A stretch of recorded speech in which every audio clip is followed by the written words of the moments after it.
get it, you know I be on the way. Yeah, it's all hard, ain't no fear here. You ain't giving this to all, you steer clear. Never beat, I've been down and I reappear. You got some money on the line, you better put it here. Rolling in and doing that work. Check priorities, I'm doing that first. Check's big and I'm sure that hurts, but it's checkmate, we ain't selling short, know the work. Ain't nowhere to hide, you ain't gotta see me come and keep me on your mind, cause I be on the way. Yeah, you know I be on the way. Man on a mission, I'ma get it, you know I be on the way. Yeah, man we coming for them bags, that they said I couldn't have, keep the team. I got a vision for the things you ain't believe. And here's the motto, hard work is over everything. It's that comeback. I'm calling plays, hit the pass, then the run back. Yeah, I'm far ahead and gotta run last. But we ain't letting up, we never done that. Ain't nowhere to hide. You ain't gotta see me come and keep me on your mind, cause I be on the way. Yeah, you know I be on the way. I'ma get it, you know I be on the way. Yeah, I'm on the way. On the way. Yeah, on the way. I'm on the way. I'm on the way. New seasons, new gear. Show the world what it means to be a fan in 100% authentic gear. Fanatics. Officially licensed everything.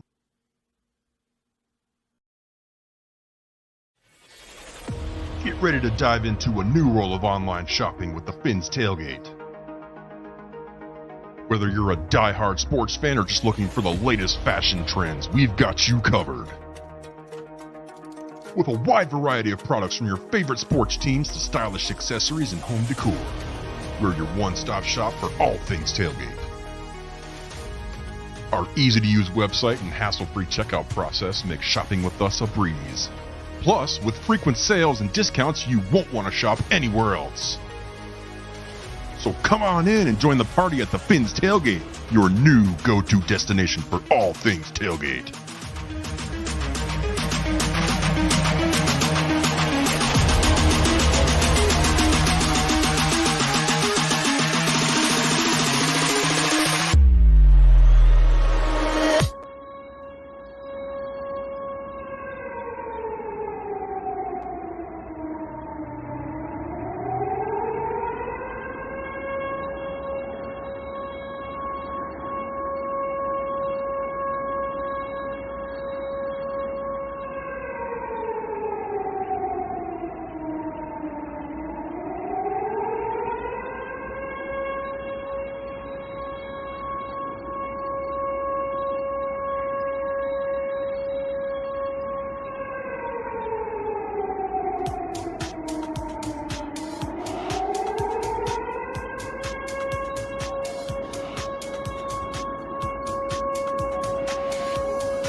Sometimes this life can get rough. You get knocked down, but you gotta get up. Keep going. I'd have been knocked down 1,000 times, yeah, I traveled around 1,000 miles, feeling so tired, but you know I can't stop now. Came way too far, won't throw in the towel. It ain't looking real good, but I won't give up. Pac said that I gotta keep my head up, so I ain't going nowhere. Yeah, I'm standing right here. Demons all around, but I ain't got no fear. You can kick me down, but I won't stay down. I run this town, ain't backing down. We going around. Yeah, the guns go blow. These roots too deep. I'm on my feet, the underdog, and I won't be beat. In the fire now, but I won't be burned. I was waiting for this, and now it's my turn. Sweat on my face, blood in my eyes. Been underground, now I aim for the sky. Don't quit now, you can last longer. All these wounds only making you stronger. Don't give up now, yeah, you gotta climb. But we give it to all until the end, until the end. Where presenting right here, and the time, and the time.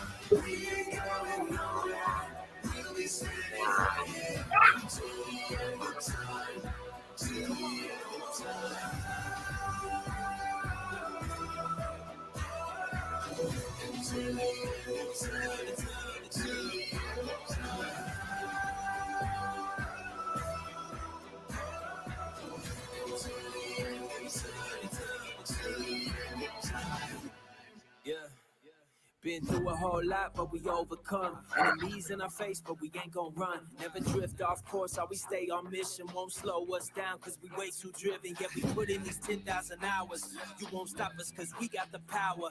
Whole world is watching, and I hope they ready. From here on out, we a legendary. Won't stay down from this town. No. I'm on my feet, the underdog, and I won't be beat. Turn the lights up now, welcome to the show. I ain't never gonna stop, this is all I know.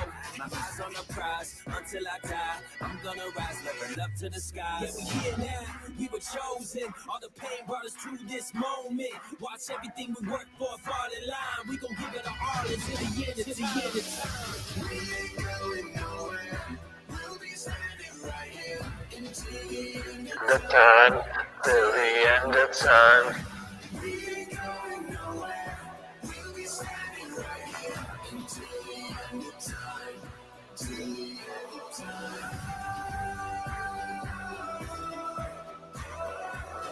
Until the end of time. Till the end of time.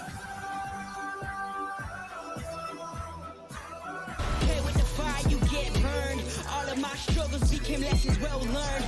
I got desires that keep me grounded, that's for sure. Cause one day we gon' make it on this earth. Where's your worth? Till the end of time. We ain't going nowhere. We'll be standing right here until the end of time. Till the end of time.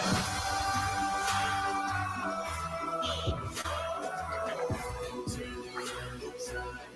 Till the end of time.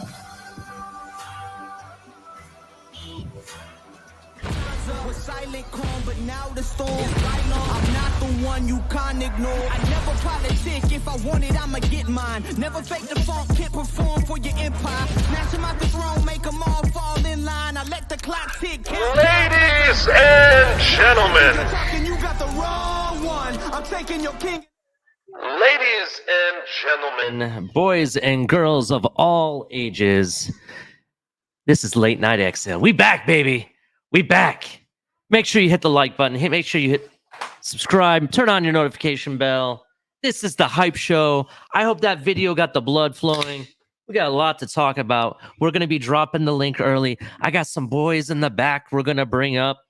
I cannot wait. It's going to be fun. Get ready, get set. Let's freaking go. And with that being said, as we kick off our show, as we do every time, shout out to everybody putting out content here on the TFTG. This is Late Night Exhale. You got El Capitan doing Monday, Wednesday, Friday, sometimes Sundays calling games. You got Color and myself doing Top of the Tailgate. Yes, we're going to be doing Top of the Tailgate more often, I promise. Color and I went to camp today. Got a lot to talk about. We got KP. We're going to get him going. You got Lewis and Shake Money doing blenders, drive-bys, smoke lounges. I never know where I'm going to catch Lewis and Shake Money next. They're all over the place. And if you feel like you like the content, make sure you hit that like button. Make sure you hit subscribe. Make sure you turn on your notification bells. And shout out to all of our members. If you were a member, you got to see this hype video way even before anyone else. That's right. Members get exclusive content that comes to them before anyone else. Just so you guys know, we got 3 different levels. We got Amigos, we got Familia, we got MVP. Definitely check it out. And also, if you like donating to the channel, you don't have to, but if you want to, we got definitely Cash App, Venmo, super stickers, super chats. We appreciate it. Like I said, thank you. We wouldn't be here without anyone else that's here. So we really appreciate it. What else? Oh, yeah. Let's not forget our affiliates. We got everybody. We got Fanatics up in the house. Officially licensed gear like this jersey that I'm wearing. This is a surprise jersey that I'm going to be wearing at the very first home game. I'm not going to show you what's on the back. It's not what you think. So definitely check out Fanatics. You can get all your officially licensed gear there, including this draft hat and whatnot. Shout out to Doobie Energy Drink. I'm drinking an energy drink tonight. Not Doobie, because I haven't got my order yet. It's coming soon. But according to Color, it's all smash, no crash.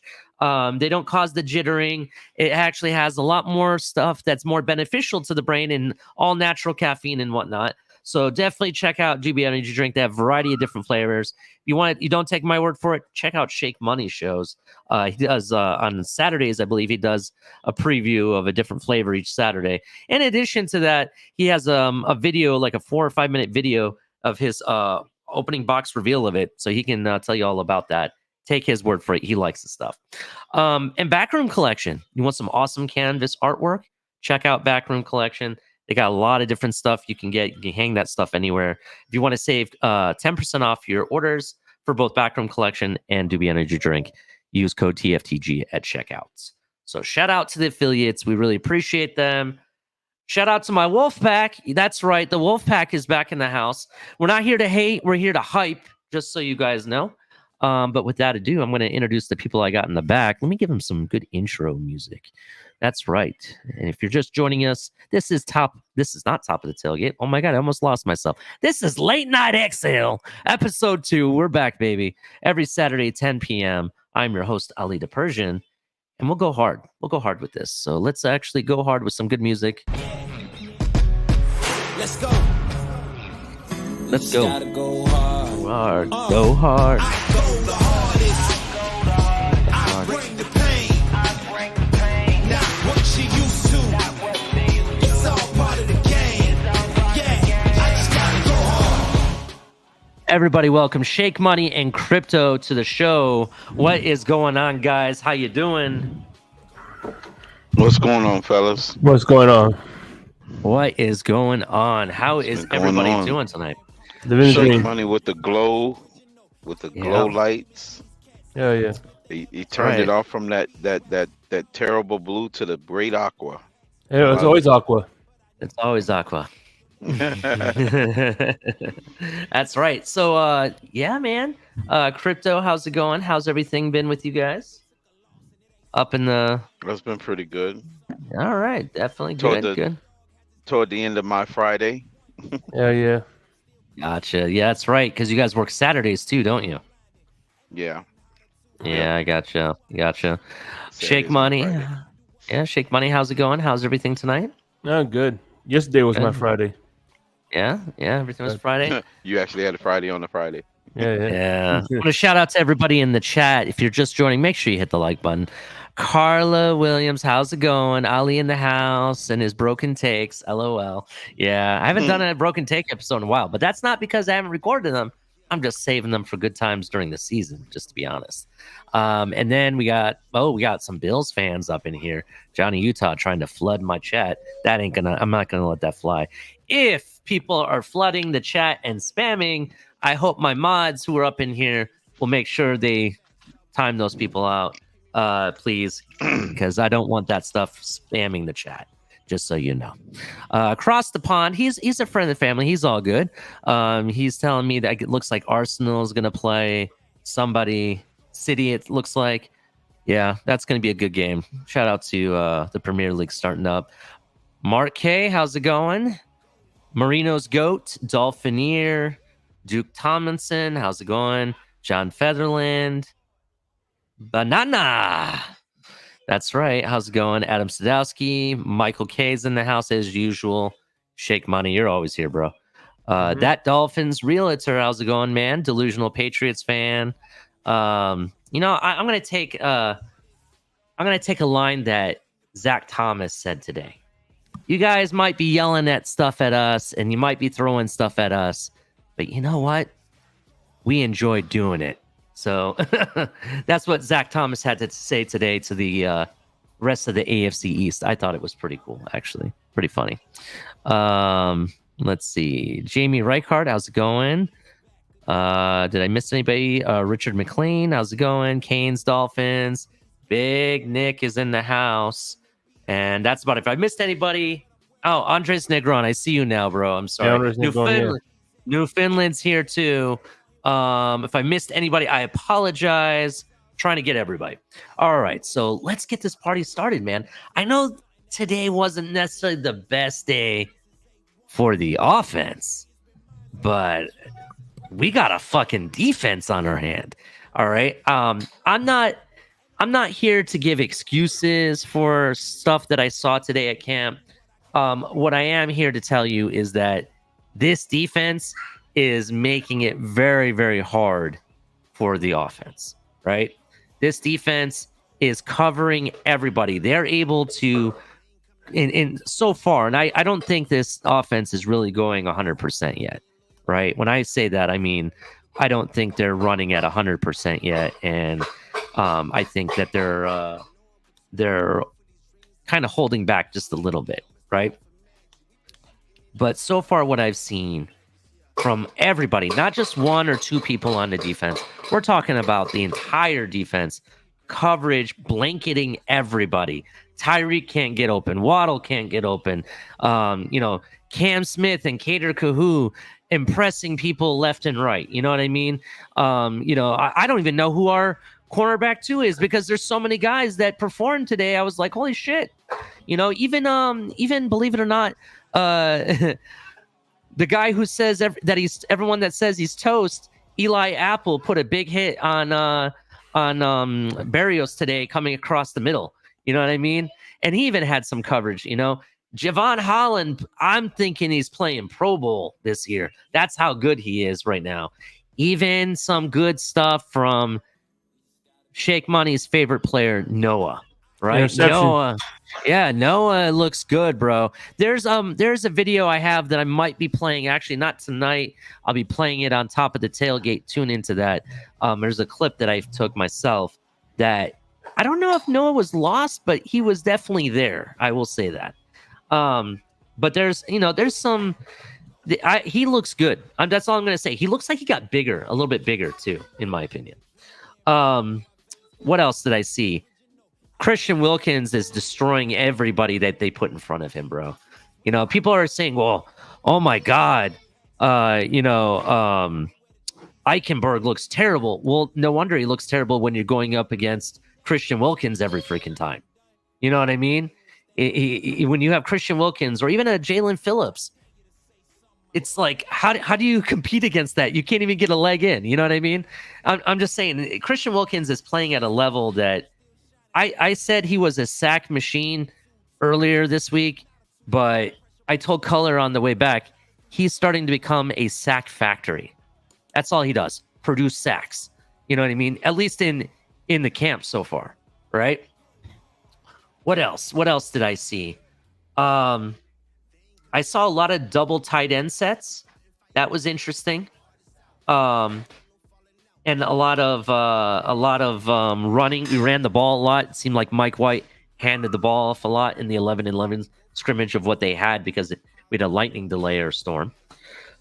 There was 2 beautiful passes, one by Tua that ended up being a touchdown.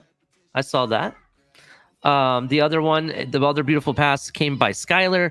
It was not a touchdown, but it was a beautiful pass regardless. And it was just in reach of Javon Holland. Otherwise, it would have been a caught pass and probably touchdown to the house, to be honest. What else did we see? Oh, the channel's favorite undrafted rookie, Aubrey Miller from Jackson State, rocking and rolling from the middle linebacker. I think he's starting to make a name for himself and groove. That's what I think.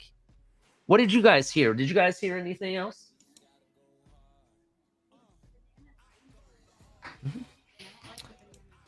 Shake Money, can you guys hear me? No? Yeah, Yes, I can hear. No, did we hear anything? No. I heard a lot of.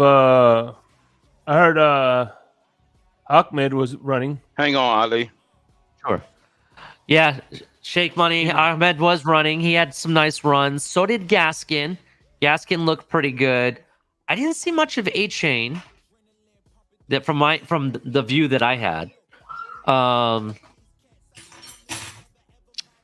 Trying to think. I don't think I even saw him once, to be honest. I saw primarily Gaskin and Ahmed. I saw Jeff Wilson once. And then there was Mostert. That was the other. Mostert got pissed at one time. He dropped a pass. He was so mad, slammed his foot on the ground, and then punted the ball across the field. That he was passionate about whatever he messed up that day. The offense was off, bro. The defense was on, bro. Whatever Vic Fangio told the defense today, of whatever gripes he had because people thought that he wasn't satisfied, I think they may have satisfied him today because they were all over it. There was pressure. The offensive line, I don't know what's going on. There was a high snap that ended up becoming a fumble, multiple holding or calls. There was different stuff that happened. The defense, I'm hyped for the defense, bro. I will say we have a defense. I'm very happy about that. So, I want to. I think I want to see what happens next week when we start having joint practices, because then they're no longer going up against our defense. And if they perform against other defenses and the offense does well, then maybe you can conclude possibly that our defense is just that damn good. You know what I mean? It's very possible. But we'll see. One thing I would say I saw well from the offense, it did look like Tua and Skylar were passing in the flats a lot better today. It looks like he goes through his progressions and then, tosses it into the flat, gets rid of the ball when he needs to. There was one play he really didn't get rid of the ball in time. It probably would have been a would-be sack anyway. Lewis, what is up, Lewis? Everyone give a round of applause for Lewis up in the house. What's up, my man? Lewis? How you doing, bro? What's going on, Ali, man? I'm sorry just hopping in like that. And you know how much I hate just jumping in the middle of your stream, but appreciate all you. good. What's up, Lewis? It's all good. What's Lewis, going on, you're fellas? allowed to pop up anytime you want, just like this. No problem. No permission needed. Well, I appreciate it. Yeah. Oh, So- man, one thing I heard you talking about, Ali, maybe you could touch on it a little bit more for us, is Aubrey Miller right there. I read an article, I forgot. Shout out to whoever wrote it, because I was just reading, I just forgot who wrote it. But they're saying that he's basically on, I guess, maybe in the second unit, but he's the one out there with the green dot on his helmet calling out plays and stuff, and that in people's opinion, he might already be ahead of Channing Tindall.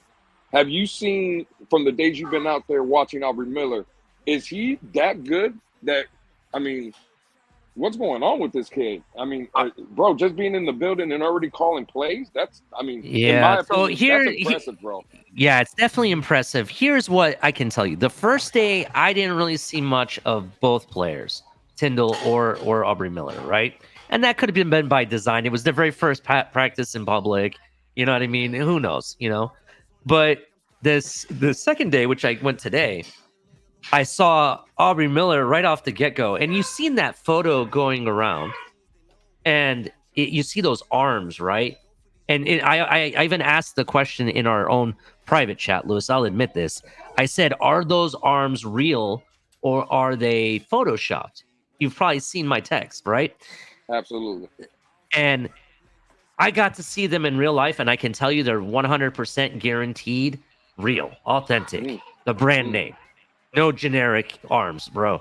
This guy, I didn't even know he was a rookie when he walked by. I was like, oh, who's that? I didn't know we signed some new guy. And then come to find out, I saw his jersey. I'm like, oh my God, it's Aubrey Miller. Holy fuck, he has some big arms, right? They had unlike the previous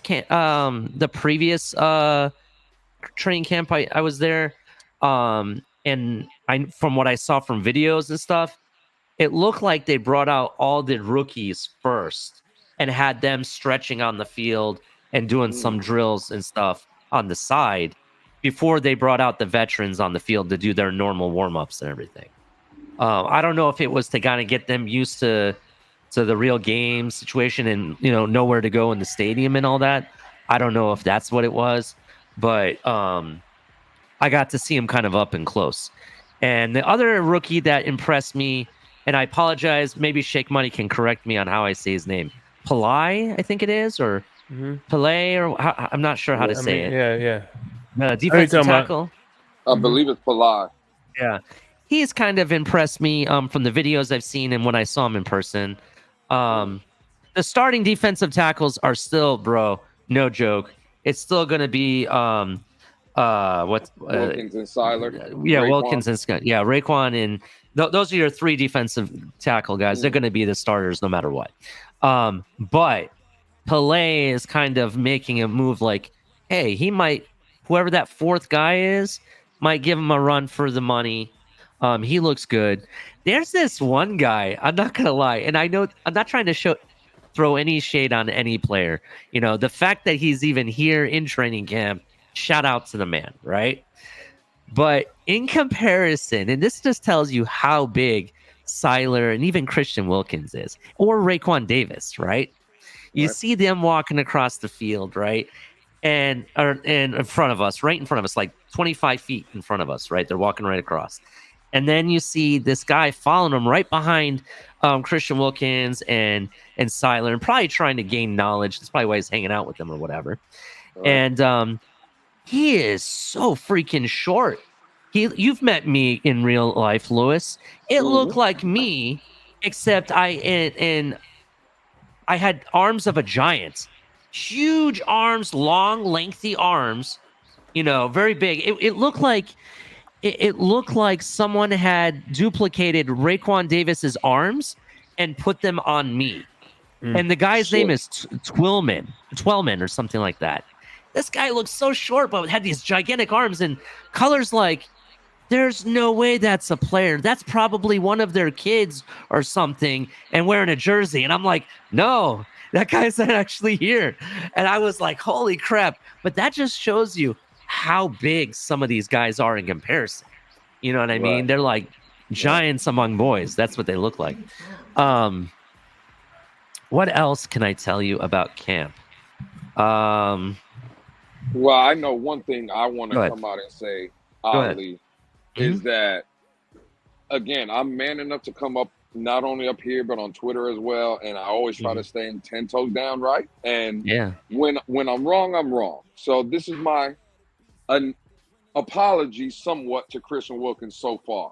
Because I've never shitted on the kid, right, Ali? But I've been one of the loudest voices saying I don't believe he's a $20 million man. And I'm not saying he is yet.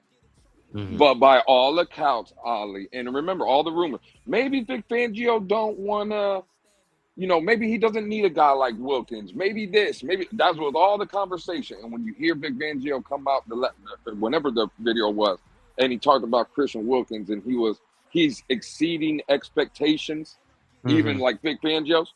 Shout out to Christian Wilkins. The kid is putting in the work, and he's playing himself. By all accounts, every day it's a sack here, 2 sacks here. Constant pressure. Ali, if he becomes one of these guys that we look up and he's giving you maybe a little bit less tackles, maybe he's in the 60, 70 range instead of the 90 to 100. But 60 of those 70 are coming with 7.5 to 8 to 9, maybe even 10 sacks. Christian Wilkins is turning out to be a monster for what it sounds like, Ali. I mean, again, you've had full hands. You've seen him live. Like, can you tell the difference? Because from what everybody's saying, all reports, he's like a monster. Yeah, so let me tell you. What are your thoughts on Christian Wilkins, Ollie? Yeah, let me tell you. Let me piggyback right off what you just said, right? And I will also apologize. Not necessarily. I never doubted the guy as a great. I said he's a top 5 talent. Right. He just doesn't do what pays defensive tackles. That was the argument, right? Exactly. Yep. And here is what I will say, right? The first thing you notice when you from where I was sitting. And it's a little bit harder to see technically from the regular training facility. But where we were sitting in the lower bowl, I could see it up close. Christian Wilkins has gotten in much better shape, I will say. He looks more shredded than normal, right? So he looks like he got a little bit thinner and stronger. And I'm going to tell you right now, he is playing above anybody else's level right now on that defense, and that defense is playing really good, but he's playing at a level that I don't think I've seen from a defensive tackle in a long time, in my opinion. He is destroying. He's basically abusing. It should be illegal. Like, it should be a crime. The police need to investigate it, but he is murdering that offensive line every time. Ali, I read something today, Ali, that it said Christian Wilkins is playing Aaron Donald-esque. Yes, Bro, yes. that is not a joke. That's what I'm talking about. And he's kind of built kind of like Aaron Donald right now. His mold of his body looks like him. right? In addition to that, he said something, and a shout out to whoever tweeted it. I think it was Omar that tweeted it, but if I'm wrong, if I'm sorry if I offended anyone, I'm trying to shout you out, whoever you are. I saw it on Twitter or X or whatever you want to call it now. He said, I believe Christian Wilkins in his interview today said, if it's not me, who's going to do it? Who's going to step up to set the tone to the defense? And he's setting the tone, right? He is like, he has the guitar and he is jamming it. It starts with him, ends with him. And I'm not kidding, right? I don't care what the Buffalo Bills fans here say. I don't care what the Jets defense got to say. I'm going to tell you right now, I honestly think this guy is better than the guy that the Jets just overpaid, to be honest. Quentin Williams or whatever his name is. I think he's better than him, in my opinion. He has the potential. Now, granted, here's the big question mark. And this is why I don't think you necessarily can pay him that 20 or over over 20 million yet, is because of two things. He's done everything right.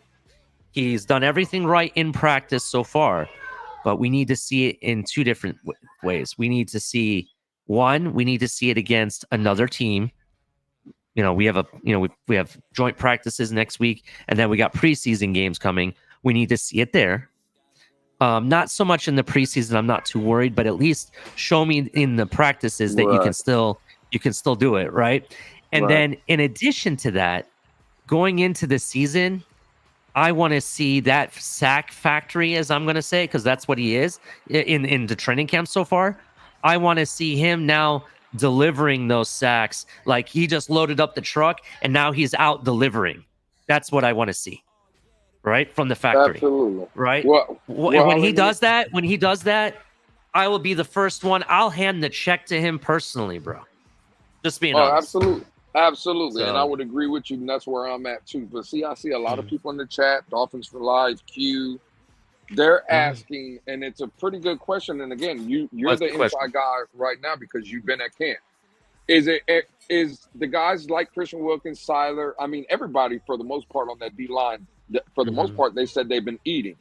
Is that more of an indication of the defense getting better and what you see moving forward with the defense? Or the question is, from a lot of people in the chat, is it just what we already know? It's the offensive line.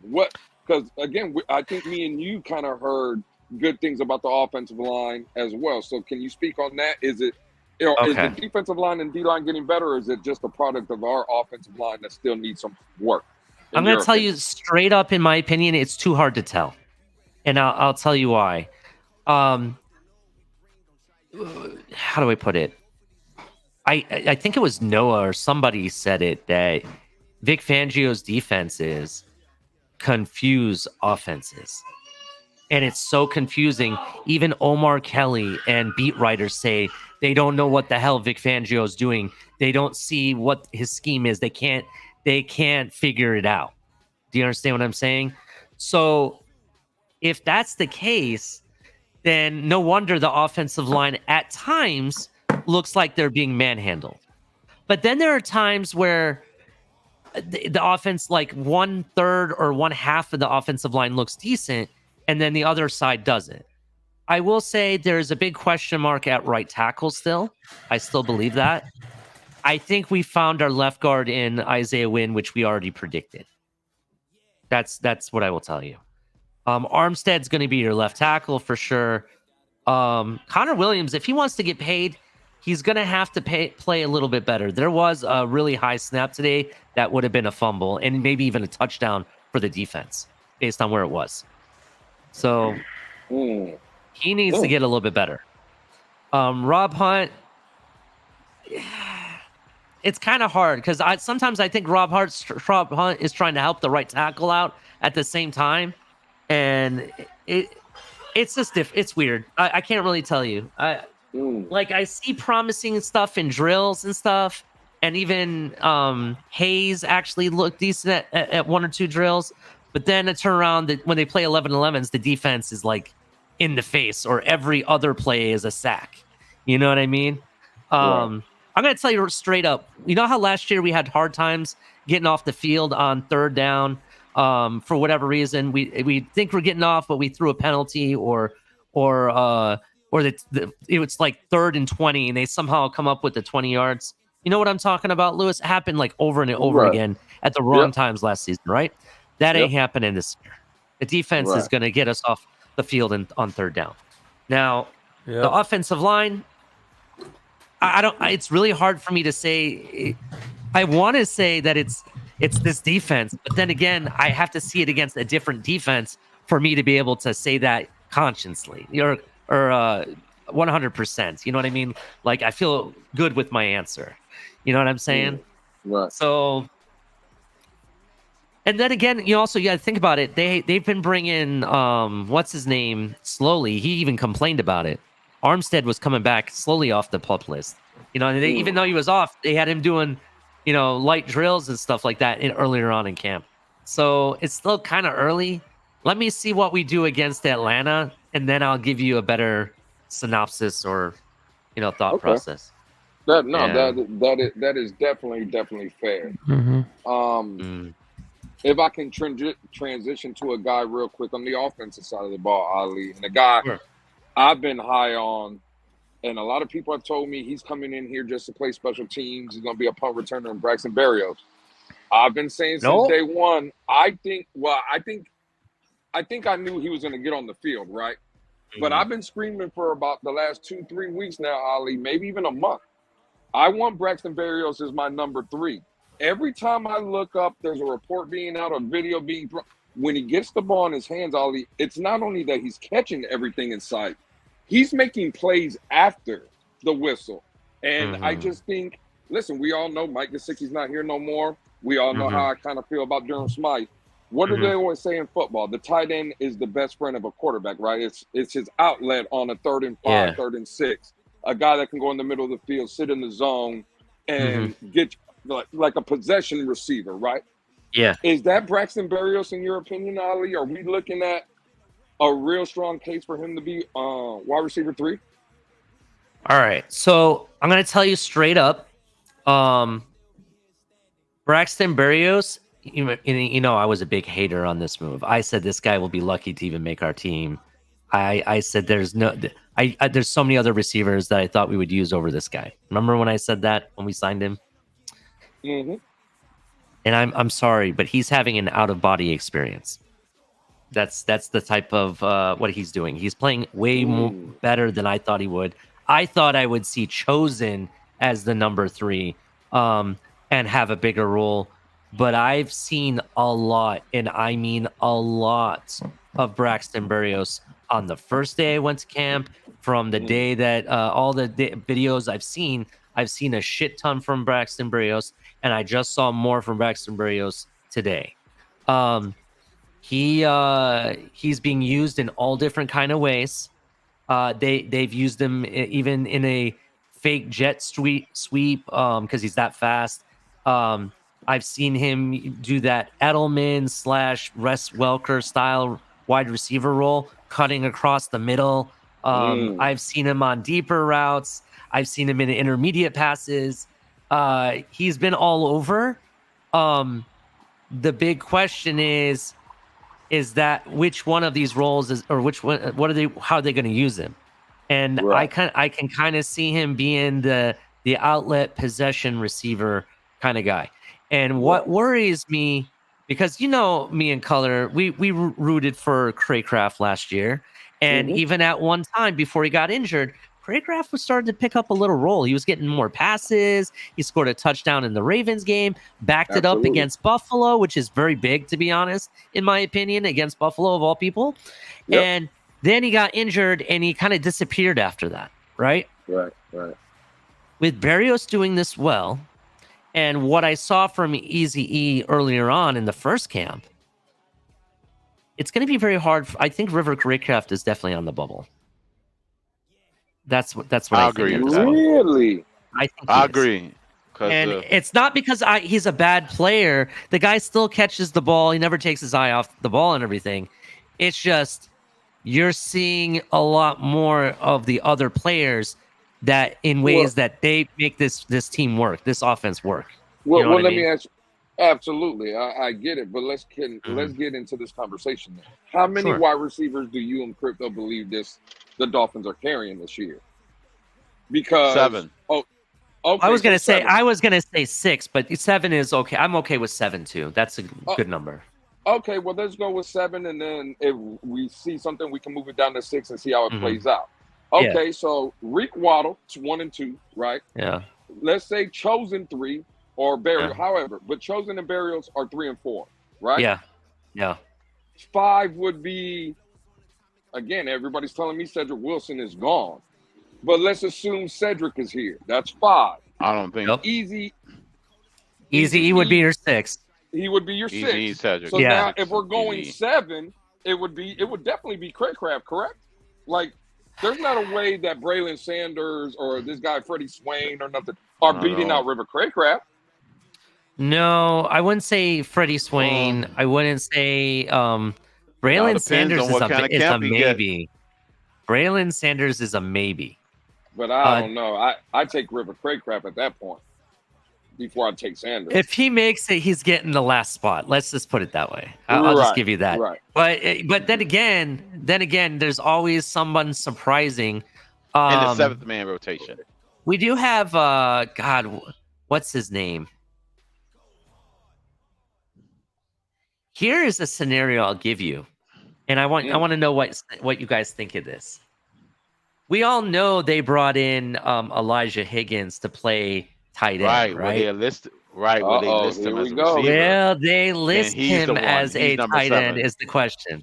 Right. Because I'll tell you what. As a tight end. This is the reality of it, right? This is why I'm bringing this up. He's still really raw at the blocking position, right? He can catch the ball. He can run routes. He knows the wide receiver tree. You bring him in as a wide receiver, that allows you to keep Durham Smythe. It allows you to keep Saubert. Technically, Tanner Connor, he hasn't even got to hit the field yet because he's still on the PUP list, right? And then they brought in some other tight ends that is a possibility. There's that undrafted free agent that looks very big, to be honest. And then Alec Ingold, because he's a fullback, is part of the tight end group too. So that kid Croft, right? I forget his first name. Well, Croft is one of he's in the battle too. So you could technically move him over to wide receiver and still keep your 4 tight ends if you wanted, 3 or 4 tight ends and Alec Ingold. That's a possibility. There's a couple different ways you could do it there, but that is a possibility. And that's why I still think Craycraft might be on this bubble, bro. That's why. Wouldn't you think? Wouldn't you think before you put Elijah Higgins over River Craycraft on the 53-man roster? I'm just posing the question. I haven't seen the kid, but do you think someone would poach him off like the practice squad? Because I would much rather, if it came down, if the Dolphins were going to carry 7 receivers, I get everything you're saying, Ali. I'm not disagreeing with you. I think Elijah Higgins could move from tight end to wide receiver. I'm just saying at that point, I'm not throwing that rookie 6th-round pick over a guy that's been productive for me in the league. If we are carrying 7, you see what I'm saying? I'll tell you this. If he was undrafted rookie, then there's definitely a chance he may not get picked up off the practice squad. We could kind of hold our breath there, right? But the fact is he was a 6th-round pick, and he is very talented. I saw him catch a ball today, and he looks bigger, a little bit bigger than I thought, to be honest. And I think he's talented enough where people would be like, hey, let's bring him in and take a look. Let's kick the tires on him. You know what I mean? That's why I think he could get poached off that list still. I'm not saying he's good. Let me ask you this.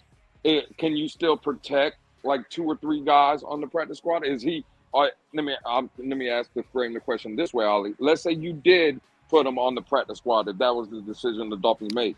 Do you feel, to your point, that someone would poach him? Do you protect a guy like that, in your opinion, if you were going to make a move to put him to the practice squad? Okay, let me clarify my answer. He wouldn't make the practice squad because he'd be picked off waivers.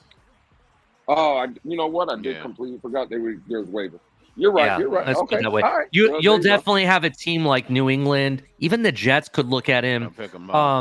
He has a body style that I think people like for tight ends, to be honest. Especially the athletic ones.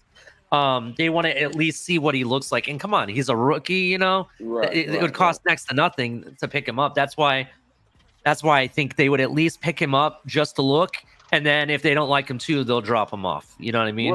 What's the cap hit? What's the cap hit on the guy? Like, or is there any guaranteed money with River Craycraft?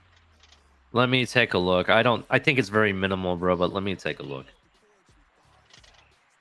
I just don't know, man. I think to your point, Ollie, while you're looking that up, I think River Craycraft. I mean, you and Color kind of had the first jump on it. I think he was productive, man, and he didn't. If he didn't get hurt, it did, to your point, it looked like he was about to take off in this offense. I don't know, man. It's tough. Yeah. So the cap hit is $940,000 this year. Okay. Let's see. Yeah, that's the cap hit. His base salary is $1,080,000. Or 80,000. I'm sorry, 1,080,000. Oh, okay, so yeah, there's basically no money guaranteed. Yeah. Okay. I don't know. Listen, these are the questions. I think everybody, when we come up here, we're giving our thoughts and our opinions, right? Everybody's like, "Oh, Chris Greer's an idiot. He don't know what he's doing and stuff." But look, we're all three are up here, right? We all have three different opinions on what we would all do. These are tough decisions that the Dolphins are going to have to make, and I'll ask you this question, fellas. When was the last time Miami was having to make tough decisions like this on so many good players? That's the situation Miami has found themselves in now. This is no longer a dumpster fire team where we're looking and, bro, we're at a point now where at this rebuild that we're gonna end up either losing or releasing, cutting. We're gonna see some very good players leave this team that are going to be productive on other teams. And that's a good place to be if you're an NFL team. Yeah. I mean, I'll tell you this. This is something I'll tell you. We have depth all over the place. There's still positions that I have question marks on, specifically for depth reasons, not for starters. That's like there's one or two positions on the offense that I question starters, but everything else, I know who the starters are primarily. The linebacker position may not be an issue because Aubrey Miller is doing very decent. There's some other guys that have looked decent as well. David Long is playing better than I thought he would. I mean, he's doing really well. And there's some other people that, especially in the corner position, that's surprising the crap out of me. Kader Kahu, I'm gonna say this.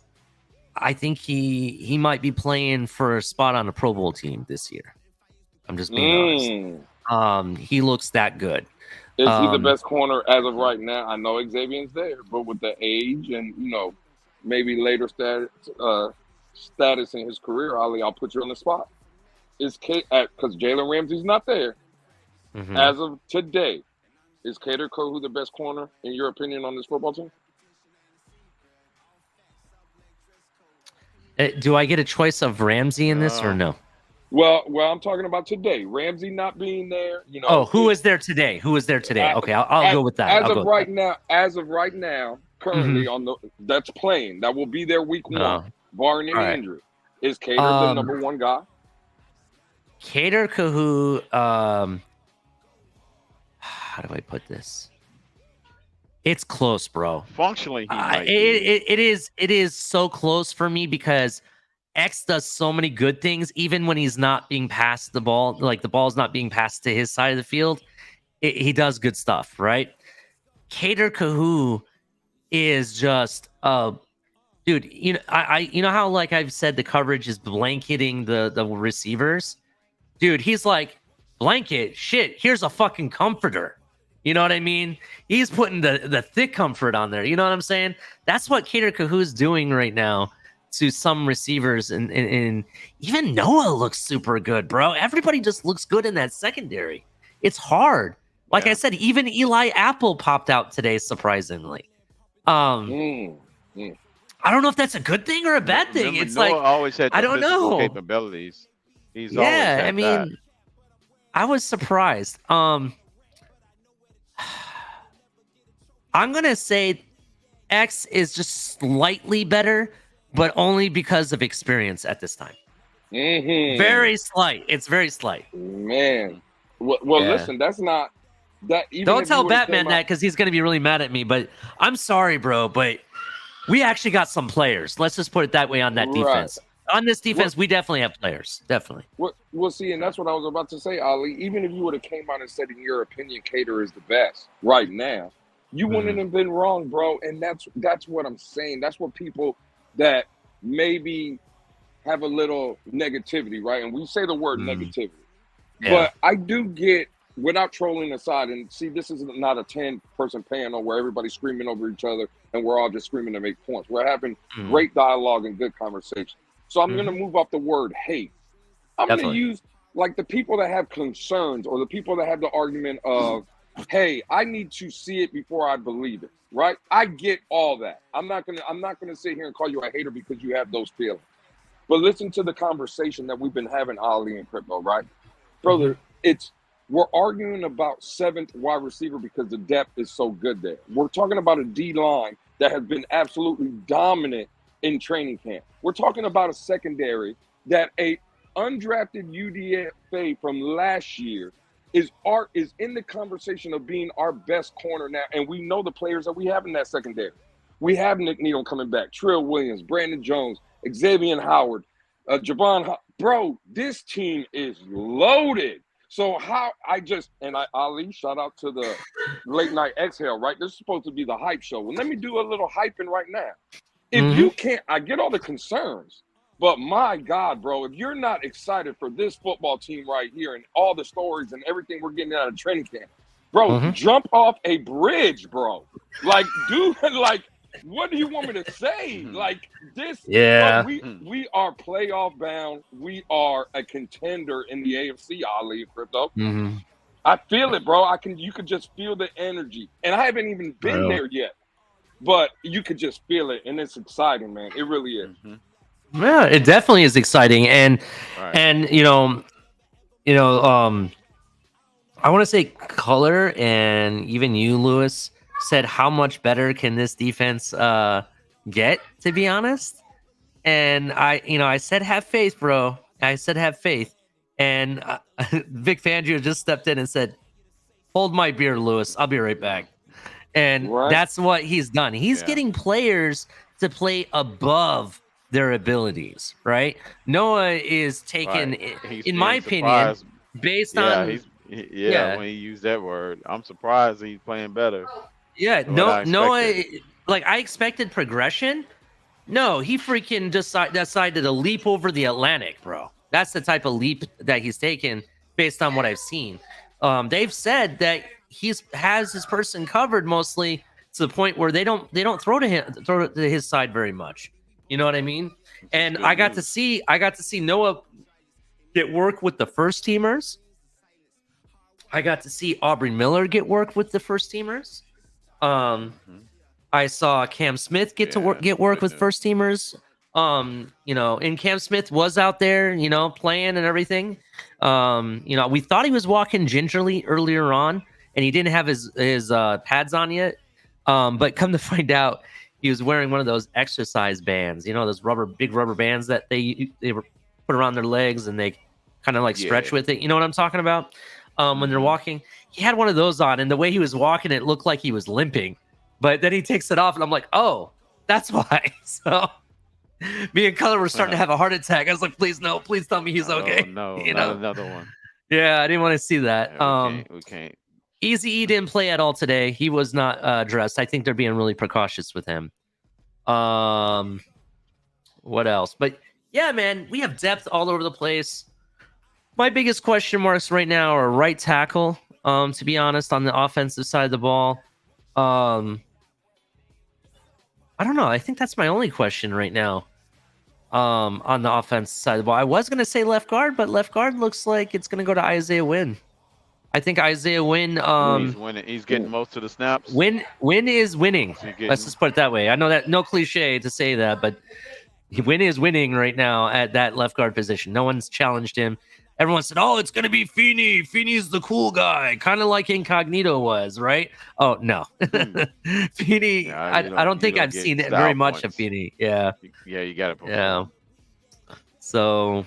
Well, that could be a real dominant left side of the line. If you're telling me Armstead is giving you 14 to 15 games, or you hell, a full season, and then you pair that with Isaiah Wynn, and if he pans on at left guard, man, I mean that's a good 1-2 punch. And Armstead says his personal goal is to give you a full season, bro, in Super Bowl. That's what his goal is. And if he does that, it should be. And if I would hope he would. That would be his goal. I'm sorry. You know what? If he doesn't give me 16 games, but let's say he gave me not 16. Let's say he doesn't give me 17 games, but he gave me like 15 games, and they held him out the last 2 games. I'd be okay with that. I think I'm okay with that. Absolutely. Yeah. So but yeah. And you know what? This is what's mind blowing. You want me to take your mind blown, Lewis, to a different level? We're talking about hyping this defense, right? Let's go. Brandon Jones is not even on the field yet.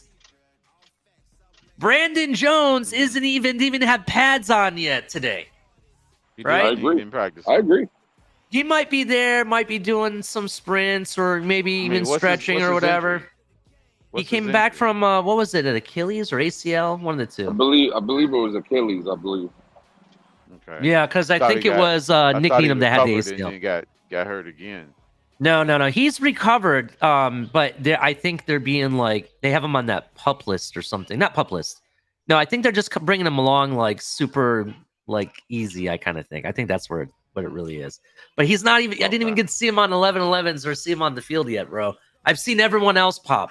But imagine once they get him on the field fully and he pops, then what are you gonna do? Then they got some tough decisions in the secondary. There's some tough decisions. Do you keep Keon Crossan even though he's injured and he hasn't got to play yet? You know what I mean? That's a guy that might be on the bubble. That would save you $3 million to be honest. Jones is good with the run support. That's the thing. Yeah, they got some guys in that secondary. Trill Williams is there. You know what I mean? Verone McKinley. There's a lot of people that played that, actually looked halfway decent. You know what I mean?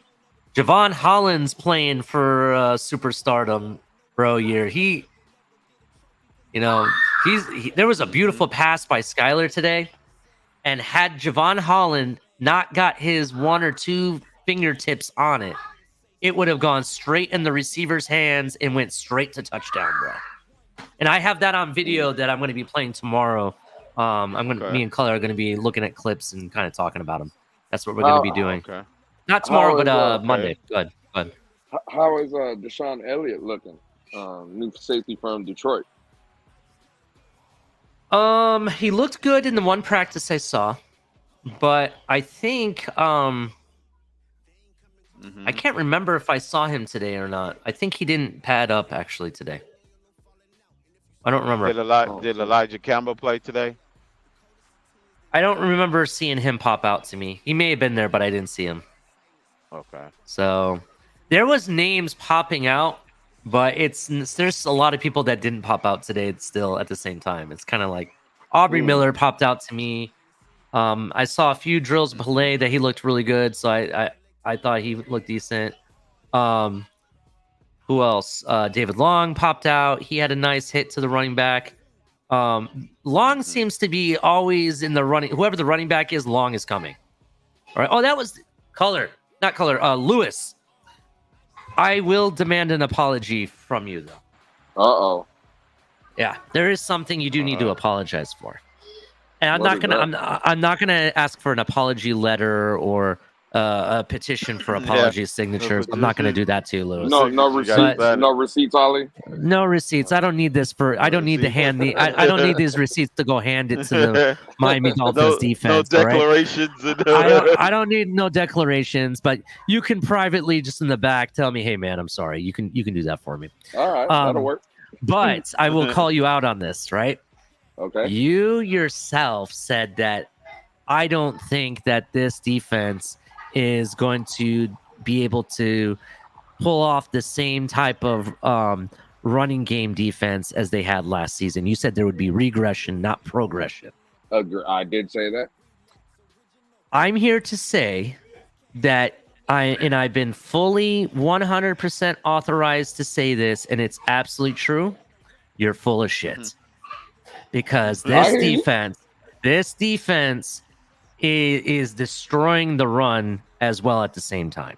Yeah, there's some plays that had it not been, let's say the defense just let up or whatever, that running back would get away and run a touchdown. Yes. But if this was a real game and they were going 100%, there's no way running backs are going up the middle against us. There's no way they're getting to the sides. The run game defense looks good, in my opinian. So we getting good linebacker players, what you saying? Yes, Okay. I think so. David Long is always there. Van Ginkel seems to be always there. Christian Wilkins always there. You know what I mean? Even Jerome Baker, because he's not having to worry about the middle linebacker position anymore, right? Jerome Baker is able to be there where he needs to be to play his outside linebacker position properly. You understand what I'm saying? That's a guy that I haven't had to call out and say bad things about because he's doing exactly what he's supposed to be doing. You know what I mean? It's no longer 20 yards up the field making the tackle, and that's why it looks like he has so many tackles. It's not that anymore.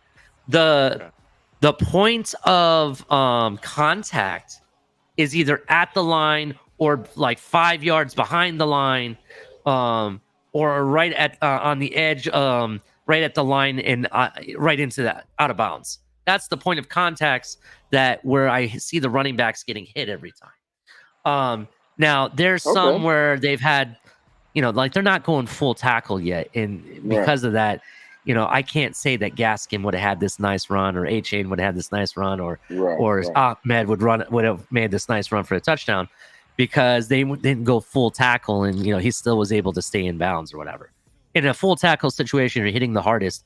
I don't really think he would have been able to stay up or be stay in bounds. I just don't see it happening. I think this the run defense is going to look good, and David Long is going to lead that position. I think so. Second team, like I said, Aubrey Miller looking good. He looks good in coverage too. That was the other thing that he did well. Trying to think of anything else that popped out to me. Mike White didn't have the best of day today. Yeah, like I said, the two best passes a step back. The whole offense did, to be honest, bro. There was flags, there was sacks. Like in one play, Color and I was like, holding and would be sack. Yeah. So, you know what I mean? In one play, That's a discipline problem. And that was like not even 3 seconds into the play. Like Tua didn't even have time. You know what I mean? The offensive line fumbling the ball on the snap. It's not been pretty. There's a reason why Tua had to get everybody in the middle of the field and talk to them and have a big conversation. They even showed it on the Jumbotron. You saw that. It's all over Twitter. Right? Williams, I did see that. His issues with snapping the football. And kudos to him, because that shows me. Hold on, real quick. And I don't really have this argument anymore like people used to back in the day with the Tuaniers and everything and whatnot. And no disrespect to the Tuaniers or anything. That's not what this is supposed to be about. This is supposed to highlight progression of Tua. There's two things I've noticed this season this off season in the training camp that I'm very happy to see. Right. Actually, three things I'll say. Yeah, he looks like he's gotten stronger in his core. How he steps into his pass looks better, and his velocity looks a lot better, right? Just my opinion, right? You can tell his throws are stronger. Right. That I'll give you. Second thing, I think he's starting to read defense. Not really read defense so much, because it's very hard to read Vic Fangio's defense, but he's at least going through his progressions and looking for the one open possession guy that in the flat or whatever. He's actually, you can see him looking for each receiver before he goes there. You know what I mean? So he's actually going through the progressions. That I definitely see a lot better from him. And it's not just one read plays over and over again. It's not like that anymore. The other thing he does that I think in this video of him, and maybe that's based on design. We'll have to see how it goes. But I see him taking charge a lot more. Stopping you've heard it happening throughout camp, him stopping the drill they're doing and telling everybody what they're doing wrong and where they need to be. He brought everybody in the middle and he had the whole offense surrounding him and he was talking to them directly. And I'm not the best at reading lips, but you could see that he may have given them some lip service, right? You didn't actually see that before in previous years. And I'll have to give it to him. He's growing as a leader in front of us. And I like that. You know, I like seeing it in action. He may have been a leader behind the scenes, but I guess for me, I wanted to see it. I'm one of those people, I'm hands-on. When I see it or I can feel it or touch it or pinpoint it, that's when I believe it, right? I believe more of what I heard about him being a good leader and doing everything because I can actually see it now. You know what I mean? That's what I'll give it. I'll give Tua. I wore my Tua jersey today, my number 1 jersey. I don't have it on now, but that's what I wore today. You can even ask Batman. I saw him there. Well, we'll see, Ali. This is, I think you just touched on a really, dude, I'm coming in right now. I think what we see in Ali, and this is where people get the word hate for expectations, right? Because listen, Ali, I've been a good friend of yours for a little over a year now, maybe a year and a half. And again, I think everybody, all three of us, have killed Tua at certain parts of his career, correct? Definitely, 100%. Okay, well, but that's not hate, because when you're drafted the 5th overall pick, in my opinion, I can only speak for me, and then you guys can touch on it if you want to. But when you're drafted to come to the Miami Dolphins at 5 overall, I am going to be harder on you because I expect the most from you. You are the guy that's the face of the franchise. You are the guy that I depend on. You were built as the, I don't want to say the savior of Miami, but you were changing what was down here, right? In the first 2 years, with all that being said, it was just underwhelming. But what we seen last year, right? He answered a lot of questions on the 100%, definitely. Right? Definitely. Now, injury concerns, they're still there, right? He has to get over those. But now watching that video, Ali, and a lot of people on Twitter from where I seen the video and a lot of people's comments on it, well, Tua threw an interception and he was gathered the guys to tell them it was on him or whatever. I don't know that because I don't read lips. I don't know what was said in that huddle. I know one thing that my eyes told me, this is the motherfucker I want as my leader of my team. This is right here is what I've been calling for, Ali. I don't give a shit whether we win or lose. Now, again, I don't want it to come off like that. Of course, I want us to win. I just want to know that on Sunday, I'm going to war with a guy that I know wants it as bad as me. And today, when I seen that in the video of Tua, I don't give a shit what's being said in that huddle, but everybody in that huddle had their eyes on Uno, right? He was the main guy. He was the dude running the team, right? Whoever was out there, that's what I need. Right there. And that's what you're speaking about, Ali. That's what we didn't see. That's what we all wanted. And I think, again, maybe marriage, kid, getting older, being, again, I don't want to say a veteran in the game, but he has legs to stand on. He's going into his 4th year. This is not new to him, right? He's not coming into the building. He's not a rookie. He's a veteran now. He knows where, listen, he knows where every room is in that building. He has access to everywhere. He knows that this is his team. And I think that's what we're getting from this kid, man. And again, that's another reason we should all be excited. Whether you like him or not, take feelings aside. Whether you like him or not, there's undeniable from when we drafted this kid in 2020 till now. If you still say you can't ride with this kid, again, I don't know. I'm on the side of the fence now that we can win with this, in my opinion. I mean, we can win with this. So we should all be better for it. But I'm glad you brought that up, Ali, because, again, the transformation we've seen from this kid, not only on the field, but we all had questions off the field as well. We used to clown him for the interviews he would take, and why is he saying this, or why did he do this, and everything from Tua on the field and off the field is just better, man. So if he's better, we're all better for it, Ali. Yeah, 100%, bro. Yeah. I agree with you, and I think it only came from the fact that he was the number 5 overall pick, right? 1,000%. Let's repeat that together. Number 5 overall pick. And when you're if you're in the top 5 in the draft, you are considered the best of the best. And in my opinion, the expectations are gonna be there. There was only 2 quarterbacks in that draft, in my opinion, prior to how things have panned out, right? In my opinion, at their healthiest point in their collegiate careers, there was Tua, and then there was Burrow, right? And Burrow, he won his. I think that was the year before he got drafted is when he won his national championship finally. So rock and roll to him. But, and I understand why Cincinnati went the way they did because of the injury to Tua. I get it. But if Tua never had that hip injury, right, we may not have had Tua here. We have to think about that. And at the same time, regardless of how it's played out, at their healthiest moments in their collegiate career, the 2 quarterbacks that were the best at that point was Tua and Burrow. That was it.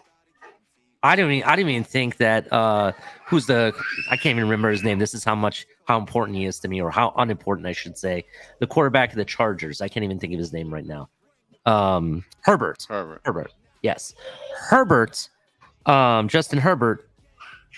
I don't even think he was in the same sentence as those 2 other quarterbacks prior to his injury. Right? No, Oregon wasn't that kind of team. Yeah, but I'm just saying in general, looking at the type of quarterback he was, I don't even think he was in the same sentence, right? His college wasn't stand out like that. Yeah. So that being said, you're holding that guy because of all the everything that he brought from his career and all the success and his stuff. You expect the same kind of output from a top 5 overall pick, right? And because we didn't get that, it was underwhelming to us. Now, his first year, I get it, because he's coming back from such a severe injury. I get it. It's his rookie season. It is what it is. His second year got a little bit better, but it was still average to me, or just under average at times. You know what I mean? But this last year, his third year, he has literally made a huge leap. And he is not just leaping over a puddle or a pond. He's leaping over, just like I was talking about Noah, he's leaping over an ocean, bro. Yeah, we're closer to the Alabama Tua, but I don't want Alabama Tua, to be honest, Crypto. I want NFL Tua. I want NFL Hall of Fame Tua. That's what I want. I want Tua to be... as far as his capability and what he did. I understand. With great talent with him. I agree. We're closer to that type of success. You're right. But I want, just like what I told Cam Smith today. Cam Smith was walking by us, like I want to say it was like 15 feet away, and me and Color chanted out, "Cam Smith, make your name, because I believe that he will do that. He will do that with the opportunity comes. Right. He's going to make his name. I want Tua has definitely made his name last season. Yep. Now I want him to make his dynasty. You understand? That's what I want next. And that's kind of where I am with Tua. I believe on Tua. I'm 100% on it. I honestly think, and I even at times last season, if we had the depth, I honestly believed we have had probably one of the best rosters that we've ever had in a long time last season. We were just missing the depth. Now we have depth all over the place. This honestly is one of the best rosters I've ever seen that the Dolphins have ever put together. I'm 100% on it. And I honestly think the front office is 100% behind it too, bro. They're all in. I think they are. I think they are going to bring in a running back, though. And I won't be surprised if they bring in a defensive tackle. Linebacker, I'm starting to question now. We saw two of the best free agent linebackers go somewhere Like Quan Alexander went somewhere, and there was one other guy that I liked. He went somewhere too.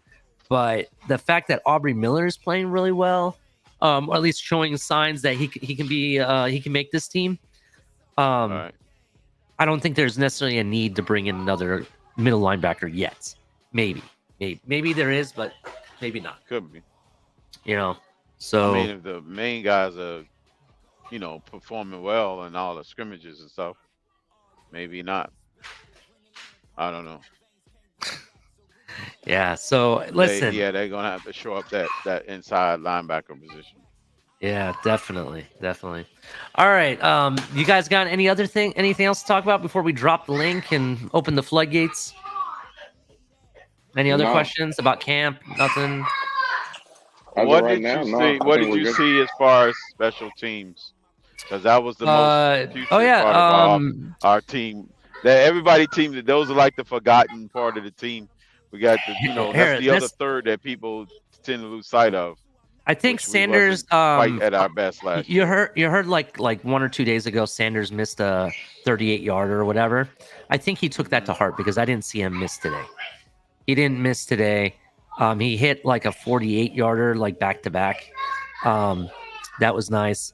And not only did he hit the field goal, there was a couple field goals that he hit right down the middle, but the ball was so high it went over the net. That's how strong he kicked it. You know what I mean? And it went into who's holding for him, Ali? The couple of them that he hit, it was just whatever the T thing that they use to hold the ball. Thank you for reminding me about special teams. Let me tell you about a highlight. I am not worried that our punter from last year is not here. I am not worried that Michael Turk or Matt, whatever his name is, isn't here. They waived him. This guy Bailey, the Pro Bowler from New England, he has a leg, bro. This guy was from the 25-yard line, putting it in the 10 to 5-yard line on the opposite side of the field like it was no problem, bro. Oh yeah. Even the pooch kicks that they do when they're a little bit too far for a field goal, but it's a little bit too far in for a punt. They try to drop it down in the 5-yard line. He was doing that consistently, bro. Like right at the line or right before the line. It looked good, bro. I'm not worried about our punter at all. He definitely can punt. You hear that, Crypto? Reggie Roby 2.0, Crypto. I turned around and I looked at Color. And listen, you can ask Color. You can ask Color. We looked at each other and we both said at the same time, the punter battle is over, bro. That's why they waived the kid, to be honest, because there was no battle. Reggie Roby-esque. Okay. Wow. Yeah. I'm gonna have to give you a couple of shots of coffee on that one. Start watching some highlights of the point of the kicking team. Damn, he's talking about Reggie Roby coming back. Yeah. Damn. Other things I saw, I did see Berrios and Cedric Wilson catching punts. There was no muff today that I noticed. Just so you know, they had some machine. I don't know why. At some point they stopped Bailey from punting. They were running the punt formation, but instead of having him punt, I think just to kind of pinpoint where the ball was going, really, they were using the machine. So at some point, me and Color got confused because we kept seeing this beautiful spiral punts, and we're like, holy shit, he can do that with the ball? You know what I mean? But then we realized it was the machine at one point. No, his punts. Yeah, his punts. Even though they weren't behind an actual offensive line, he was punting from point to point without any problem. Just spot kicking, like practicing spot kicking. Yeah. Look at this question. I know you're getting ready to open it up, and we're probably going to get some nonsense tonight. But look at this question from Mark. Who would you rather throw an out pattern or a 60-yard laser?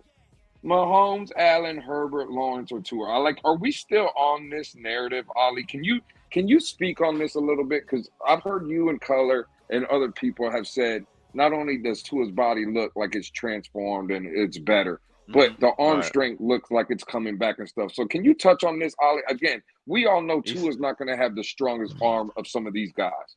But this narrative that goes around, it has to do. On time. It has to do with the fact that he's a left-hander. Had all the throws. Let me end this argument, bro. Tua can make every throw in the NFL, though, Ali. Yeah. You would be able to say that, right? Yeah. Let me end this argument. And you don't have to throw all 100% of the throws anyway. Look, Mark, bro. Sometimes you come in with great questions, and you had some on top of the tailgate, and I gave you credit for it. And I loved the questions you were asking because it was giving me the ability to actually have a educated conversation about it, right? But this question, I'm going to be honest, Mark, is not educated, and it's actually faulty, and it's what you call a setup. That's what this. Yeah, it's a flawed question. It's a flawed question because one, you have Mahomes in this scenario. Mahomes is the goddamn best quarterback in this league. I love Tua. I love my team, but I'm not gonna lie. Right now, he's the best damn quarterback in this league. There's nobody else as good as him, in my opinion. The only person that may even get close, is Burrow, in my opinion, not Josh Allen. That's the only one that's has the ability as far as trajectory. Yeah, I saw Joe Burrow do stuff last season that surprised me, and the fact that he's actually gotten to a Super Bowl, he already has one leg up on Josh Allen. Just being honest. Here's the other thing. Don't put Herbert in this thing because I think Herbert is he's 2 plays away from throwing a blind pick 6 or a blind interception at any point, right? So I'm not going to pick Herbert in this situation. Who are the other quarterbacks, Lewis? He said Mahomes, Herbert, Burrow. Who else did he mention? Trevor Lawrence. Trevor Lawrence has a good arm. The thing is, you have to understand, and correct me if I'm wrong. Trevor Lawrence is a right-handed quarterback, right? Yeah. Yes. Okay. Right-handed. Yeah. This is why I think it's kind of bullshit how you guys are underhanding Tua in a sense. The issue with Tua is the only issue that I can see is that I don't like. The only part is the mechanics, but it's only because he's a left-handed quarterback. There's nothing else the left-handed quarterback can do but the mechanics that you see Tua do, right? He can make every throw in the NFL, right? He can throw the bombs when he needs to. He's shown that he can throw it ahead of Tyreek at times or even Waddle, right? And this year, I definitely think that is not going to be an issue because, like I said, his core looks stronger. How he moves in the pocket, you can tell he's doing it with a lot more force from his legs rather than his arm, right? The velocity and the pinpoint throws look better. I'm just being honest, bro. Obviously, the answer would be Mahomes because he's the best goddamn quarterback in this league. Again, I think he's the one that's going to give Tom Brady a run for his money eventually, right? When it's all said and done. Unless that doesn't mean Tua can't, because Tua, honestly, now he's 100% healthy. We've never had a 100% healthy and fully recovered quarterback, Tua, yet. You know what I mean? His injury, regardless of what people want to say, still takes 2 to 3 years to come back from, right? And the fact that he's come back from it and what he did last year, imagine what he does when he's fully healthy and he doesn't have a concussion protocol. Let's actually talk about that real quick, Lewis. Color did the numbers, bro. Did the production list, gave you the stats, gave you the numbers, and the person he was tied with at number 9 was Kirk Cousins, right? And we thought that was a big deal. But when you look at it, if you think about it, what he was on pace for, he was going to be top 5 easy, bro, with the stats, bro. Easy. In fact, he could have even been top 3 when it was all said and done, right? Had the concussions not happened, you would have had a hell of a quarterback run. And, and I honestly think Tua would have been picked for, the Pro Bowl no matter what. He had the highest votes, but you still got to get picked, right? I guess that's how it goes. But he would have been picked no matter what he would have been. Yeah. They would have been like, at that point, I'm going to tell you straight up, they would have picked him, but he would have said, "Hey, man, I'm still in the playoffs. I'm playing an AFC Championship game or even Super Bowl. That's how good he was going, what the pace was showing you, right? 1,000%. What? And now, let me touch on. Oh, go ahead, Ollie. I'm sorry. No, well, I'm just telling you straight up, the quarterbacks that you gave me, the first one is a bullshit person. I don't think he belongs on that list. I think that that guy, you can't even put him in there because he's honestly the best that the NFL has today, right? Mm-hmm. Herbert, I still think that because Tua has the ability to not throw picks, Herbert is underneath of him still because of the picks. I'm gonna go right now with pinpoint accuracy. I don't need the laser. I just need it to be pinpoint accurate that only the receiver can get it, and that's what Tua does, bro. And that's what I'm going. Go ahead. Well, and absolutely, Ollie. I wanted to touch on a word that you said, though, that this is what Mark is missing. Besides Patrick Mahomes that does all these no-look passes and he throws jump passes and he does all the things that we wish all of our quarterbacks can do, right? I think every team in the league would want a Patrick Mahomes. So you're correct. Let's take him off the list. But all the other guys, they need, whether they have arm strength or not, and this is where the argument will die for Mark, is the mechanics.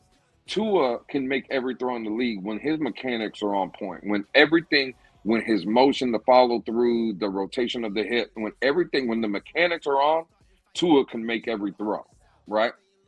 Where Mark is mistaken, yeah, Josh Allen can throw the 60, 65-yard laser. Okay, cool. I believe Tua, maybe not a laser, but Tua can throw a 60-yard pass and get it to Tyreek Hill. We've seen that. But what Mark fails to realize is Josh Allen is more similar to Tua in a lot of ways. Because when Josh Allen's mechanics are off, even with that laser, Josh Allen is absolute trash. And the way we can tell that is week 3. Don't feed me this bullshit narrative about how hot it was at Hard Rock Stadium. Because Ollie was in the building, so was I, so was Color, so was Batman. There was a bunch of us in the building. And yeah, it was hot. But Josh Allen skipped a throw that he had a wide open receiver within 3 yards.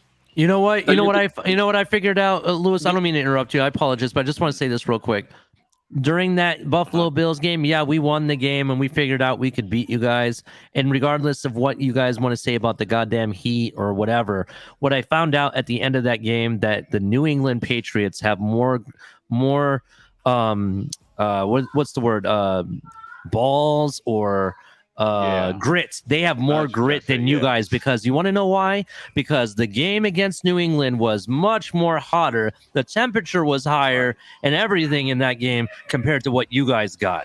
So I don't want to hear that shit. That just means that they have more grit than you guys. More intestinal fortitude. Absolutely, Ali.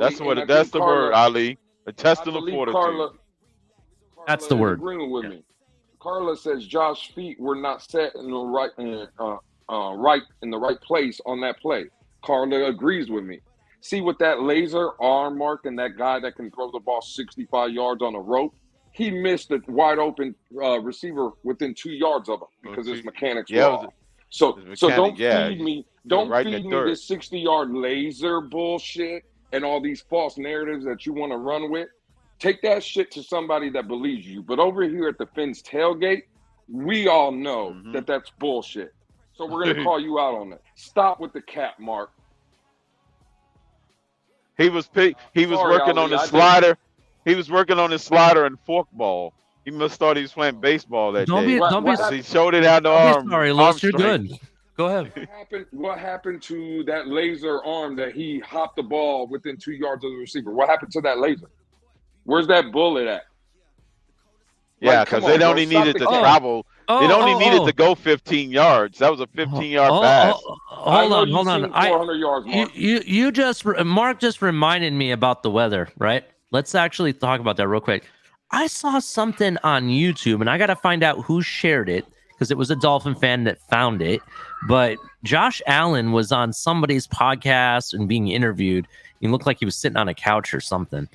And they asked him about Miami. I don't know if it was McAfee's show or somebody. He actually brought up the weather, and I thought the Buffalo Bills players don't complain about the weather. Yep. He brought up the weather. He actually said something about it.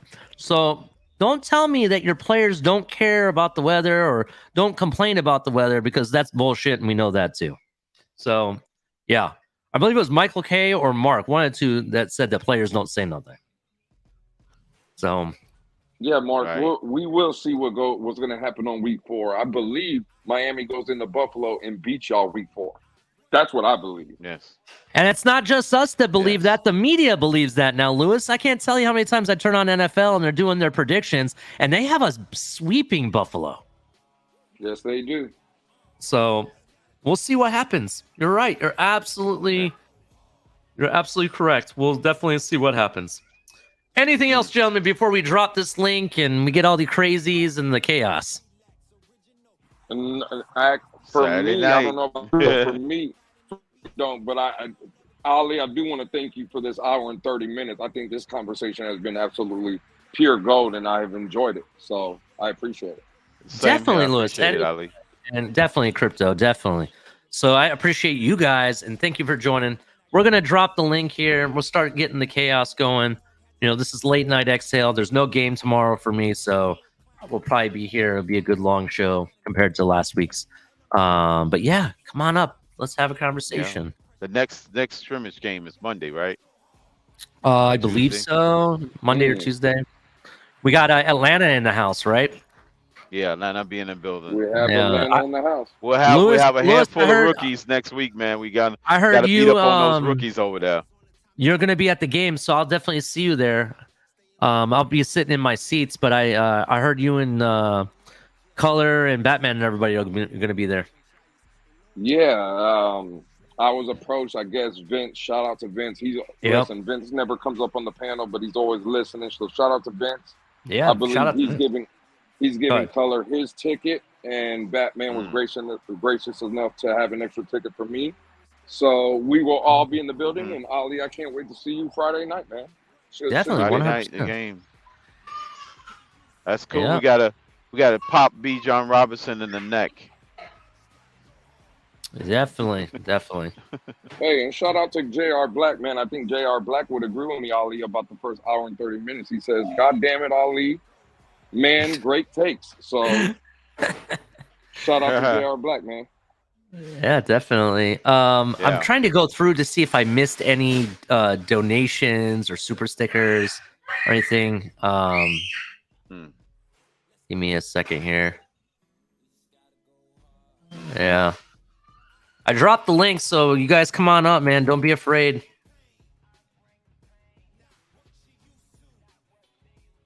I see Pete's up in here. How's it going, Pete? So. Oh, we got some interesting confirmation, Ali, in a Twitter space earlier about the homie Pete. What happened What now? happened on Twitter? Man. Your Twitter earlier? Well, supposedly there was a guy in the Twitter space that Pete knew very, very well. I guess it was Pete's neighbor growing up. And, see, here we go. Pete says, oh, my God, Lewis. Pete, you know it's coming, homie. Supposedly, man. when Pete was a youngster, I guess the guy that was in the Twitter space, Pete was good friends with his brother or whatever, and his brother confirmed that Pete not only was an Atlanta Falcon fan growing up, he was also a Denver Bronco fan growing up. Didn't like the Dolphins at all. So, confirmation today. Listen, shout out to the homie Color. Color was co-hosting that space, so if anybody don't believe me, they can go and find out for themselves. But shout out to Pete, man. Listen, I had Pete wrong. I missed this one. I thought Pete was a Jet fan and a Buffalo fan, but supposedly he's an Atlanta fan and a Denver Bronco fan. So, shout out to those organizations. Man. Damn. See, I don't think Pete's kind of. I don't think. Mafia? Listen, I don't think Pete's hiding it because this is the comment we just got from Pete right here. Pete, come on up here live. I want to see you do the Dirty Bird. Yeah, man. Yeah. Let's get We it gotta started, see you Ali. do the dirty bird. Hey, listen, for all the guys, this is not. We are just having fun with Pete. I know Pete takes a lot of hate. I know I was giving it to Pete, and I will continue to give it to Pete. But at the end of the day, Pete is. I still would consider, that guy a friend of mine. So, but man, Pete, answer for your sins, Pete. Yes, man. You got some confessions to do, man. You got to get in this booth, man. Hey, H, that's the same thing I said earlier in the Twitter page. Like, Pete, say it ain't so. Say it ain't so, Pete. Time for those confessions, Pete. The high priest is calling you into the confession booth. You got to account for it, man. You need to atone for it. Damn. Broncos Mafia and the Falcons Dirty Birds, man. Finally, I got someone coming up. What's up, Liz? I see you in there. Well, Cat for Life can confirm the story. Cat, I'm going to put you on the spot, Cat. Can you confirm what you just heard, Cat for Life? It's like finding out there's no Santa Claus. Holy shit, man. Damn, he said not only that, it was heartbreak. It's heartbreaking. No, that's but what no, he said. hey, no, joking aside, like, I've known that his brother is a Falcons fan, and last time I think they came also when the Falcons came down here. So that was the last time he came down here. But yeah, it was a very interesting space today, to say the least. Lewis. Yes, sir. I think your arch nemesis is here. It's not Big Nick though, not Big Nick, but this is this one's for you. This one's for you. Oh, what's up, Mark? Hey guys, how you doing tonight? Good show so far. Really good show. Had a couple of things that I wanted to throw a little feedback out on. And yesterday you made a point about what shows are about is like fans talking shit. Believe me, I get it. I understand. And we all run some smack at each other from time to time, and that's kind of cool. Hold on, Mark. I think the word is called banter, right? I think that's the proper word for it. Maybe? Yeah, I think you're right. I think you're right, Ali. Yeah, banter is the right word. So we have fun bantering back and forth, and I do like all you guys. And I try not to make snide comments. I try to make more factual comments. But the other thing that caught my ear tonight was the fact of the comparison between the 2022 and the 2023 Dolphins as far as having a greater level of depth. And that is the one area. And as a Bills fan, of course, I'm concerned about the Dolphins. They have a series of excellent players. As a matter of fact, they have more top-tier cornerstone players than Buffalo has. I have no doubt in my mind about that. And I will include Ramsey in that category simply because he will be back, late November, early December. Hopefully back to full form. Lewis, so I should think I you hit have the more breaking Lewis? Oh, but hold on before you go, Mark. I'm sorry, Lewis. Should I hit the breaking news? He actually gave us a compliment. Yeah. Well. I mean, it's coming from Mark. Yeah. I okay. guess. All right. We'll see where he's going. I'll see where he lands. But that was a compliment. So, go ahead, Mark. As I said, I think you have more top cornerstone players. If I'm not going to compare them, but I look at cornerstone players for the Dolphins, and I mean, these are players that are high quality players, possibly in the top 100 in the NFL, voted on by the players. And I would say that your top tier players, I would have Hill, Waddle, and I know a lot of people don't consider Armstead into the top tier because of injury history, but when he's playing, he's a stud. You cannot make any. And I think Hunt is right on the fringe of being a top tier player. I think Tua has the potential to become a top tier player, but again, there's still some things that need to be proven. I'm not going to denigrate on the things that I've seen that are negative. We'll see what happens this year. Wilkins, obviously a tier 1 player. Phillips, tier 1 player. Ramsey, tier 1 player. I think Howard and Tre'Davious White are on the same plane at this point because both are coming off of injuries. If they're both at top forms, they're both tier 1 players. So do you see any more tier 1 players or cornerstone players on the Dolphins roster than what I'm missing? Did he say Cater Kahu? Because I'm going to tell you right now, Cater Kahu is tier 1 now, bro. I don't care what you say. I didn't say it, but because I wanted your opinion. Thank you. Yeah, it's okay. Cater Kahoo, I'm going to tell you straight up, bro. I think even you are going to come out and say once you start seeing him and what his progression, I will say, you're going to be like, that is one hell of a gem. That's what you're going to tell me. It's you're going to be very surprised. Getting that guy as an undrafted free agent and then taking the opportunity with the coaching staff there to develop him. Outstanding job. I mean, the only thing that people could really complain about are 8 penalties. But and I took a look. He had 8 penalties last year, but the total yardage net was 93 yards. It's like nothing. Yeah, and in addition to it, he was a rookie on top of that. You know what I mean? Yeah. So I mean, the 8 penalties, it sucked. It is what it is. But I'll go on with one other thing. I'm not really sure whether that pass interference call that they called on him in the Buffalo game was a pass interference call. I still have my doubts on that. That's what I was about to say. That one I know which one you're talking about. I questioned it, but there was 2 other calls in different games, one in each, that they called like a similar type of. It was like a bullshit pass interference.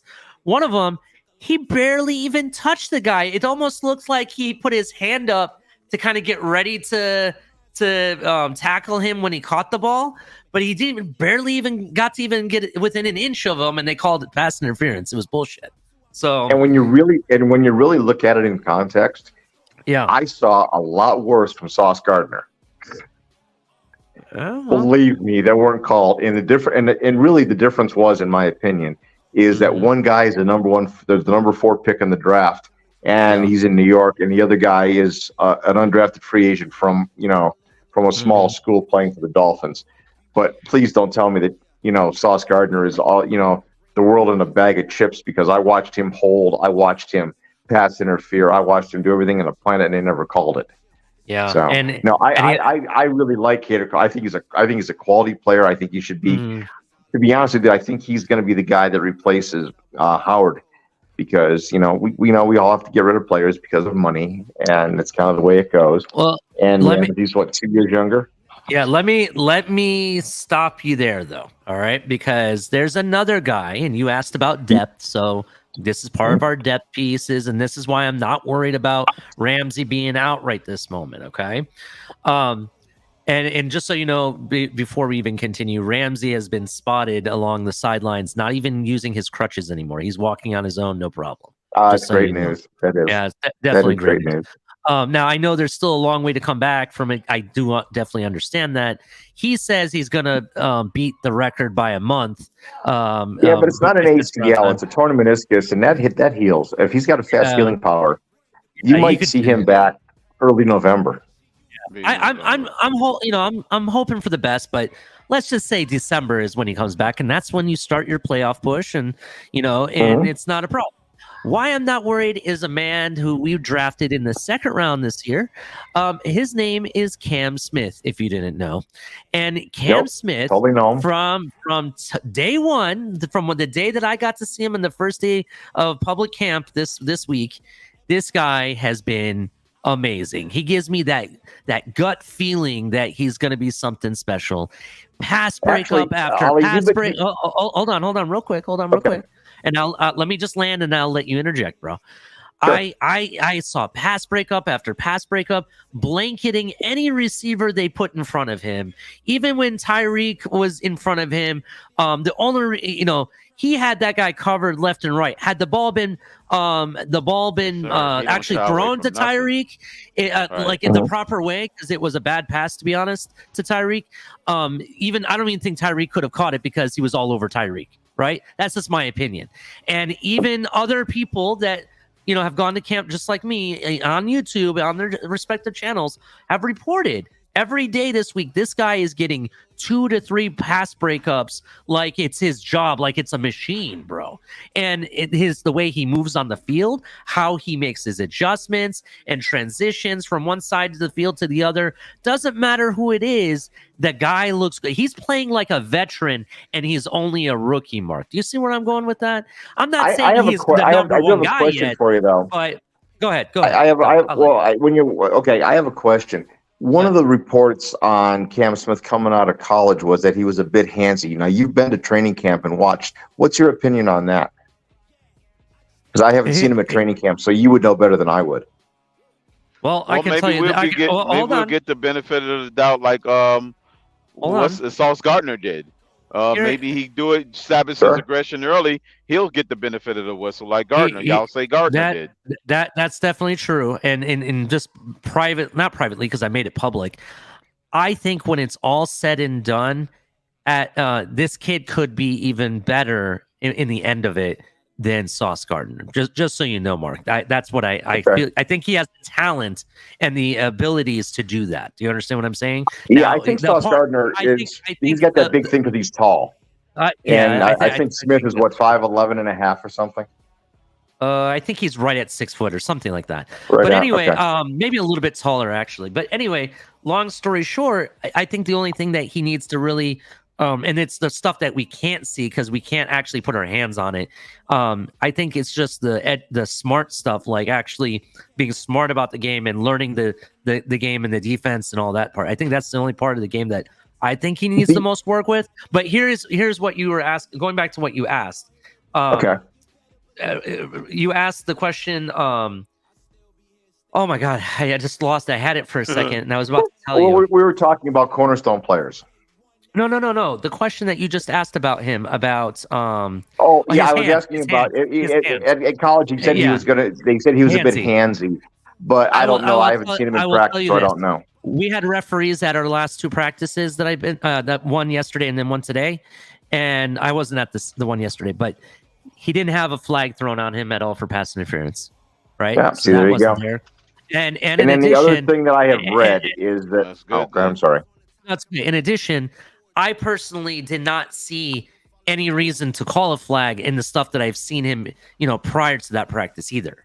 So that's my opinion. I read one other thing, and I don't know how much I want to believe it because again, I haven't had a chance to see him. But somebody reported, and it was a Dolphins YouTuber that reported that he had skinny legs.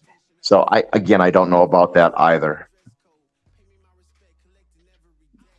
I don't know what that necessarily means because you look at the guy that watched him drafted. He was like 160 pounds, so and he's supposed to be a top of the line corner. But they say his legs are probably a little less developed. That's a year full of NFL training and stuff. Mm-hmm. And he's perfectly positioned. My only question on Cam Smith, and it wasn't about talent coming out, and it wasn't about attitude. I know it was reported that the Dolphins didn't sign him until late because they didn't want to give him his money because of South Beach, blah, blah, blah, blah, blah. Don't believe that for half a minute. But that I probably would have taken maybe a little bit closer look at offensive line. And I know the offensive line is very scheme dependent. And I don't know if there was a guard left that you could have taken that would have been a better scheme fit. I know that they're trying out a lot of people out right now at left guard. And that's still an issue. And again, I haven't been there to see. I kind of think that battle's over too. I think Isaiah Wynn has it in the bag. Unless they bring somebody else in, I don't really see anybody else beating him out, to be honest. I was listening to Reason this afternoon. He was saying that there might be an issue between Dalton Risner, who I would have picked up if I were the Dolphins, because he's the last top quality inside offensive lineman that's left. But maybe there was an issue between him and the offensive line coach. But there's not issue physical wise.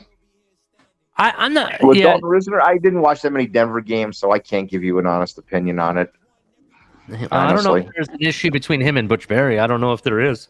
So that might be. That was what Reason was speculating today. And generally, I listen to Reason because he tries to stay with his ear to the ground on stuff. But I know Cyrus Torrance, who's working out really well in Buffalo, wasn't really a fit for Miami because he's a pin and pull guy. He's not an outside sweep guy. Yeah. So that wasn't fitting the profile. The guy that I probably would have taken would have been John Michael Schmitz because it would have resolved this whole issue. Because in my opinion, you take that center, you move Connor Williams back to guard, where that's his best spot. Schmitz is a natural center, probably going to diminish the number of high snaps or snaps that throw off a play. You move Connor Williams back over to his natural guard spot, Now Liam is a bench is a bench backup, which strengthens the line along with Feeney, and then you don't have that concern that in the what event. What is Feeney playing now?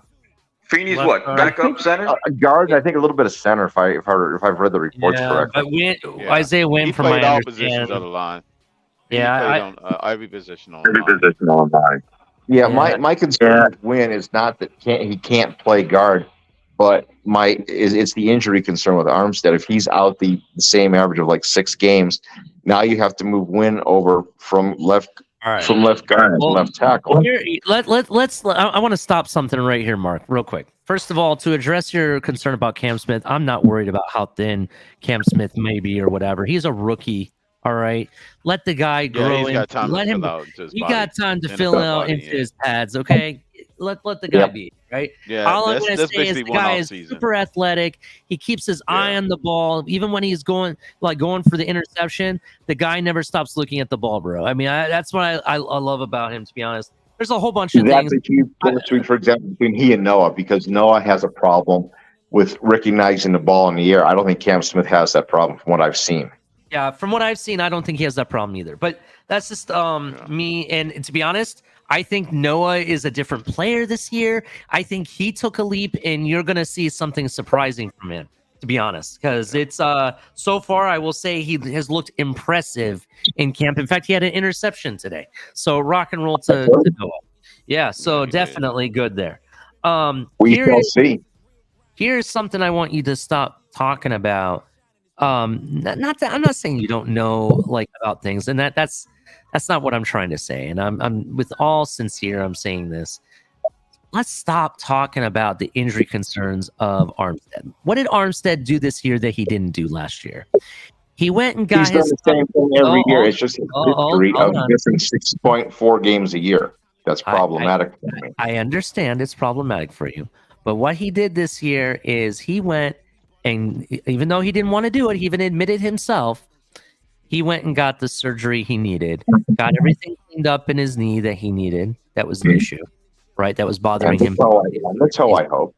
Yeah. And his toe, he says, is 100% healed. That's what he's saying, right? So he says he's at 100%, and he actually went and got surgery done and everything. So I think he's good to go. His personal goal, he even put it out there, is to play all 17 games, the whole season, right? That's what his personal goal is, to be out there. I'm not worried about it, bro, at this point, right? I no longer have to worry about the ingrown toenail that could have been the issue of holding him out in certain games. I don't have to worry about that anymore, bro. It's done and over with. What I do like is the fact that smarter teams with smarter coaches are keeping players on the sidelines during training camp. The preseason games, they'll all be bubble wrapped. He's not going to practice during the week, except maybe for one day a week on their heavier practice day to make sure he's fully comfortable with the plays. And that's how you keep a veteran who has some kind of, either it be a veteran or somebody that is got a bit of an injury history. That's what you do. I mean, McDaniels is smart. He doesn't have to practice. What is Teron Armstead going to get out of practice? Seriously. I mean, to be honest, why I like him having at practice is not so much that he has to practice himself. I mean, he does have to make sure there's no change in the offensive scheme and all that. That's fine. And it is to stay warm and kind of, make sure he, there's nothing he has to worry about. It's also to build the cohesiveness between him and the person that's playing left guard, so they can work together. Totally agree. That's what Von Miller's going to do while he's on PUP. He's going to be there as a coach on the field. And that's basically where I was going with this. He's been coaching Eichenberg and some of the other offensive linemen. He's talking to them and pointing to certain areas on what they need to do and stuff. And there are times that Eichenberg has shown some progression. Now, I know people are kind of upset because it hasn't looked good, or it's still in the dumpster with Eichenberg or whatever. But it's kind of hard for me to say that when you're going up against Christian Wilkins every day, or Phillips or a Bradley Chubb every day. You know what I mean? That's really hard, especially when those guys are performing. Especially Christian Wilkins, who's doing. Lewis said it. It's funny that you mention that because there's a lot of hits. There's a lot of hits in Buffalo about Spencer Brown. But again, Spencer Brown is going up against Leonard Floyd. He's going against Greg Rousseau. And Miller's, still practicing on the side. So are these guys poor players? Are they underperforming? Or are they playing against a superstar who's going to beat them because they're just better? Yeah, maybe this defense is just so overpowered, the offense really can't do anything with it. You know what I mean? And that's a great thing for any team. It doesn't have to be us, but any team would love to have that. Now, the biggest question is, what are they going to do against another team? And we get to find that out next week against Atlanta. So that is going to be big. I can't wait to see what happens there. All right, so we just confirmed there's joint scrimmages of both games coming up. They're both joint. Are they? Yeah, for practice. Yeah. Cool. I read something on there. Is that tonight that Rodgers is out 4 weeks? Is that just a hypothetical take, or is that a real take? Because I read something on Pro Football Focus that Saleh made some, threat to his players, like don't touch Rodgers. So is Rodgers hurt? What's the deal? Anybody know? I'm going to see what I can find out. Does anybody know? I want to see and confirm that if he had a toe injury before in the past. I want to say he had a foot injury not too long ago. Okay, it's that way with all NFL quarterbacks. Here's the latest. This was put out 10 hours ago, according to Jets Country from Fan Nation. Okay, the New York Jets fans in attendance held their collective breath. Future Hall of Fame quarterback Aaron Rodgers went down to one knee during Saturday's open training camp practice in Florham Park, seemingly experiencing pain in his foot. The four-time NFL MVP was temporarily replaced by backup Zach Wilson. With Wilson set to take the reps, Rodgers retreated to the sidelines for a few minutes until putting his helmet back on and returning for the entirety of the final period. Upon re-entering the playing field, the 39-year-old, he went out to play. Let me just see what it says here at the end if there's anything important to know. It says, fortunately, no serious harm was inflicted, but any time a quarterback goes down in practice, even for a moment, concern instantly emerges. That's all they said. They didn't say anything what the pain was caused by or anything. That could be anything. Somebody could have stepped on his foot. Did you happen to see the report, guys, that Teron Johnson gave Allen a huge shot on a running play into the end zone? I think it was on the Wednesday's practice, and he came up a little bit limping. So that's something to kind of watch too. Well, our other undrafted free agent, and this, shout out to Chris Greer, right? I mean, he tends to find these undrafted guys and turn them into gems. It's kind of surprising. We got another undrafted free agent guy, two of them actually. One of them is Aubrey Miller, who I think is going to make the 53-man roster.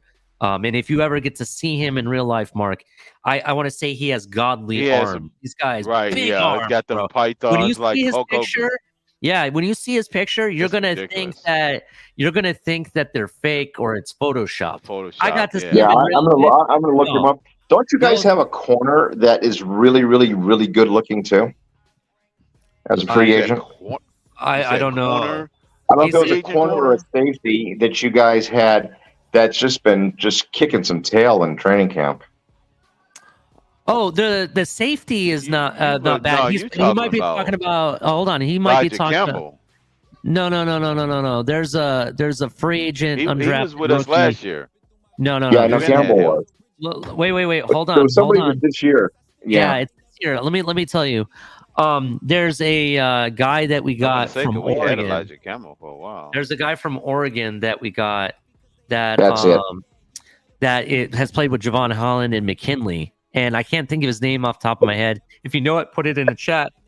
But I've heard, has popped a few times. So definitely.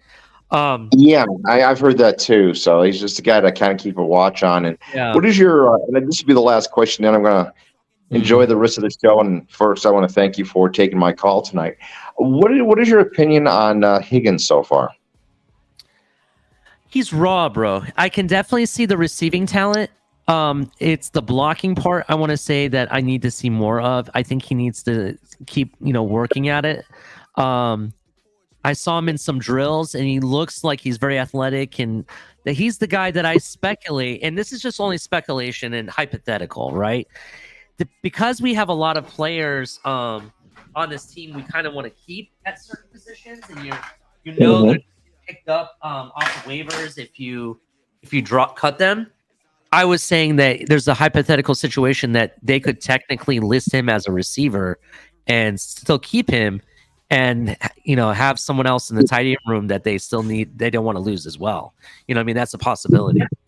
You guys had a tight end also. I don't know if he was a free agent or what he was. That was supposedly turning a few heads in camp also.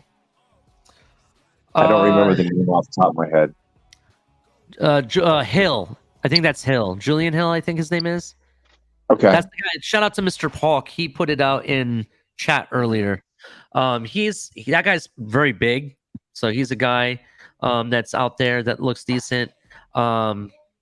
Yeah, the biggest jump that I've seen, like surprising out of anyone that's new, not just free agent, but everybody, is Braxton Berrios, bro. That guy is ridiculous right now, and I haven't even seen him fully return punts. I've seen him catch punts, WR3. But in the receiving section, dude, they're using him all over the place. They got him with sweeps, fake jet sweeps. He's the possession guy in the flats, out of the flats, up the middle, across the middle. They got him all over, bro. He's one of those guys, in my opinion, that he goes to a team like the Jets that have no quarterbacking up until potentially this year. He's had nothing at quarterback for eons. So now he goes to a team that actually has a quarterback who has complementary wide receivers who can make plays. Now this guy was averaging 20 yard or 25 catches a year in 4 seasons in New York. I'm here's my hot take or broken take, whatever you want to call it. I'm thinking he's going to get 50 to 55 catches this year for over 700 yards. I could see that. I'll give you that. I'll concede that to you, definitely. That would definitely make him a wide receiver 3. Braxton Berrios, I honestly think definitely would. And I want to say it's the delusional Patriot fan that might like this take in a way because of who it has to deal with. I honestly think he could become that Wes Welker or what's his name? The other receiver that Brady had for a while. Edelman. Sorry, couldn't think of his name.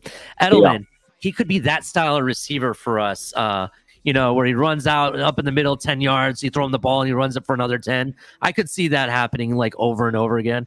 The one thing I keep thinking though, Ali, is that it's kind of the same thing that's going on with Deontay Hardy in Buffalo, because Hines gets hit by the jet ski. He's out for the year. Sorry to hear that. And now they're going to use Deontay Hardy, it looks like, to be the primary punt returner. Kickoff returns are not going to be as much this year because of the new rule. But this is how Trent Sherfield, for example, is moving up in Buffalo to possibly being the third receiver. My concern, it's not really a concern, but if Berrios moves solidly into the third receiver position, which I think he will, now does he still have his punt return duties, or is that going to go somewhere else on the roster?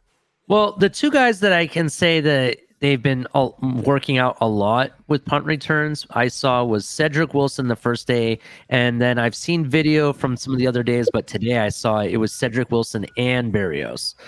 So they're still probably going to have him look at, doing punt returns, but technically they kind of give that to a wide receiver 3 or 4 on this team, to be honest. That's what generally I think don't close your eyes on Cedric Wilson. I think I still think he's a good player. I think he has the talent. He just hasn't been able to use. Yeah, he definitely has the talent. I think what do they call it? He just hasn't been able to put it together. And the other issue is in the special teams part of it. If you can't put it together on the receiver part and your talent is too good to give up, at least put it into the special teams part, right? And he doesn't laugh, but I have a comp for him. Hold on for me 1 second. He muffed a punt the first day, and then I heard he muffed a punt the second day. Do you understand? So that's why I'm kind of like, oh, I don't know. You know what I mean? I don't want to hear that you're muffing punts, and it's not like you have to run it back. There's no one coming after you. You have all the time in the day to catch the ball. They're going to have you catch it and then jog 10 yards. That's all they're going to have you do. You know what I mean? If you look at comparable size as height, weight, and speed, You know who he reminds me of in amount? Remember a younger Allen Robinson? Allen Robinson. The guy that played with he was with the Rams last year, and before that he was with Jacksonville. He's with the Bears if too. you look at Allen Robinson and you look at his trajectory earlier in his career, take a look at Cedric Wilson. Look at the comparables. Yeah. Yeah, similar. Okay, kind of similar. Especially when I wouldn't be the Cowboys. You know, I hear a lot of people saying, "Oh, trade him." Don't trade that guy. If you want to trade him, you can go trade him to Buffalo all you want. I'll take him. I don't know if we'll trade inside our own division, but Hey guys, I want to thank you again for the time tonight. I want to listen to the rest of the show. You have a great evening, and again, very much appreciated. Mark, before you leave, one last question. Since you said you would take Cedric Wilson, just curious, what would you give for Cedric Wilson? The Bills have 10 draft choices this year. I would probably, because the Bills have 2/3, I would give you a 4th. I like that.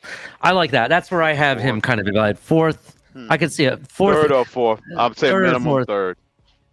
Yeah. You could have the compensatory. I think I would give up the compensatory 3rd that we have for Tremaine Edmonds, because that's going to be at the end of the 3rd round. I could give up that pick.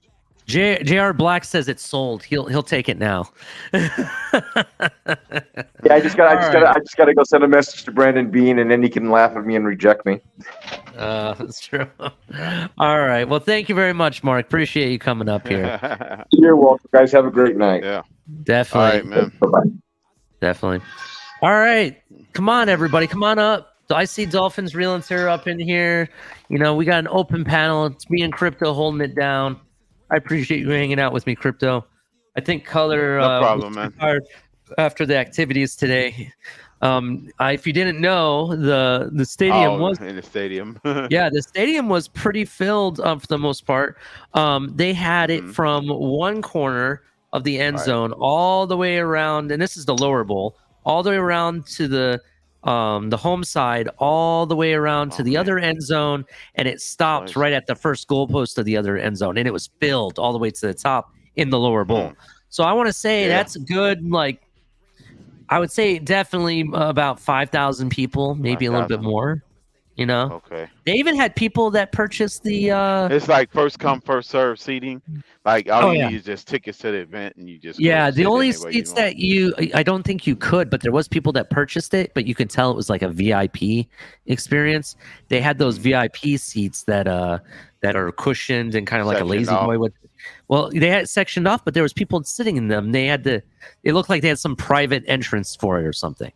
So they may have gotten some type of VIP treatment or something. Yeah, so there was even people sitting there. That's how filled it was. There was people trying to get where me and Color were sitting and everything. We had perfect seats, bro. We definitely had perfect seats. So okay. Cool. JR Flag, so funny. That's funny. What's up, Carla? Cool. How's everybody doing? Dolphins Realtor G, how's it going? Michael K hasn't come up here. I'm very surprised. I thought he would jump at the chance to come up here. New Attitude. I like that name. That's a good one. Newfoundland. What's up, man? What's up? How's it going? So let's see here. Ali Safety Ken Cap for Life's coming back. Kedron Smith. Yeah, I saw him too. Cap. Oh, hold on. There you are, Cap. What's up, man? All right, guys. So talk to me and let me get a clear evaluation on what you guys think as far as with the running back depth moving forward. Okay. Running back depth. So you want our evaluation on the running back depth? Yeah, because if we're seeing Gaskin taking, was he playing today, Gaskins? Yes, he was. He was playing today. He had a would-be touchdown on a drill. If we're doing that, and Ahmed's getting played too, and he's looking pretty good. I mean, if it's to the point where it's day-to-day with A-Chain, and Jeff Wilson's already, I think it was twice he's been in and out. I mean, is there inconsistency there as far as with depth, or do you guys think we need to make a move? Or Well, here's the thing. We don't need no more running backs. I mean, Mostert's still there. I mean, we keep forgetting Mostert's number one. Cap for life, bro. You keep bringing me back into this argument, and I constantly have to sit here and educate you guys. I mean, God. I mean, at some point, I figured you guys would give me a break on this. I don't need a running back. You know, it's a luxury right now. I gotta bust out the, Lewis's NyQuil or the cooked apron. Jesus Christ! All right, here we go. I'm gonna break this down. No, the reason I ask is because I think we're all in agreement that right now is if we're complaining about O-line, then what the hell don't we just go get O-line? We do. Okay, this is the problem that we have, Cap, and this I'm gonna break this down for you. Okay. As I said earlier to Lewis, because Lewis asked the award-winning question. Is it really the defense that's just that damn good, or is the offense just playing that bad, right? And I said because during drills and during certain times, the offense does perform here and there, and it does seem like the defense is dominating at times. It's too hard for me to tell if it's really the defense or if it's the offensive line, right? Because here's the reality, right? Let's say I just taught myself to play chess, right?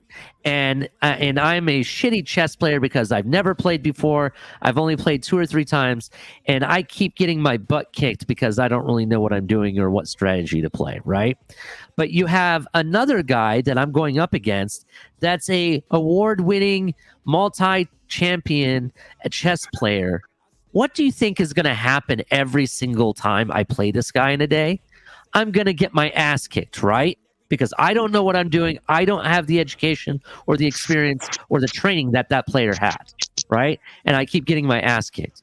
Well, in reference to this, you have a guy that hit rock bottom last season in his abilities and everything, and he's going up a guy that is that honestly I don't see why he hasn't made multiple Pro Bowls in my opinion, but he should be a perennial Pro Bowler, and I honestly think he's going to be one of the best players this year, in top 3 in his whole what do they call that, top 3 in his position. To be honest, that's the way he's playing right now, and even Lewis said it. He's playing at a Aaron Donald-esque style of defense, and he's playing almost at that level, right? So if that's the case, it's argument can be made that even though he hasn't shown it too much, it's too hard against this style of defense, because this style of defense, not even this style of defense, this defense is playing elite. At least the top 4 starters are, right, in that front 4. Right. So I think until we have the first preseason game, it's too soon to see if there's really an issue at running back or not. Now, the reason to bring in another running back, because I can still argue it, is the fact that this offense is very grueling to the running back position when it's fully functional, the full playbook is being played. You saw 49ers case because it's almost the same offense, very similar, or it's a variation of it. You look at them, they went through running back after running back for several years until Christian McCaffrey finally came to them, right? How many years? Look, even Mostert he got injured after he finally thought he found his ways there. He got injured. Then Mitchell got injured. They've had running backs, blow out their knees. They were down to converting wide receivers to running back, and it still happened in the NFC Championship game. So there is an argument to be made. There is an argument to make that we should bring in another running back, and part of that, even look at what the Eagles did. The Eagles didn't care. They still picked up a running back. And I think who was it? Melvin Gordon played for them last season. I think that was the running back that they got. And look what they did. They went straight to the Super Bowl. Now, I'm not saying that it has to be, it doesn't necessarily have to be a Dalvin Cook, to be honest. It doesn't necessarily have to be, who's the other guy that we like? Jonathan Taylor. It doesn't have to be him. It could be a Kareem Hunt, who's now being looked at Atlanta, as well as I heard the Vikings are interested in Kareem Hunt now, just so you guys know that. It could be a Leonard Fournette. I know a lot of you don't have issues with Leonard Fournette, but I'm looking at the productivity and what he brought to a team that had a trash O-line last year, right? He still was very formidable in the pass catching game, and he was still good on third downs and fourth downs, getting that 1 or 2 yards that we weren't getting last season, right? So I'm okay with it. I still think the position gets addressed regardless, right? Yeah. I don't know. My question is, I've thrown in the towel, Ali. All right, I hear you. I hear you. I understand why it's not necessarily a sexy move because we have other moves, but I will tell you it's an easier move than fixing the offensive line, right? There's not very many people out there, and if you're not going to get Reisner, right, who else are you going to get to come fix this offensive line? You know, besides someone that we probably never heard of before. You can always bring back Jesse Davis. Oh God, not that. I heard the Colts were trying him out. I'm just saying, Ali. I bring back Jesse Davis. I'm not going to continue because I don't want to. I think by you saying that right now, just woke up Color out of his bed. He's probably one eye twitching and everything because someone had to say something about Jesse Davis. But I honestly think that this is the thing. This is what I'm going to say. Regardless of what happened, it happened in whatever. I don't really care to discuss it further. But I will say that based on what happened and, unfortunately, of what people have said here, I don't think Jesse Davis wants to even come back, to be honest. Just being honest. We can give him a nice $10 million bonus. Like what's going on, Craig? How you guys doing tonight? What's on your mind, bro? Well, hey, man. I'm just worried, that we're going to screw up this Christian Wilkins thing. I think get him re-signed, and I think you get Zach Sealer signed. Well, I am glad you brought that up because I was actually thinking about this, right? So why are we waiting, to sign him? Maybe we want him to prove that he can get all the sacks. That's a possibility. What's up, Fins for Life? How you doing? That's Alex. What's up, Alex? Pretty good. Let me just land here, Alex, and we'll talk to you and we'll bring you up here. That's a possibility. We also look at the fact that maybe, Lewis said it himself. I've said that maybe Vic Fangio doesn't think Christian Wilkins really fits this scheme perfectly, but I can tell you based on what he's doing, he definitely fits the scheme because it's working. Whatever Christian Wilkins is doing, it's definitely working. He's a sack machine out there. It's like no joke, right? And then you can also look at the fact that do we really want to pay 22 million, 23 million for him and whatnot? So I was thinking about it, right? We always say, what's the guaranteed money with these players and everything? We technically don't need to re-sign him yet. We can wait a year, and when we get that big influx of cash and cap open, then we can re-sign him. We could even franchise him next offseason, which would still pay him lower than what his projected amount per year would be, right? And it's guaranteed money to him, so he's getting it no matter what. You understand what I'm saying? So yeah. I think that's why, one, he's still playing 100% and he's not putting up a stink and everything because he knows, if anything, they'll franchise him and he's guaranteed 20, 21 mil no matter what, because it's somewhere in between there is the amount it would be, right? So either way, I think it's a win-win for him because, one, he can try out for the whole league if he really wanted to and show that he can get those sacks so he can make sure he's getting a bag. Doesn't matter if it's from Miami or not. But also, it gives time for Miami to open up the cap space, get the increased amount of cap space because it will go up every year because of the YouTube money and everything else that will come in. especially now we have a deal with Nickelodeon. I don't know if you guys heard about that. That's kind of funny. We'll get into that. Are they going to do one of those like splash things they do or whatever? Well, they did it. They did something with it last year where they were sliming people at practices. I don't know if you guys saw that. Well, no, I meant like during touchdowns and that, like they showed different games, and they'd have like almost. They'll do the tech animatronics and all that stuff, like the fake stuff, like they did. Like, yeah, they might do something like that. That might be. I heard the Super Bowl is going to be like Nickelodeon themed kind of thing. I don't know. We'll see. We'll see what's up with that. And it's also the Super Bowl is going to be played on Nickelodeon too. Did you guys hear about that? Oh, really? Yeah, I think this is the first year they're going to have it on Nickelodeon as well as the other broadcast. Yeah, that's interesting. Yeah, I think that's what I read. I'm pretty sure that's what they said. But well, it'll be nice. It'll be nice to see the Dolphins there. Yeah, but anyway, going back to Christian Wilkins, definitely.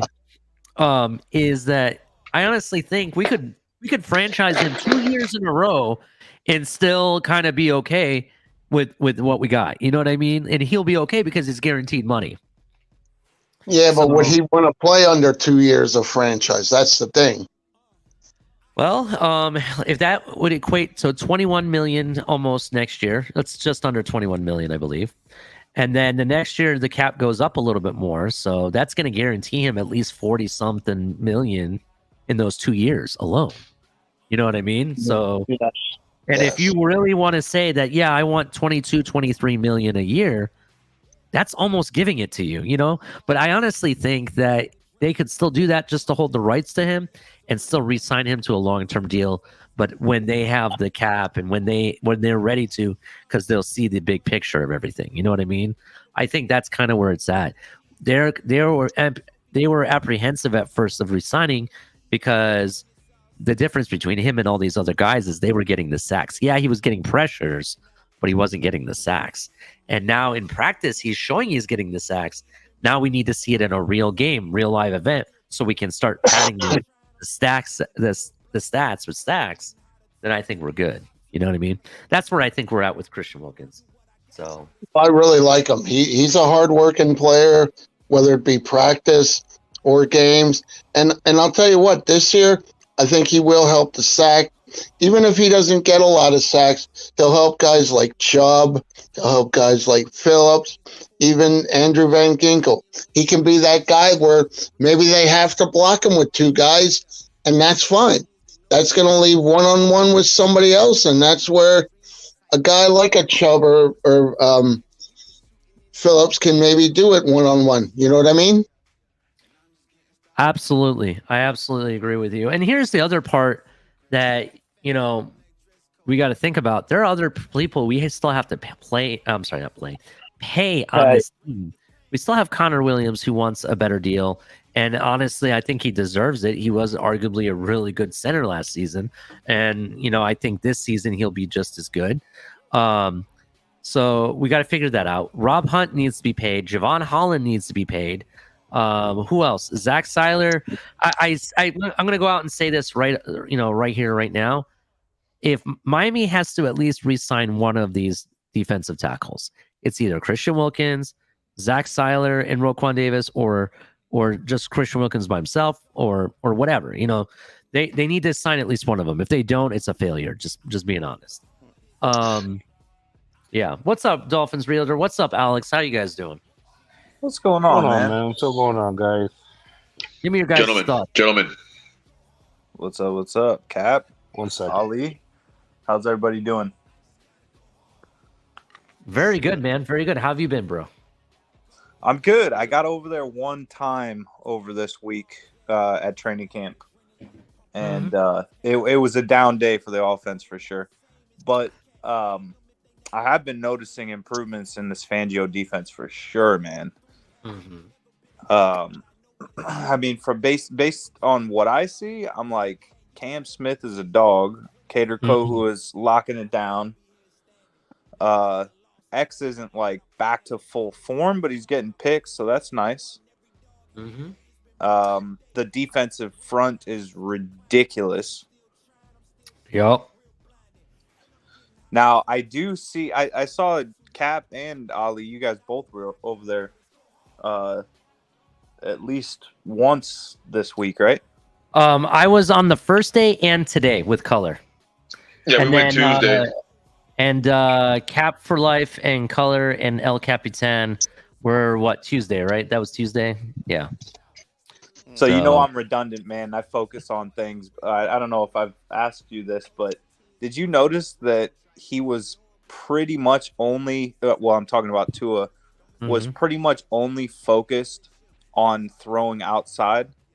Yes. Thank you for bringing that up. And talking about the flat. Hold on. Yeah, well, he was thrown to the flat. He was definitely throwing his check down, and then outside the numbers, like a lot. Mm-hmm. A lot. Yeah. Hold on a second, guys. I'm going to bring something up and share with you guys.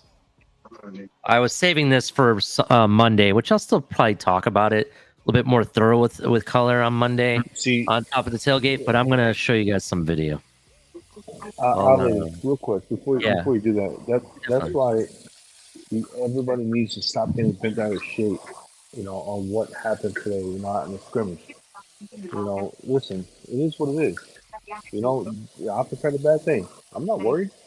I'm not worried one bit at all. This is just practice. Practice don't mean nothing.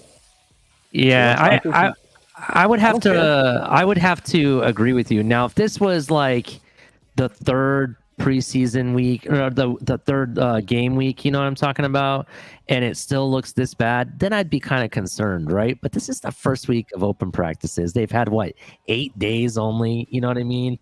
And they're still figuring out, they're having battles going on, they're still figuring out who certain starters are going to be. They one thing that they are doing that I did notice is in each day of camp, they are swapping tandems and different people. They had people getting work with the first starters, like today, the cornerback position. I think everybody got a shot with the starters today, right, in the defense, in the linebackers, or even on the offensive line. They're moving people in and out, trying to get looks to see where they're at. Even a guy that I thought didn't have a shot to make this team, Hayes, our offensive tackle that we got in the 7th round, he was even looked decent at times. So I think it's too soon.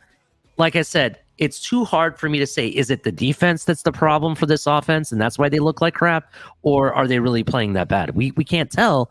We need to go into this first preseason game and then come back and reevaluate it. You're rotating Cotton, you're rotating Robert Jones, you're learning how to play wind. Like you mentioned the other O linemen as well. I mean, you're having Feeney come in and out. Like they're mixing and matching all these O line guys. But the good thing is that he's getting to read the progressions. So regardless of what you heard today, we physically saw him have enough time to look to his check down and then some. So I mean, it depends on the package that they're bringing to us. But apparently, I guess Fangio's bringing out everything right now, and he's starting to make his own scheme. Like he said, he was trying to make like a Frankenstein-style defense now or something like that. Well, Cap, that's what I'm saying. Go ahead, bud. Go ahead, man. No, I was just going to say that I'm not even concerned at all compared to what I was last year with the whole left side of the line. I think we have depth there now. I think Dan Feeney's looked good. Isaiah Wynn's looked good. Liam Eichenberg is probably about to, catch a ride. That's the only down one I heard. That's the only down one I hear. I mean, Armstead isn't even out there.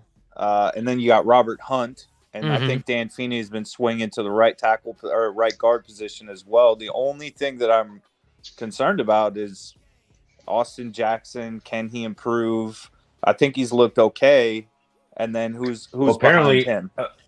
Apparently, Austin Jackson's been the most improved player in the camp so far.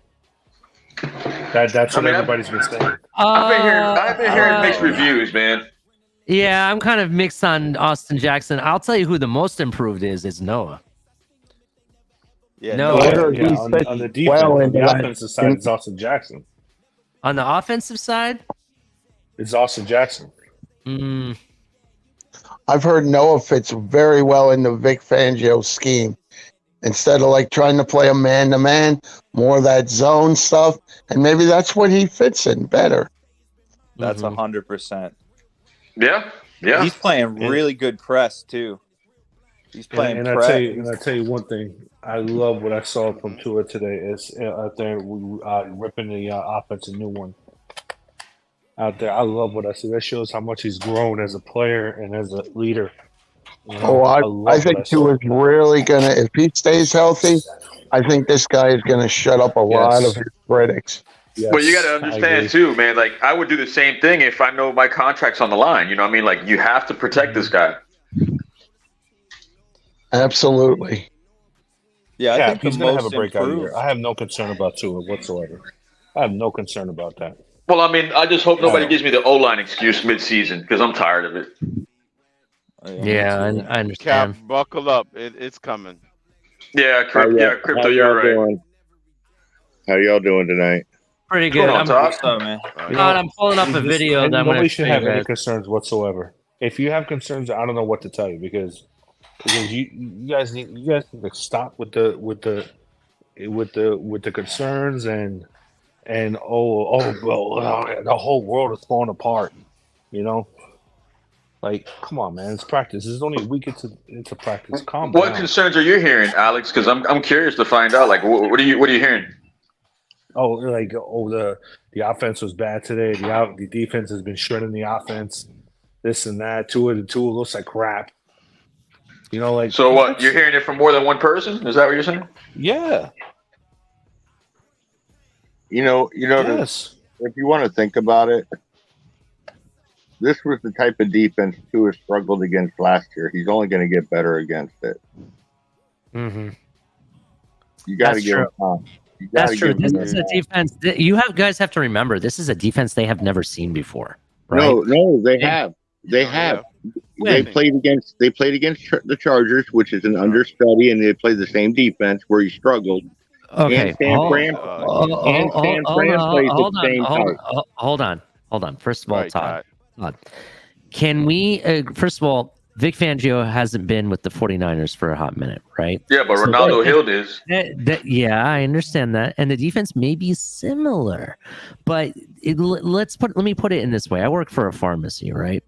And we all know that the generic version of anything, it's similar, but it's not quite the brand name, right? Yeah, but what I'm saying is, hold on, and let me just finish, right?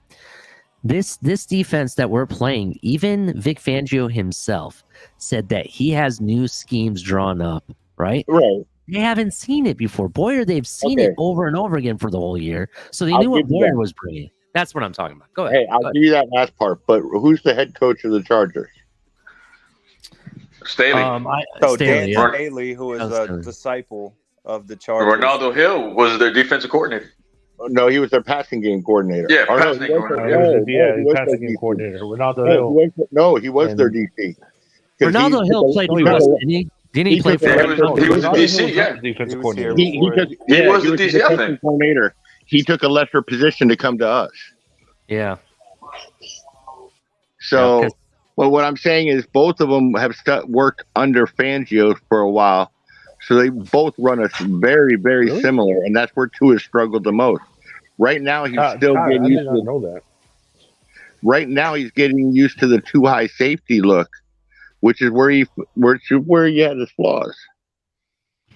Sure. And he's only going to get better from this. He's going to learn how to beat it eventually, but it takes a little time in the preseason. It takes a little time in the practice. I think about that too high safety. Yep. I didn't say it was an understudy of their defense Fangio. is not as complex when it comes to after the snap. Ours transitions into all kinds of stuff. Well, there's always a difference. There's always a difference between the master and the understudy. Mm-hmm. The master has it down pat and can change it at any time with what he wants to change. You know, like I can give you an example. Flores ran that zero formation. But remember how many people would jump back into coverage? You wouldn't know who's going back, who's going to blitz, who's going there. And then when Boyer came in, it seemed like every time he went to cover zeros, everybody blitzed. He didn't have that people jumping back and, all over the place. There's always a difference between the master of the defense and the protege. Is it safe to say that we have the master and the grasshopper on defense? Yeah. Yep. So this is, yeah. So I was just gonna show you this. This looks like they got the second team defense in here because I don't see Christian Wilkins anywhere. And you got Tua under center. You got Cedric Wilson over here, and you have, I think that's Waddle. That's right there. And I think behind. Hey, I'll be right back. No problem. I think the guy behind what is that? Behind the left tackle, I think that might be Berrios, maybe. But let's just see what happens on this play real quick, because I think this kind of explains what Dolphin Realtor was talking about. I think this is the play. So you see him, he steps back after faking the handoff. He's looking downfield. He's actually looking. He steps up. He looks to the left, his left, and throws across. So one thing I've noticed, we'll skip through this because this is a running play. One thing I've noticed, this might be a running play too. Let me just see if this is it. Well, I mean, I've noticed. I remember when Nick Hicks was on Reason Show. He mentioned that Tua is working on that to make the defense bite into running to the side that he's rolling out on, and then he'll throw it half across the field. And he's saying he's developing that force and that strength, and he's saying he's never seen that speed before on a throw from pretty much from side to side. It's like if I could see that, they see that. The defense on other opposing teams are going to see that shit, so they need to like switch it up some. Yep. That was Gaskin. See, they were already getting after Skyler like instantly. So, okay, so you have the field is 100 yards, right? The field from the width of the field is how long? The width of the field, I think it's like 50 yards. I think I could be wrong. Yeah. So he's flinging it 50 yards wide and 50 yards vertical. Yeah. Watch this throw. I actually kind of lost the ball for a moment, but it was just short, unfortunately. This is one by Skyler. I think it's also a deep ball. I think. Yeah, watch this. This is a beautiful pass. Javon Holland. And right behind him was Noah. Noah and Javon were right there, bro. Yeah, but the one thing I've noticed big time when it comes to Tua is that he is practicing throwing out in the flats a lot. And it got kind of boring at one time watching because I wanted to see the deep balls to Tyreek and Waddle and that kind of stuff. You know what I mean? But they do have him. You definitely can see where he's looking at like his different progressions throughout the entire play. You know, he looks at his read one, his second read, third read. You know, into the flats, first, second, third, into the flats. That's basically what he's doing every time, bro. Yeah, we saw pass protection and pretty much exactly what you're saying on Tuesday. And I'm pretty sure they do the good stuff in the bubble, but I don't know if anybody else has been out there this week. Are they keeping it that vanilla to the point where we're just seeing one bomb per practice? Part of it is because I think he's actually practicing going through progressions that he doesn't just throw it up. You know what I mean? He doesn't make the throw if he doesn't feel it's going to be a good throw. He actually is trying to get to the point of just finding the open guy in the flat and tossing it to him. You know what I mean? So, yeah, that's what I'm saying. Like, if we're going to do that a lot, that means the running backs are going to be utilized a lot, and that means they might get injured even more.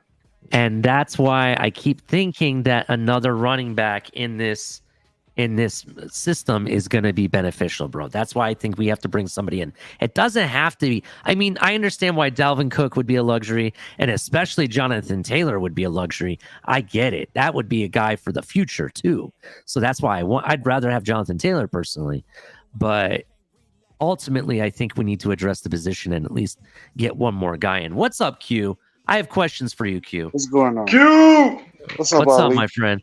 I have questions. Now, one of my favorite undrafted free agent rookies this season is Samoan. He played for USC. I don't know how to say his last name, and it's spelled. It's Pelly. Brandon is his first name, but his last name it is Peely. It is Peely. Is that how you pronounce it? Yeah. Yeah, it's Peter from USC. Brandon Peely. All right. Definitely. Yeah, I just wanted the input on today's scrimmage, and I was wondering why the offense wasn't eating up the defense, because I think the West Coast offense is primed to be like the opposing factor to the Fangio defense, which gives up the underneath to intermediate throws. And the West Coast offense predicates on it on that short to intermediate throw. Long time no see, brother. How you doing? What's up, bro? I'm good. Been busy. Yeah, I understand what you're saying, Q. I completely agree with you. Q said fundamentally that style of offense should defeat Fangio's defense. Yeah, but they don't really run a West Coast offense. Their patterns are. That's what I'm thinking. Yes, Todd. I'm thinking that same thing too. I'm thinking the same thing. They're 15 to 20 yards downfield are their patterns.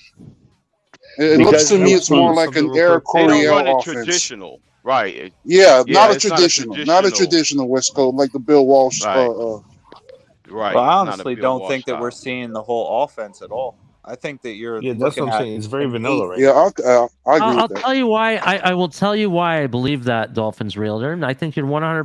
I just wanted to respond to something real quick. If you don't mind. Let me just land on this real quick because it'll take me 2 seconds. Bro.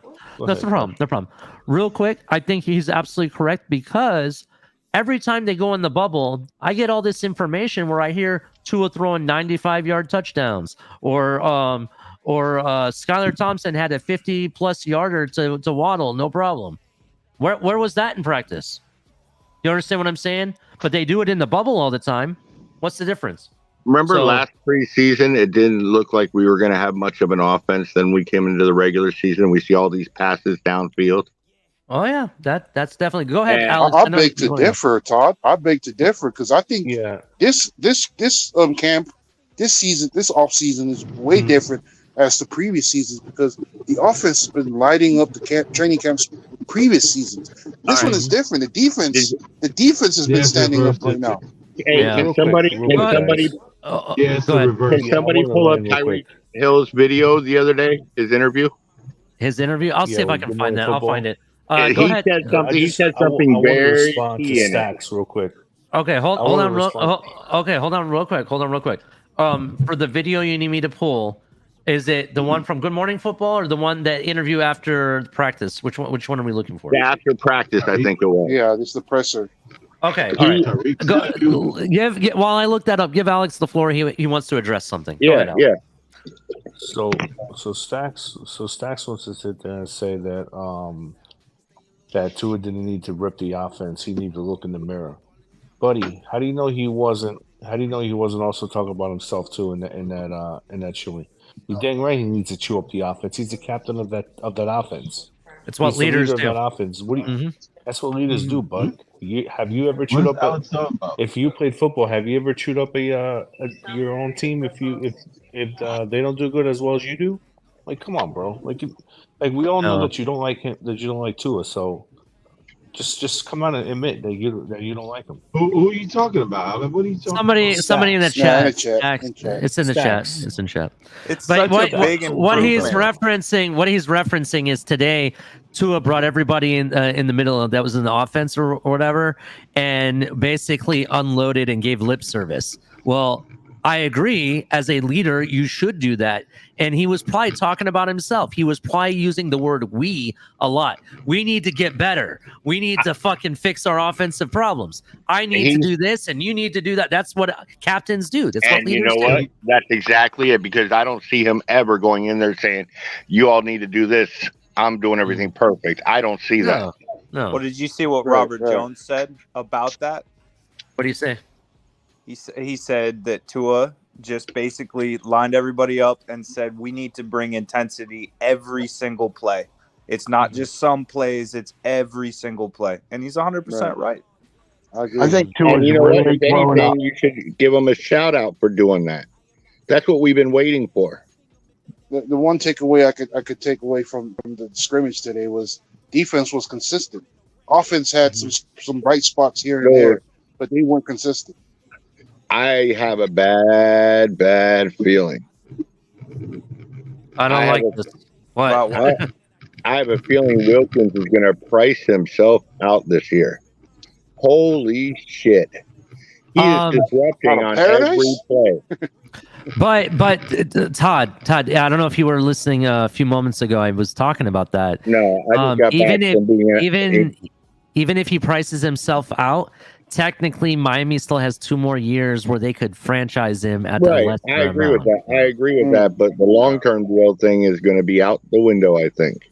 Yeah, that's true. That might have to be so. You can't keep Because everybody. I'm telling you, the way he looks like he's on pace for a double-digit sack season. Yep.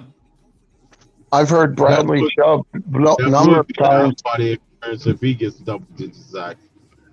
I've heard Bradley Chubb a number of times said he's thanking God for Vic Fangio. He feels more comfortable and more like aware of what's going on in this defense than he did last year with Boyer. Dude, I feel for any line that has to go up against Phillips, Chubb, and Wilkins right now. Well, another He looks another leaner, right? factor is Well, David Wilkins, Long, he looks too, a little 'cause he can run stuff. leaner this time around. And Q. Hey, I mean, standing next to Zach Seiler and Jalen Phillips, he looked pretty small, man. Wilkins, he got smaller. Your Pittsburgh Steelers owe a thank you card to Miami for passing on that damn tight end. No. Pittsburgh Steelers owe us a thank you card for accepting their ridiculous deal for Micah Fitzpatrick, who made the top 100. I'll tell you this. I'll tell you guys this. Good. I'll tell you guys this. By the end of next season, you guys are gonna have to thank us for making Landon Roberts a Pro Bowl. Oh crap! He plays for the Steelers. Yeah, he's starting too. Bro. Hold on. If he gets defensive player of the year, then somebody need to wake up Von Joe right now. By the end of next season, Q is going to be asking for a rebate because it was a lemon. Q, you're going to be Q, you know what you're going to be saying nonstop. Wrong hole. Wrong hole. Wrong hole. That's so bad, Todd. That's so bad, but that on so many levels. I've always said I wonder if his wife left him because if his wife's going to leave him because he keeps picking the wrong hole. God damn, bro. You bugging, damn. I found the video. I think this is it. Yeah. That is so wrong on so many levels. All right. Wow. Right. Hey, I'm trying to cheer myself up. I had a minor accident at work tonight. Oh, I'm sorry. Are you okay, Todd? I apologize. Hope you good, bro. No, I'm all good. It's just when you're driving in it's not that interview.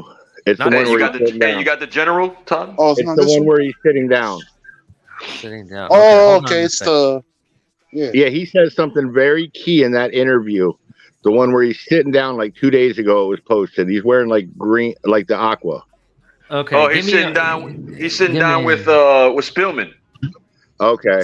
Is that what it is? Tyreek? CBS. Yeah, CBS. Okay.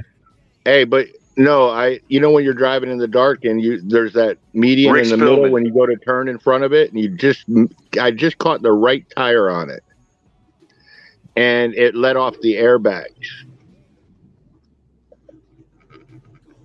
And flatten the tire. That's all that happened. Nobody was in the car but me. No passenger. I was going to pick one up, but I took pictures, and then the tow truck driver ran over the median coming to get the car. He goes, "I didn't see it." I'm like, "Yeah, thank you." So I'm not the only one. Yeah, so glad you're okay, bro. Glad yeah, you're good. The airbag shit burns like a motherfucker. Hey guys, can you get a shout out for my dog? He just had surgery on Thursday, so kind of want to give a shout out for my dog. Shout out to your dog. What happened? Yeah, shout out to your dog. He had a major lump, one of those fatty tumors, but it was bigger than what they thought. Oh. Well, like I said, I hope he does well, my friend. He's on the way back. It's just, I just have to watch because I forget how many sutures they had to put. Yeah, you don't want him ripping it open. Well, they had to put staples in them. Hey, anybody up near Jacksonville? I'm going to the Jacksonville Miami preseason game. That's cool. I would love to go, but unfortunately, I can't make it to that one. I'm going to the Atlanta game. I know Cap said he might be going up. Captain. Yeah, I think he is because he lives kind of like in North Florida now, kind of. So he's like near there, to be honest. So I'm going to be sitting. I'm going to go right behind the Miami bench because I'm going to try and get some video of them on the sidelines and shit. One thing I love about their tailgating area, the part of their parking that they have, is underneath the expressway. Yeah, and I know. It's like super shaded and everything. It's really nice for tailgating, to be honest. I went to a soccer game there, and it was pretty dope. So I thought that was dope. All right, I found the interview. I think this is it from a day ago. And it's very key. Something he says in there. I was gonna send it to you on Twitter. Yeah, I think I found it. This is it. I might have to pause this a little bit just so you know. Yeah, I know. Because I think they might hit us, but we'll see. We'll see what happens. So I'll talk about what he said. Every 7 seconds you can pause it. Yeah, that's pretty much what we'll talk about what he says. So, all right. Let me share. Fair use. Fair use. I hope it's fair use. I'm just gonna pause. Educational purposes.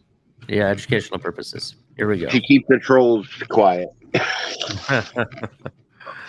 All right, here we go. Let me know if you guys can hear it. Okay. Well, Miami wide receiver Tyreek Hill coming off a stand-up. Did you guys hear that? Yep. Okay. All right. So I'm pausing it every few seconds. First season with the Dolphins, just shy of 120 catches for over 17. Let me see if I can get to the fast forward to the part where he interviews.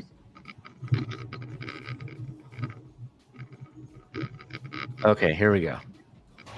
All right, first I'm starting with those shoes. Are you kidding me? Yep. All right, so the question is, he's starting with these shoes. Are you kidding me? And let's see what he said. They're fantastic. Where do you get those? Where do you get those? He wants to know where Tyreek gets these shoes. What is that, a lightning bolt? Yeah, that is a lightning bolt. It actually isn't my design or logo. It's one of my buddies, and I'm just in the process of trying to create my own cleat. Trying to create my own colorway because we all know I got the brand. So he's creating his own brand. Yeah, those cleats are fire. He is creating his own brand. He wants to create his own cleats. So Tyreek is his own man, and that's basically what he wants to do. So rock and roll. Pro runner. I got the brand grip boots with the football gloves with the peace sign on the inside. So just trying to find ways to be creative, trying to find ways to... Actually, that's pretty dope. He has gloves that has a peace sign. Yeah. In the inside. Holy shit. That's he dope. had to make them. Yeah, he he was probably getting fined for throwing so up now, the deuces backwards. So now he could just hold. That's awesome, actually. Just use my college expertise in marketing and all of that stuff. Diversification. Love it. Love it. Does he really have a degree in marketing? Yeah. Yes. That is really dope, bro. That's really dope. I didn't know about that about him. That's pretty cool. Love it. Let's talk talk a little bit about the relationship when Eli came down here, Apple, and when they signed him, and everybody knows the history between you two. How's it been down here since he's come aboard? It's been great. I believe a lot of people, they feed into like what goes on, in the social media world, but a lot of people don't know that.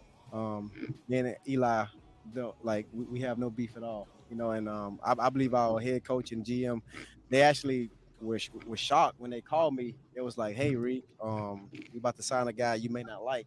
I'm like, who? It was like Eli Apple. I'm like, I love the guy. Like, bring him on in. Like, just trying to find ways to add more competition, more like feisty competition into camp. It's always great. I'll never back down from adding another competitor to this team. So any way to make this team better, I'm all for it. And there's no beef between me and Eli. All right. So I liked what he had to say. He said he likes feisty competition, and any type of competition, he's really for it. It does add a little bit of spice to the training camp, so I think that's a good thing. You know, it kind of gives you the spicy's good. Yeah, it kind of gives you like that bullseye. Oh, I'm gonna get you, you know, and it pushes you a little bit further. So I kind of think I agree with him. But it also shows that he wants whoever on this team that'll help the team. Yeah, that's kind of where I was going too. I'm very, how do I say this? I'm very impressed with Tyreek Hill. You know what I mean? He's not like these other diva receivers that we've seen before. You know what I mean? Right. You know, even, how do I put it? He's very, you know, even in this scenario, he's very well spoken. You know what I mean? And how he's carried himself, I think he's being very professional. Regardless of what may have happened off the field recently, I just think the way he's being right now, it just impresses me that he can do it. You know what I mean? I don't know how you guys feel about it. Maybe he acted like this way the whole time and I didn't know. I don't know. What do you guys think? I'm impressed. He's a leader. Yeah, I definitely agree. Let's keep it moving and see what else. There's one thing I know about Tyreek. If there's one thing I know about Tyreek, is that he's been there, he's done that. He knows what it takes to be a champion. So if bringing in a guy that people think online, whatever has been, the rumors and whatnot, no, he's not going to have that. Say, bring him in. If he's going to make this team better, bring him in. Yeah, I agree with you. So definitely. Let's keep it moving. See what else he has to say. He gets some shoes as they come out. Yes, he will get some shoes once they come out, man. So this guy, real quick, this guy here next to Tyreek. Do we know who this is? No, he's a clown. Rick Spielman. He used to be our general manager. Yeah. That is Rick Spielman. Okay, all right. He kind of looks like the recruiter that came and scouted, not recruiter, but the guy that came and scouted Zach Thomas that he called out in the Hall of Fame speech today. He's the one that traded for Ricky Williams. Oh, really? Okay, all right. That's cool. I just thought he looked familiar. He looked like that scout that Zach called out today. So that's why I wanted to, shout out to Zach Thomas. The guy on the end, Pete Prisco, he friggin' doesn't like us, man. No? He's a clown. That's the biggest clown right there. Yep. Yeah. All right, let's keep it moving. All of that stuff. Outstanding. You heard it here first. Beef squash. Let it go. No beef whatsoever. So let's head into feeding into your offense. Last year, you guys so dynamic, so many ways to do things. Right. How do you continue to add to that and show some things that maybe you haven't shown before on the offensive side of the ball? Well, the coaching staff and our GM, they have already done that.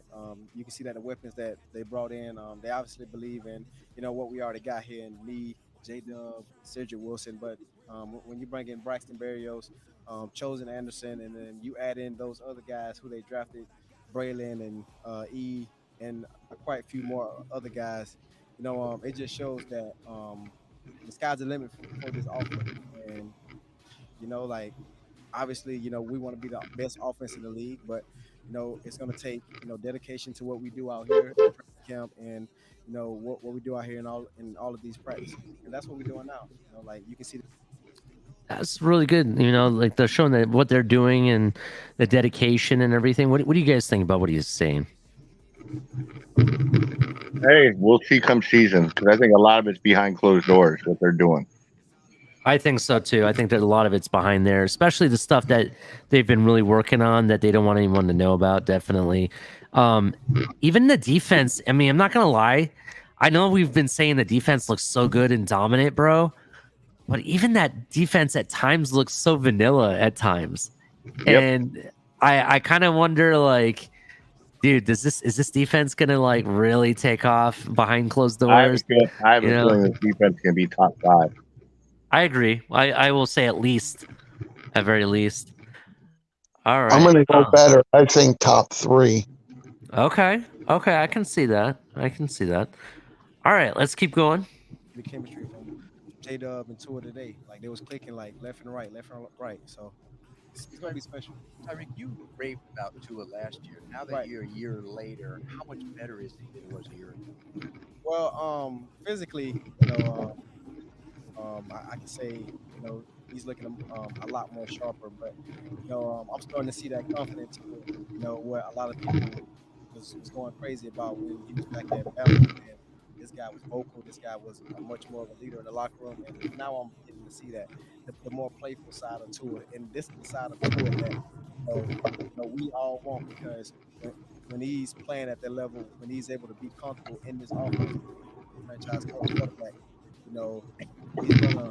he's gonna do something crazy. I'm not gonna, do no bold prediction here, but he's gonna do something crazy this year. And I feel it, with the amount of talent that we got around him, and just the offensive line, the guys that they brought in to protect him, it's gonna be crazy. All right. This is exactly what we're talking about. He is starting to be himself and be comfortable in the offense. The guy is being a leader. He's being playful. He's taking, he's going to do something crazy the this first time year. since high school that he's had the same offense back-to-back years. 100%.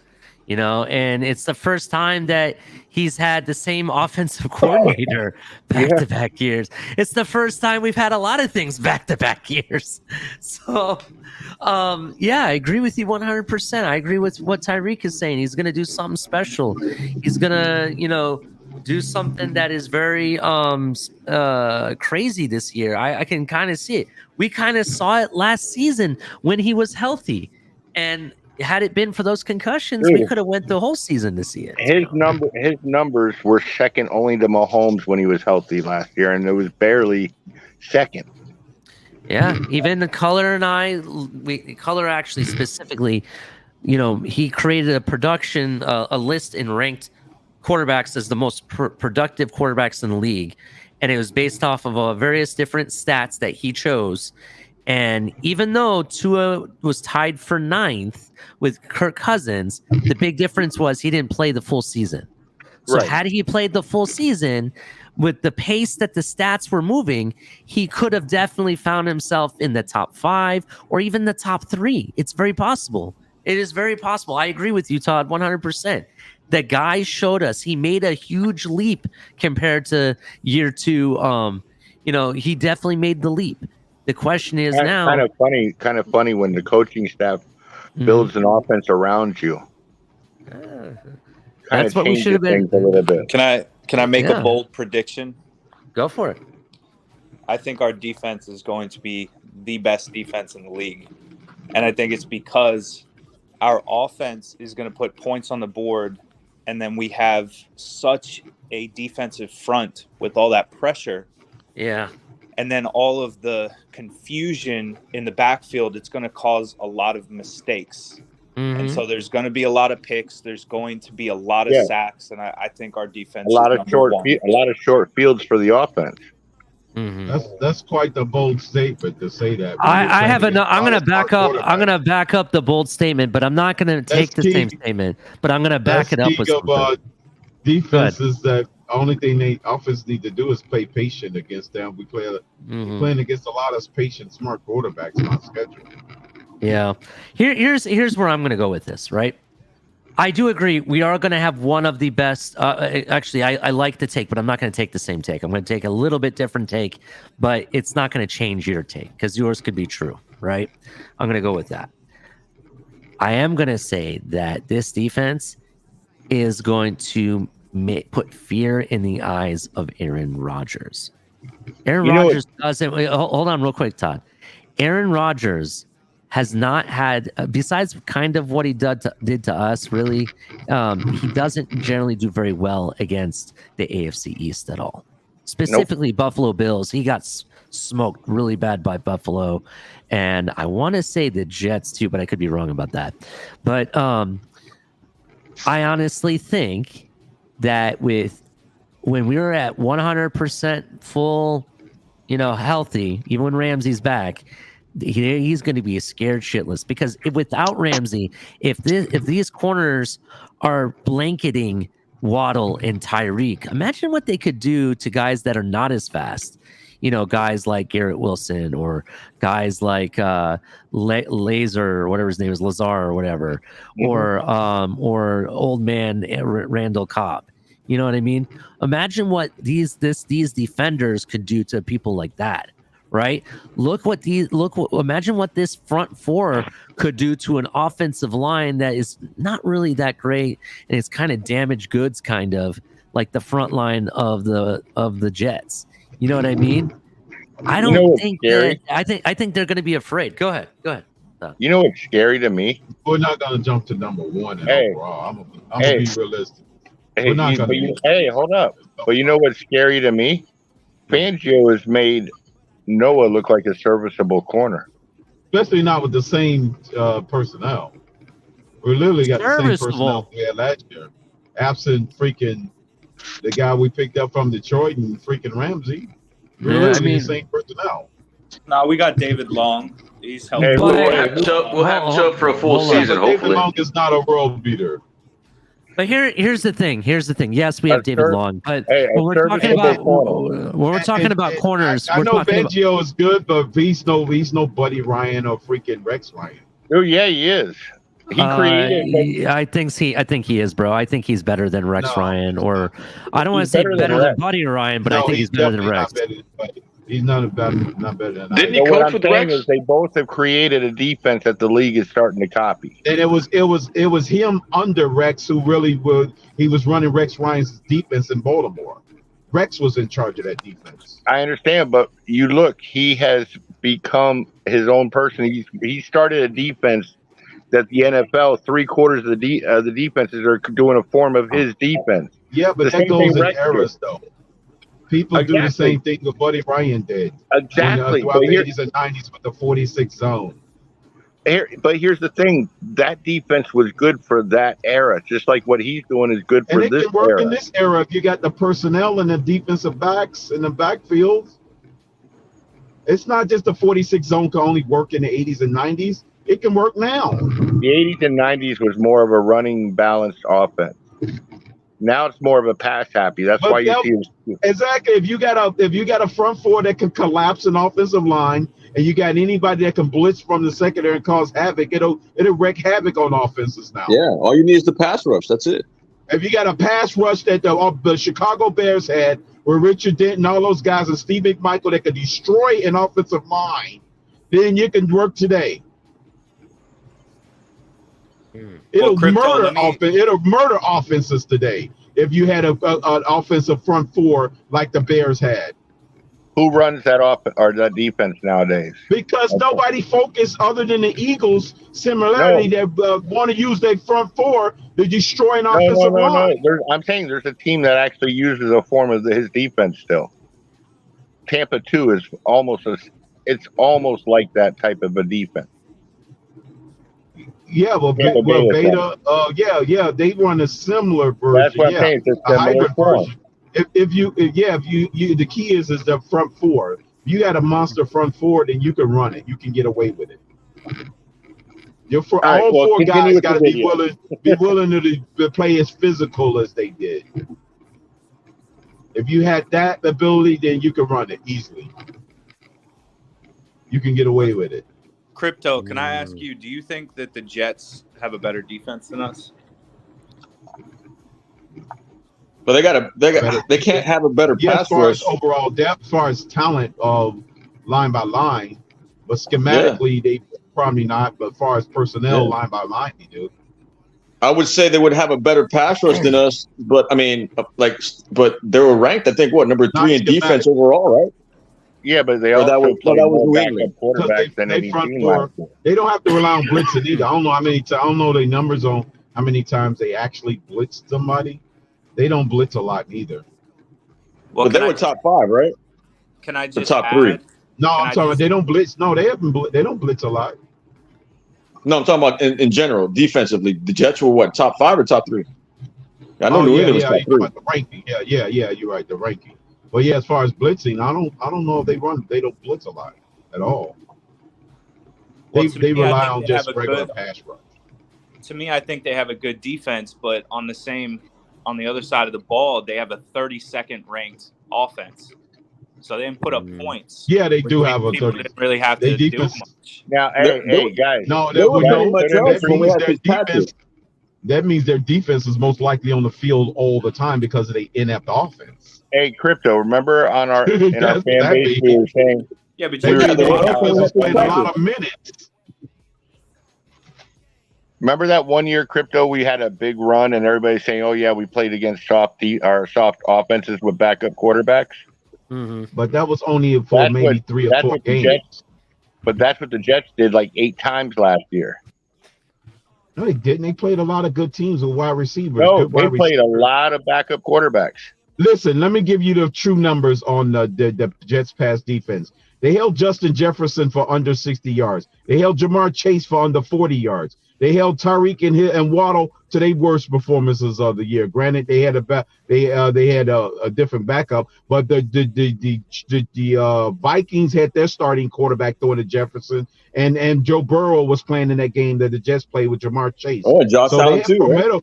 They have for more, and Josh Allen, and also Diggs was on that list twice, where he never even cracked 70 yards. They had formidable quarterbacks throwing to good wide receivers. And that was what you call it. Hey, in that interview, it wasn't just 8 games. It wasn't just 8 games that they played back and forth. I still have it here. The other half of the season, they played starting quarterbacks with great wide receivers, and they held them in check. So, I mean, it goes both ways. You only can play on your schedule. That's all I'm saying. I hear what you're saying, but they also lost too, and it seemed like they were just, you could but they held those. The rating of those quarterbacks was horrible. Josh Allen had a horrible rating against them. So did Burrow. The one thing they won the game. What's going to frustrate Rodgers this year is his offensive line. Yeah,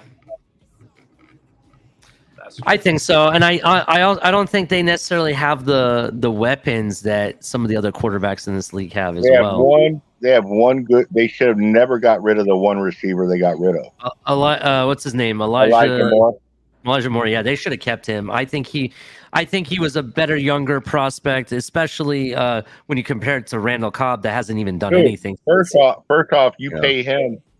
You're not. Look how much they gave Lazard. How much did Lazard help Green Bay last year with him? I honestly think what's his name is the one that really helped him. Watson or whatever. He was the guy that Christian Watson was the guy who had the numbers. Yeah, he had all the numbers. Hey, what's up? Oh, but he didn't come on until late in the season. Hey, dude, he started off horrible. Aaron Rodgers was cursing him out in the first 4 games. He didn't come on till like the middle of the season. 1 second, Lakers. Hold on. Hey guys, let's give it all a warm welcome to Lakers all day. What's up, man? How you doing? What's up, y'all? How y'all doing? Hey, man. What's up, Lakers? Hey, how? What's up? Tell the Lakers if they're giving away money to their players that stay injured, they can give me some money.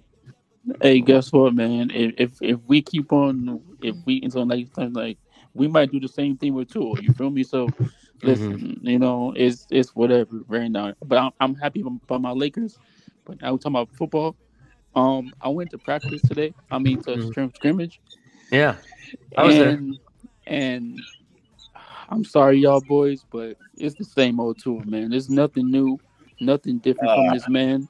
And from what I see from the Packers over there with Jordan Love, what he did, you know what I'm saying? How he throws the ball, and he threw somebody in stride for a bomb, and guess what? The dude he didn't slow down, but he overthrew him. But the wide receiver, could have ran under the ball and caught it for a touchdown.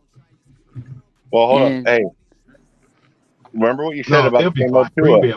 This is why I wanted Ali to play this video, because you're going to hear something Tyreek says. I think the Packers going to be what's going on in the preseason right now, in the practice. What up, Lakers all day?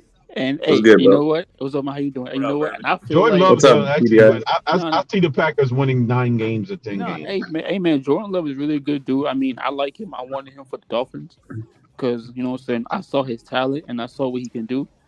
So I feel like they're going to be really good. I hear what you're saying, Lakers. But got good running backs, good wide receivers. Hold on. Yeah, they do. Good defensive line. Hold on. Good secondary.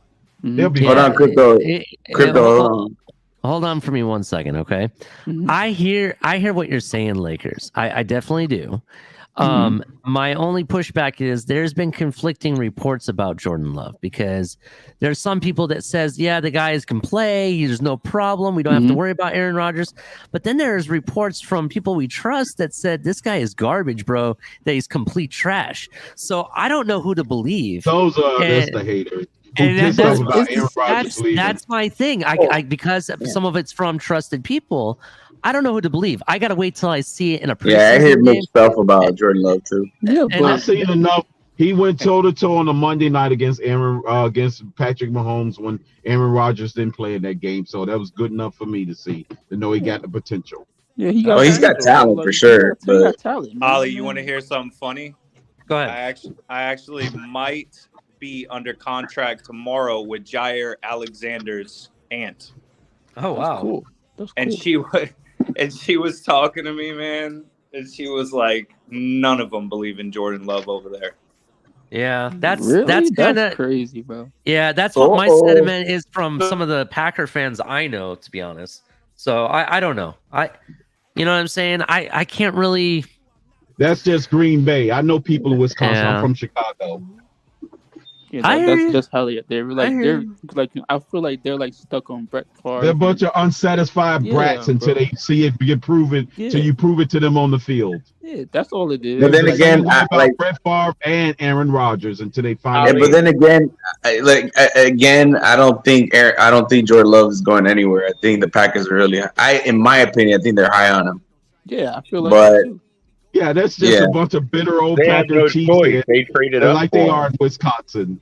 Hey, but I mean, he was only a 30th pick. It's not really like he's a big kind of commodity. You know what I'm saying? It's not like they gave up the house for him. I mean, but they passed on the receiver that Rodgers wanted. Yeah, that's that's right. Wasn't it Justin Jefferson? Yep. Oh yeah. What? Yeah, I think it was. Lakers. You were saying something. You said, "Hey, Ali," and then what did you say? Oh, I said. I mean, a lot of teams passed on him. But. What did Tyreek say in the interview? Okay, that's the part we got to get to. So let me swap back over to this. I'll bring it back up because what Todd is saying, Tyreek said something in the interview that will basically tell us why things are the way they are. So I don't know what he's going to say, but let's see what he had to say. Speaking of adding players, and let me know if you guys can hear it. Is out there on the street. You got it. Perfect. A running back named Dalvin Cook, who's from this area. Right. I know you have very talented running back room, but have you talked to him, or is there still a possibility of potentially signing him here? You know what? I haven't talked to Dalvin, but Miami is his hometown. The guys that we already got in the running back room, I'm sure those guys, would welcome him with open arms. A lot of people may not look at it like that, but this team here is all about family. This team here is all about winning. So, just adding in more competition, to fuel us to become better. Because a lot of people don't know this. I'm going into year 8 right now. Like, I've been doing this for a long time. I feel like, our position coach found a way to get me going each and every day. He split up me and Jalen Waddle, and he put us into he put us into teams. So Jalen Waddle has a team of 4 receivers. I have a team of 4 receivers. And the way that it goes every day is if you get a catch or you get a touchdown, your team wins. And loser has to pay for dinner at the end of training camp. And we all know how that bill will look. 20,000, 30,000. I'm the type of person, I don't like to lose. I don't care what I'm doing. I don't like to lose or nothing. So our coaches are finding ways to, make us, want to get better each and every day. And, I believe adding Dalvin will just help us out even more. And you don't like to lose. Part of that I don't. Being a pure pro. Yeah. Before you even sat down with us, you got to say, hey, I just get enough workout in. Yes, sir. A lot of people think end of the day, you're done, you move on. In order to be in your 8th year and play the level you're playing, right. Workout doesn't stop, correct? They never stop. They never stop. And to be able to play, I'm blessed and grateful, to be in this position that God blessed me in. But also, shout out to the Dolphins for bringing me here. To be able to do what we do every day, man, it takes a lot. You feel me? Like, we come out here and practice. Then you gotta go in there. You gotta work out. You gotta lift weights to prevent injuries and stuff. And then you gotta watch the film. Then you gotta do another walkthrough. So we don't get out of here about 8 o'clock at night. Sometimes we come in the morning at 7. Don't leave till 8. So it gets crazy. Our days are long, man. So just sacrificing that amount of time from your family, it sucks sometimes. But to get where you want to be at, you know, I got all of the guys on this team believe in the vision, so nobody's complaining. You know, everybody's straining to finish. Everybody wants to be great, and we want to win here. So I want to pause it right there. So Pause that, he Ali. said, Hold on, I want to say something against this Stacks character in the chat. "Oh man, another person." Here we go. Keep going.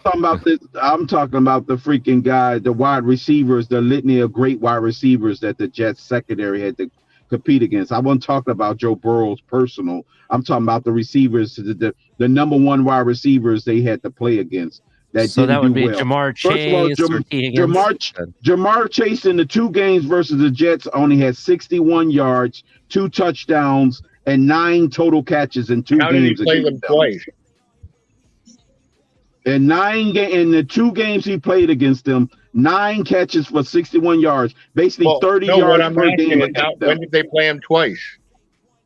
They played them back-to-back years. They played them back-to-back years. 22 and 21. Yeah. And 22 and 21 against that defense. That's what Jamar Chase output was, which is the last time I checked, the Cincinnati's best wide receiver. Hey, so what do you think about what was said so far, Ollie? That's not what I'm waiting for.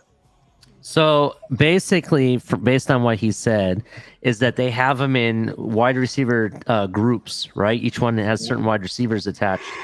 And they're swapping them in and out. And in addition, there's a little bit of a competition going.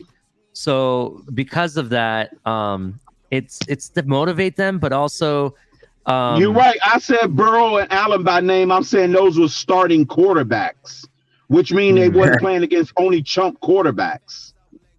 That's the point I made when I mentioned Allen and Burrow by name. Crypto, let Ali. What was Ali saying? Ali, go ahead, bro. No, basically he's saying that they have a competition going on, basically with the rookies and stuff like that, and basically whoever the loser is, they have to pay. So it's motivating people on both sides of the ball, but at the same time, because they're working with different groups and stuff like that, they don't have necessarily the same chemistry. You know what I mean? So, and I noticed that because I'll give you an example. In the first 2 days of practice, Josh Allen ratings. What was his ratings? That's who I was focusing on.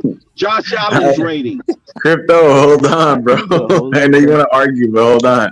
Go ahead, Ali. Go ahead. Because the numbers running backup quarterbacks. Crypto's proving them wrong, though. Yeah. So one thing I noticed, they want to speak this dumb narrative that they played against 1 million backup quarterbacks, and that's not true. Crypto, hold on. Okay. Hold on. So essentially what I was trying to say is that in the first 2 practices, it seemed like Tua and Mike White were talking a lot, right? And people were noticing that. And it didn't seem like Mike White or Tua were talking to Skylar at all. Part of that could be by design because of how they had them grouped. And it made sense because in the first 2 practices, it seemed like my bad, Ali. This Snaps character is just a numbnut. That's what he is. I think he's just trying to numbnut. Crypto, I think he's just trying to troll you, bro. I think that's all. He knows he's got. Yeah, he's a brown stain on the mattress and end up his freaking the crack in his mother's ass. Even Alex here was calling him out, saying he just doesn't like Tua. And look, Snaps. Well, so. Crypto, I just looked at the numbers, and yeah, man, I mean, Sauce is real, but then you look at Cincinnati, you look at T. Higgins and Tyler Boyd putting up 100 each. You know what I'm saying? So there's who was their best receiver? What was Justin Jefferson's numbers against them? I don't know. I didn't. Last time I checked, he was ranked number 1 and wide receiver, the number 1 wide receiver this year. What was Tyreek Hill's and Waddle's numbers against them? Both of them never cracked 100 yards. No, they didn't. Skylar Thompson. Okay, so what? Justin Jefferson had his starting quarterback. Hold on. You guys can hear me right? Yeah, Okay. bullshit ass narrative all you want, but the fact of the matter is, those were top wide receivers. Crypto, I'm not taking that away from you. I mean, Sauce definitely held his own against these wide receivers. I'm saying these other guys too. Wide receiver 2, wide receiver 3, tight end. What were their numbers? I mean, these guys, some of them were eating. Okay, who's a wide receiver 2 for Minnesota? Thielen? How much did he have?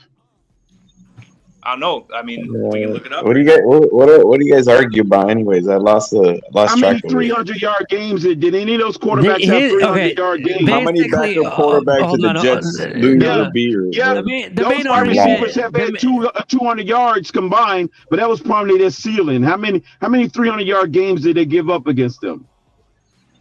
I mean, what did they need to?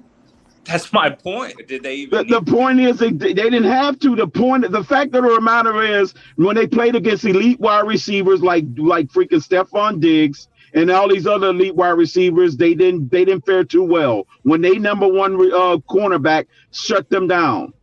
Jacoby Brissett put 4 TDs on them. You know, I mean, okay, what does that mean? What was it? Who had 100 yards in that game?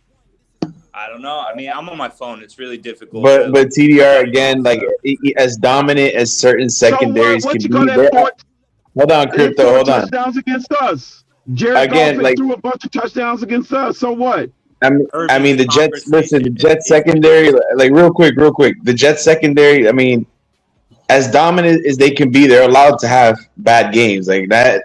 Not all the time. They're gonna, shut down opposing wide receivers. There's going to be some days. Okay, exactly. That's my point. He want to throw the Jacoby Brissett thing in as if that balances things out. And still in fact of the matter remains that Stephon Diggs played against them twice. Waddle and Hill played against them twice. Justin Jefferson and Jamar Chase played against them. So out of all the total elite wide receivers, I would say all of those top receivers, what you got? T. Higgins and freaking Boyd as the only 2 as the outliers? Come on, bro. Give me a break. Yeah, I think most of the total games of all the elite wide receivers and all the games that got held under 100 yards. Give me a freaking break, bro. And you want to give me Tyler Bird and T. Higgins as an outlier and then throw in the one Jacoby Brissett game as a freaking out-of-body experience for Jacoby Brissett? Give me a freaking break. I agree with you, Crypto. I 100%. Oh, Lord. Yeah, I mean, it's okay to shit on other teams, but we got to be honest about ourselves, bro. I am. Use it as a preference. I'm doing this as a fandom, as a fanboy in me. Use that as a preference and caveat before you just go start throwing out misguiding numbers and information. How is that misguided, though? I mean, I see the Vikings. I see the Vikings, and I see that, they held pretty much all of their wide receivers. Okay. But the Vikings won by 27 points. And, so what? The fact of the matter remains is they still shut them down. Alexander Madison and Dalvin Cook both had over 100 yards together, and they both had touchdowns. So what? That ain't got nothing to do with the wide receiver core. Hold up. Well, Crypto. It does if you don't need them. Crypto, we're talking about it. There's been times where Dalvin Cook had over 100 yards and freaking Justin Jefferson had over 100 yards because he did it against the Buffalo Bills. Both of them had almost 200 yards. So that doesn't mean you don't need them. That don't mean just because they do them. That's just because that one part of the offense got shut down and they had to rely on Dalvin Cook. Okay, that's the point. So this whole notion, because they didn't need them, bullshit. Because the Buffalo Bills, when they played against the Vikings, Justin Jefferson had damn near 200 yards against them, and fucking Dalvin Cook almost had fucking 200 yards. So don't give me this bullshit that just because one of them do good, the other one can't do good. I don't want to hear that fucking nonsense. That's fucking bullshit, and that's cap. No. Crypto. Okay. What we're trying to say is, listen. That's fucking bullshit. That's fucking gaslighting at its highest, and I ain't accepting it. That's bullshit because that's deceiving. That's when liars go figure and figures never lie. Hey, Crypto, will you listen to me and just chill the fuck out? I got you, Todd. But I'm just saying, bro, he wants to throw this nonsense out there about, okay, Dalvin Cook did this. That's why they didn't need to do this and all this other bullshit. Okay, well, Buffalo had a fucking 17-point lead, and Dalvin Cook had over 100 yards, and Justin Jefferson still ate their ass up. Hey, here's the thing. What I'm trying to say, Crypto. How would you feel if Ramsey shut down Jefferson, but yet the rest of the defense gave up 27? Because we weren't talking about, you know what I mean? It's still going against the defense is what I'm saying. That's fine, but if the defense's strategy is to shut down what's the biggest threat first, which is a la Justin Jefferson, I would argue, that was their focus, and they did that, and they picked their poison. It's called picking your poison. The poison was Justin Jefferson. They shut him down, and they allowed Dalvin Cook to probably get those 100 yards. You ever thought about it from a defensive strategic way that way? The Jets outside of Mosley don't really have good linebackers either. So, and they're front, you know. I mean, give me a fucking break, bro. Give me a goddamn break. That was probably their strategy to say, I'm not going to allow Justin Jefferson to do this. And that, okay, Dalvin Cook can get 400 yards. Whoop-de-doo. It's called picking your poison. Okay, but they still lost. And then the defense Okay, fine. They still lost. Whoop-de-doo. This still doesn't take the fact of the matter is they secondary shut down the top wide receiver. Okay, but what did I say? I didn't say they're secondary. I said their defense. Exactly. Okay, who plays the wide receivers, the secondary or linebackers or linemen? Come on. You went into the whole. You're moving the goddamn goalposts. I'm talking about the goddamn. I said the secondary shut down their wide receiver core.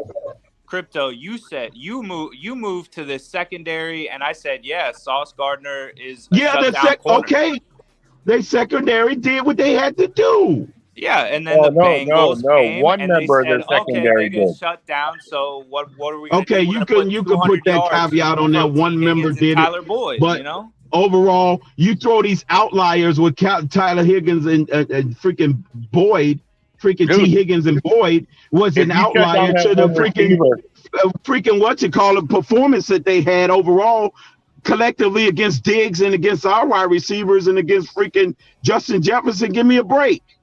Well, I only got to about the Bengals and the Browns and the Vikings. And the Browns, Amari Cooper at 100 yards. I don't know who he was lined up against. I'm just saying, like, that was number one. Well, I can tell you guys. And what? That's one outlier. Hold on. That's three. He's not a number one. That's only one number one that you name, and that's Cleveland. If you shut the number one down and you give up 200 thing right now. Well, I'm not talking about the number one. I'm talking about the defense, the entire defense as a whole. Trust me, Crypto. I hear your point. And what? The entire defense didn't do their job if they gave up all the yards elsewhere. Okay, and they still didn't give up 300 yards for the game through the air. Oh, okay. No, they get outscored by 27 because the defense can't stop the running game. Okay, fine. If the defense can't stop the running game, it has nothing to do with the passing game. We're not talking about the passing game. We're talking about the defense in general, which is the run game and the pass defense. The favorite moving the goalposts about all the quarterbacks and all this other stuff, and I just named you the other half of the league that they played against. They evidently the numbers weren't all that great against the freaking people that they're the backup quarterbacks. Well, they had to do something against the other half of the teams that they played against. And they gave up 27 points on that defense and gave up 27 points. That's what the league average. And 200 yards rushing. Okay, what's the point? But if you're looking at the other games, like the Buffalo game, like the other. I'm not talking about what they gave up on the run. The point is, if they playing against a dominant pass offense, and they know they got to stop the elite wide receiver on the opposing team, opposing fucking team, that's who they're gonna focus on first. But Crypto, it's called pick your poison. You got to explain shit to me. I know the fuck I'm talking about. Well, obviously you don't, because we were talking about the defense as a whole. I don't give a shit about the defense as a whole. Well, I'm talking about what they did against wide receivers. Because y'all like the fucking y'all like the freaking throw out deceiving shit. Crypto. Hold on. All the Crypto. other games, Hold on. They lost 23-6 or 20-7 and stuff like that. Okay, a putrid offense that couldn't fucking do shit on the fucking field. Okay, the defense is on the fucking field. The defense on the fucking field. How much longer than the offense? Because the offense is ineptitude. Give me a fucking break. You guys like to put context. You guys like to put context on shit about other teams. Hold on. Put context on the whole situation. Crypto, can I interject? I'm the host here, please. The motherfucker got goddamn Zach Wilson as the quarterback. Give me a fucking break. What you expect the defense to freaking hold somebody forever? Okay, hold on. Give me a goddamn break. Crypto, can you please for you my guys sake. like to give caveat. I got you, Ali. But the motherfuckers like to give goddamn caveats and freaking context to other things, circumstances about us, but they don't like to do it for the rest of the National Football League. This is the National Football League. Give context about the rest of the National Football League. I understand. Let me just. I need to ask some clarifying questions to make sure I understand. I got kicked out for some reason a few times, and I've been trying to just catch up to see where you guys are at with this. So, Crypto, from my understanding, you're saying that because he basically picked the poison and he went up against the number one wide receiver for each team, regardless of the results. It showed production because of the fact that he was shutting that half of the team down. And what the end result doesn't matter because it's a pick your poison style of decision making, right? That's basically what overall the better team won. I understand. At the end of the day, the Vikings were a better football team. Well, they beat every goddamn team in our division. What they do? Now, just to refresh my memory. That wasn't my argument. I understand, but without interruption, I want Dolphins Realtor to just explain me his point of view really quick. I wanted to make sure I understood it correctly as well. Can you repeat that again, Dolphins Realtor, please? I just want to know what your point of view was, please. Yes, my point of view started out, I was just saying that, I was asking Crypto if the Jets have a good defense. And I also brought context to it by saying that the offense was 32nd ranked, meaning that they did not have to put up the numbers in order to win the game. If we look at the schedule and we look at the games, that is the case. So there are a few outliers where the offense actually did pretty good against their secondary, but the majority of it is just 20-7, 23-6. All these low-scoring games where they just had to manage the situation. They didn't have to target Sauce. They didn't have to come back from behind. I understand. That's all I'm saying. All right. So you were just asking about the team itself, not necessarily about Sauce. No, not about Sauce. I know Sauce is good. I'm talking about the defense. Is their defense is it a facade? Is their defense as good so Crypto, as we all thought? Yeah, so the Crypto, he's asking, do you really think that the Jets, like, for example, they are currently rated to be the number one defense this year at the start of the season? That's what the PFF has their ranking, I believe. It's that they're number one. Do you believe that they are deserving of that? Or do you think it's kind of a facade because of how bad their offense was last season? What do you think, Crypto?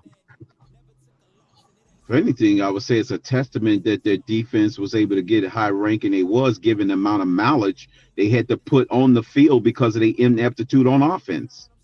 So by definition, that for them to even be in the top ranking is a hell of a feat because of the ineptitude on offense, because of the mileage they got to put out on the field.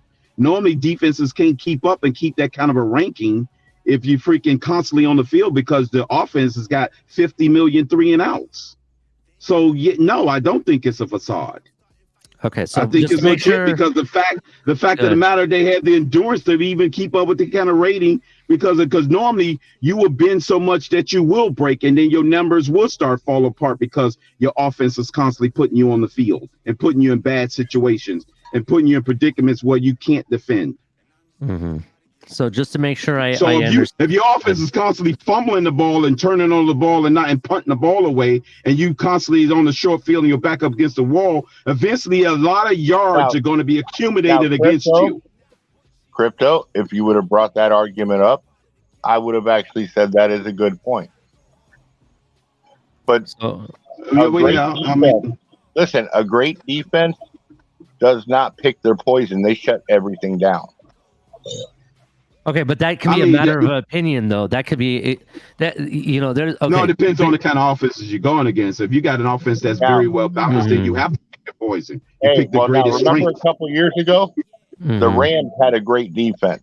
They could stop the pass and they could stop the run. That's what I consider.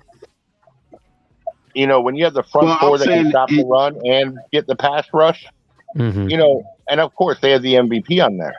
But if you go back and you look at all the great defenses in the past, everything from Baltimore to the Bears, you go all the way back. They stop both the run and the pass, and I'm not saying that's the case in every game that they play. I'm saying in certain games, all right, depending on your opponent, you might have to do that where you pick your poison because both sides of the ball is that balanced. If you're not. You also have to make adjustments. Your defense will want to shut down the strength of their offense. Right, but you also have to make, like, if you have 3 receivers and you're shutting down their number 1, but the number 2 and 3 receivers are getting over 100 yards, you have to make adjustments. Mm-hmm. And that's where I think they faltered against Cincinnati, to be honest. Because to give you an example, I want to bring some context to that real quick, Crypto. I'm sorry. In the Cincinnati game, yes, Sauce Gardner picked his poison by trying to take on Jamar Chase the entire time, right? But the one thing that they forget in that game is that Tyler Boyd and T. Higgins are great receivers on their own right. They have good catching ability and speed to add to it, and both of them put up over I think Tyler Boyd had 105 yards, and I want to say T. Higgins had almost 100 yards himself. So I think they both had 100. Okay, I'm sorry, they both had 100. So I think that's kind of where there's sometimes I want to say, in my opinion, the Jets defense is a good defense. I definitely see where you're coming from in the sense that the fact that they had to be on the field so much longer because of the inept ability of the offense. I definitely agree with you, Crypto, on that. And it's a testament to how good they are because the fact that they had to do that for so long and how they've gotten these ratings and everything. But at the same time, yeah, but you would think the inverse will happen. They will be giving up so many yardage because they are constantly on the field. Yeah, you are right. You are right.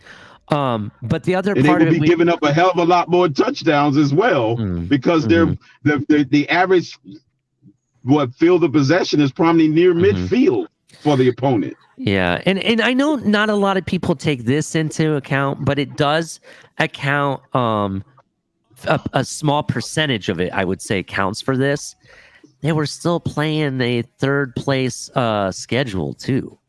You know what I mean? I believe it's a third. Maybe they have fourth place. I can't remember, but which is much easier. So, I mean, I can understand what you're saying, but I kind of agree that their defense is good, but I don't think it's that good. I don't think it's number 1 in my opinion. That's where I'm at. That's just my opinion. I'm not arguing that they're number 1. I'm just saying they're definitely not 30 like most of the Dolphins fan base are making them think. I'm not making them. What Todd is saying though, the fact that good defenses, like the ones that are the best, they don't have to pick your poison. They blanket everything. I understand that premise, but that can also be argued because it also depends on the offense that they're playing. Sometimes even those great defenses have to make adjustments or sacrifices for the better good of the game, which still can result in a win. So that's something. It's what signifies them to be a great defense is them identifying the adjustments that have to be made. That's my opinion, at least. Right, Ali, and I will go back to when we played. We wasn't a great running team in Marino's era, but guess what Buddy Ryan tried to do? His focus was Marino. Guess what he couldn't do? He still couldn't stop us. Yeah. Nobody's going to argue that Buddy Ryan didn't have a great defense because he couldn't stop Marino in that one game. He still dominated the rest of the league for the other 15 games in that season. Well, he destroyed opponents' offensive lines and front and passing games and other teams. It's just when he ran up against our great, he didn't stand a chance. Hey, but you also, hey, Crypto, you talk about outliers. Marino was an outlier, man. That man could tear up any defense.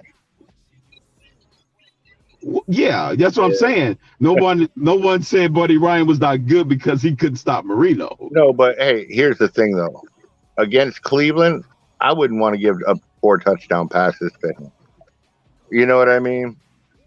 I mean, you wouldn't want to, but this is football. It happens all the time. I know, but I'm saying if you look at the better, a bad offense is going to have a good day against a so-called quote-unquote good defense. But the one thing you did bring up, all right, I want to know this. What quarterback started against the Jets this year for us? Was Bridgewater, and then wait. You can't say Bridgewater. Bridgewater was slated to start. It was just Skylar Thompson. Well, yeah, I understand, but technically, the first game, Bridgewater took the first snap and got injured, and then turned around and it ended up being Skylar for the rest of the game. Yeah, exactly. And then it was Skylar again. Yeah, but to be all fairness, and I love Skylar more than anybody. Don't get me wrong, but technically in that case, it wasn't Teddy Bridgewater coming off an injury or something in the second game. So even though he was available, they didn't really want to play him because of the injury. I could be wrong about that though. Yeah, well, here's the thing though. Go ahead. So there you're going up against a rookie 7th round pick. So you can't tell if the Jets defense was that, or you're going up against a rookie 7th round pick and he was missing targets. He doesn't have the offense. I was at that game. He had 4. It was 4 pass interference that was actually called in that game. So Skylar got the benefit of the whistle and some of the throws he threw downfield in that game too. So it wasn't like he wasn't making throws. They was playing physical against us, and they got called on it. That was a defensive game. That's what you call the defense technically won it. No, I ain't talking about the last game. I'm talking about the first game in MetLife. Oh, the first one. Okay, the first game. Skylar was going down the field on them, and they called them on it. We got pass interference called in that game in our favor. It wasn't like Skylar wasn't trying to beat wasn't trying and was shell shocked against them.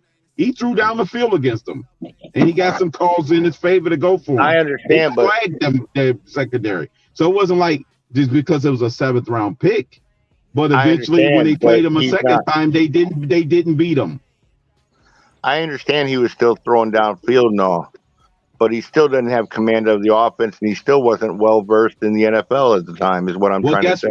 Guess what happened in the second game? People fail to realize Skylar had 0 turnovers. He had 3 in the first matchup, so that was a progression.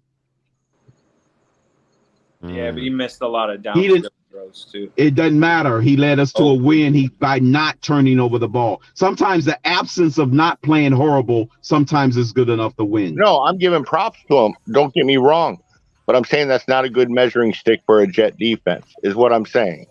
Yeah. I like Skylar. It is a good measuring stick if he was forcing them to turn over the ball in the first meeting and then he came back in the second meeting and didn't do it. That is a good measurement. Well, I like Skylar, but his points per possession were the number one. It was the number one worst fall off from QB1 to QB2. It was 0.9 to 0.47 in the games that he played. I definitely not the many quarterbacks. And from number 1 to number 2 in the league, I will bet you if you go through everybody's roster, I'll get most of them probably started more than Skylar. I'm almost certain about 90% of them had more starting minutes than Skylar did prior to I'm actually gonna give you. So evidently, by definition, it will be a dramatic drop off from 1 to 2 because of the starting minutes from everybody's number 2 on average to our number 2. You know what's messed up? San Francisco's rookie 7th round quarterback was better than their starter. That is true. That is not really messed up. That's just shows you how bad. That's the one outlier. That's the one outlier that you just named. That I'm saying that has just as many minutes as Skylar coming out of the gate. But everybody else's number 2 has probably got way more minutes than Skylar and Brock combined. That's true. But here is something that we don't say around here a lot, which I honestly think should be an argument, even though we kind of debated it before. The reason, in my opinion, and after this take, I want to get final thoughts because we're coming around the 4-hour mark, and my wife's kind of giving me the stink eye. I got to close this down. We got to finish this video, though. All right, I'm going to tell you what he said. Yeah, go ahead and tell me what he said, because that I don't know. He said he is trying to do different things at practice and during the scrimmage. He's trying to learn new releases, new patterns, new way to do things. And he's getting Waddle to do the same thing because he goes, the older you get, the more you got to learn. And he learned that from Kelsey. Yeah. And that's what he's trying to do. That's why he says he's having a miserable practice sessions and miserable during the game because he's doing different things. Here's another take that that kind of supports that. There's 2 things I want to say. I want to comment on the last thing, but I also want to comment on this take real quick. First of all, Todd, what you're saying, I definitely agree with what he's saying. You can kind of see that because they are doing some things that are different. That it almost looks like Tyreek and Waddle are working more on the short game than they are on the long game. And in addition to that, they don't seem like they're running at full speed. Just putting that out there, both Waddle and Tyreek.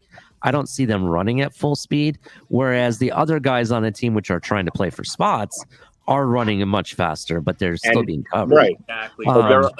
But he's Tyreek is trying to get the receivers to learn different things to help him out in the long run. Yeah, I understand. I definitely he's a leader himself, so definitely. That's why you said they have been struggling more at practice. It's more on the receivers than it is the quarterback. I understand. That's definitely something to argue. So I definitely agree with that. Here is my last take regarding what we were just talking about. People, Dolphins Realtor, I understand the points per possession or the points per game and all that, and how it's a big issue, right? I get that. But technically, I'm going to tell you that's the coaching staff's fault. And I'll explain why, right? It has nothing to do with what went on in the game. It goes down with the fact on how this team prepared for the season, right?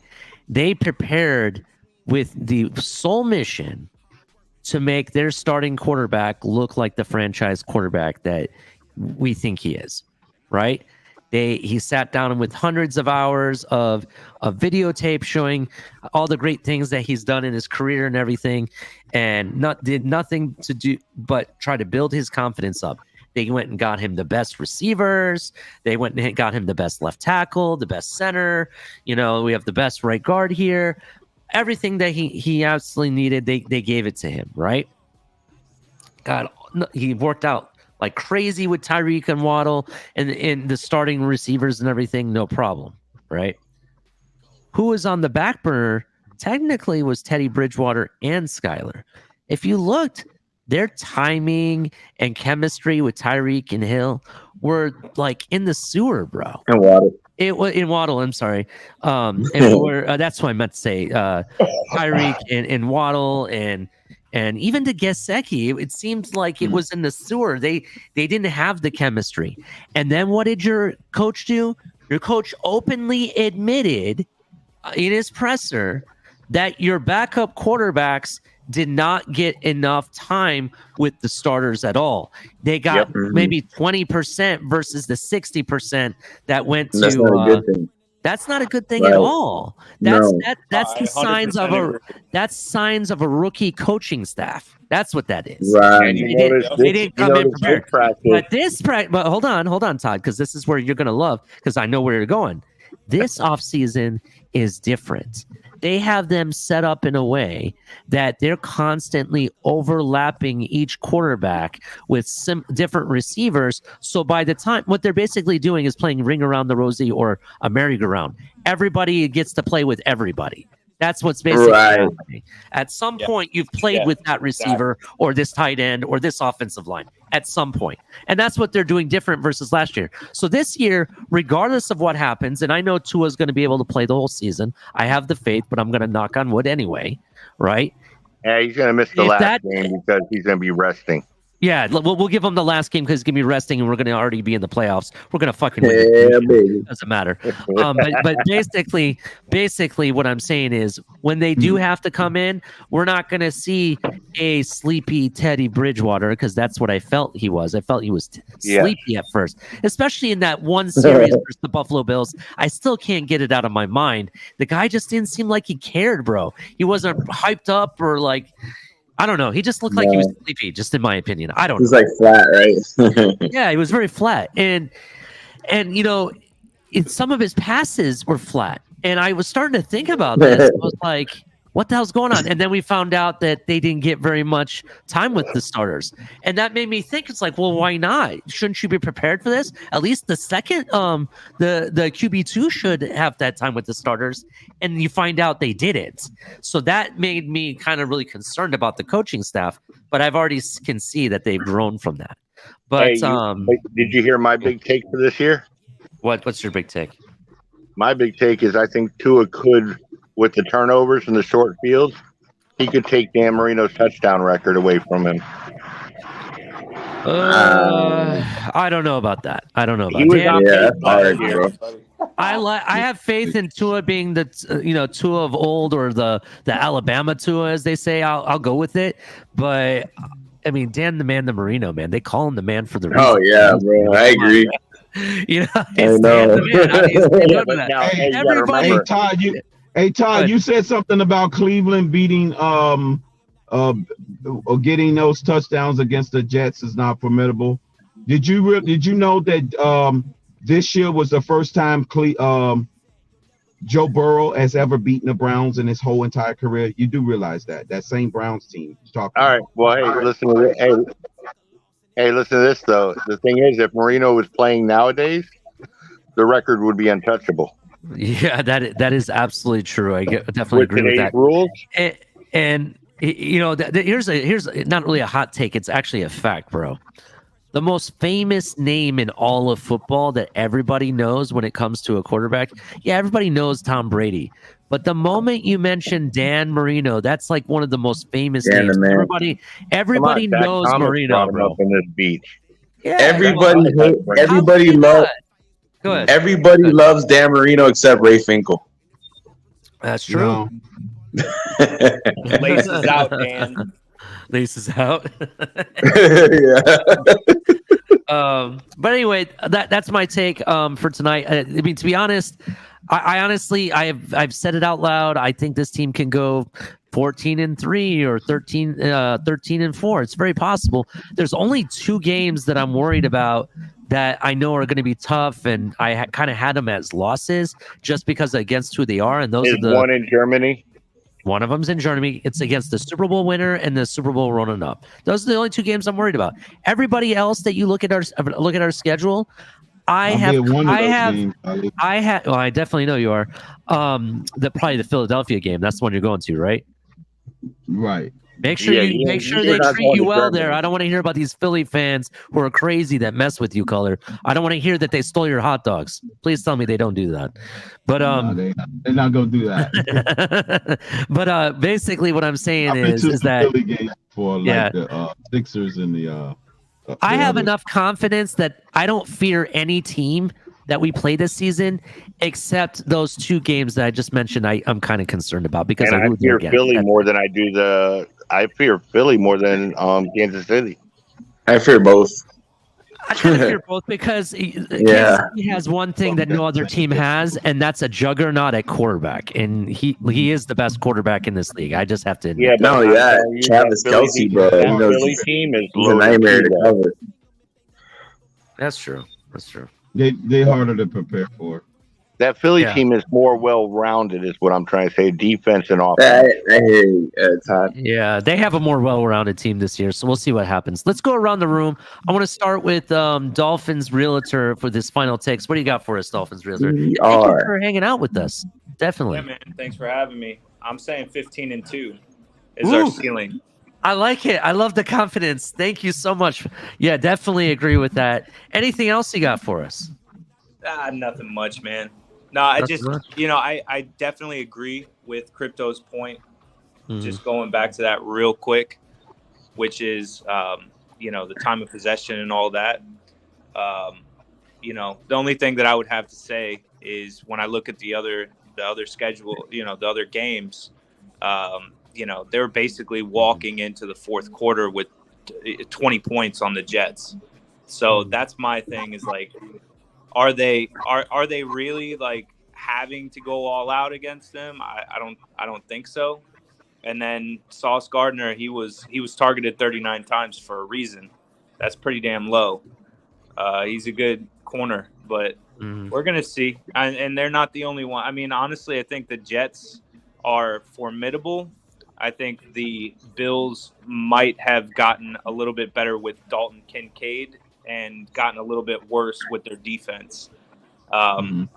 Just because I do think that those guys are aging out, and it's hard to come back from neck-back surgeries and ACL surgeries at 32 and 34 years old. So, I think they are in for a rude awakening when they find out that their division is way harder and their schedule looks harder too. Really good. Well, thank you very much. I appreciate the take. Bills. It's harder for the Bills. No doubt. Yeah, that is true. I honestly think the Bills definitely. Let me chill. I'll talk to you guys later. Yeah, definitely. All right, man. see you guys. Always a pleasure, man. Thanks. All right, man. Peace out, guys. All right. Later. All right. All right, thank you, Dolphins Realtor. I do think that the Buffalo Bills defense does regress this year. I know they say they're not going to because of their coaching staff, but I think with certain key losses that the team had, as well as players getting older, specifically Poyer, their star safety is kind of older now. I kind of think that there's going to be. I hope you're listening, Mark. Yeah, and Micah Hyde is young. Yeah, I don't think he's that, not like how he used to be. I just kind of think it may still be good defense. I just don't think they're going to be that number one. And I want to see how White comes back. Yeah, that's true. Tre'Davious White is still coming off injury. We got to see what happens.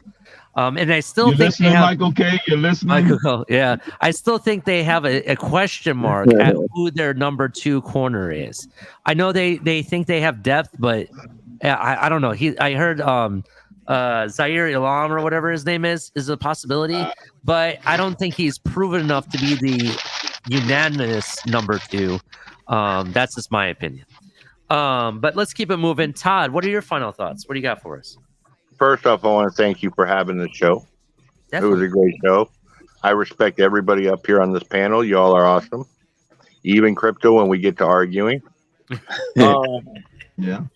Likewise. But it's all passion. It's all passion. It doesn't get disrespectful and personal. 100%. Right. I'm looking at us going maybe 14-3, 15-2. I can go with it. 14-3 for sure.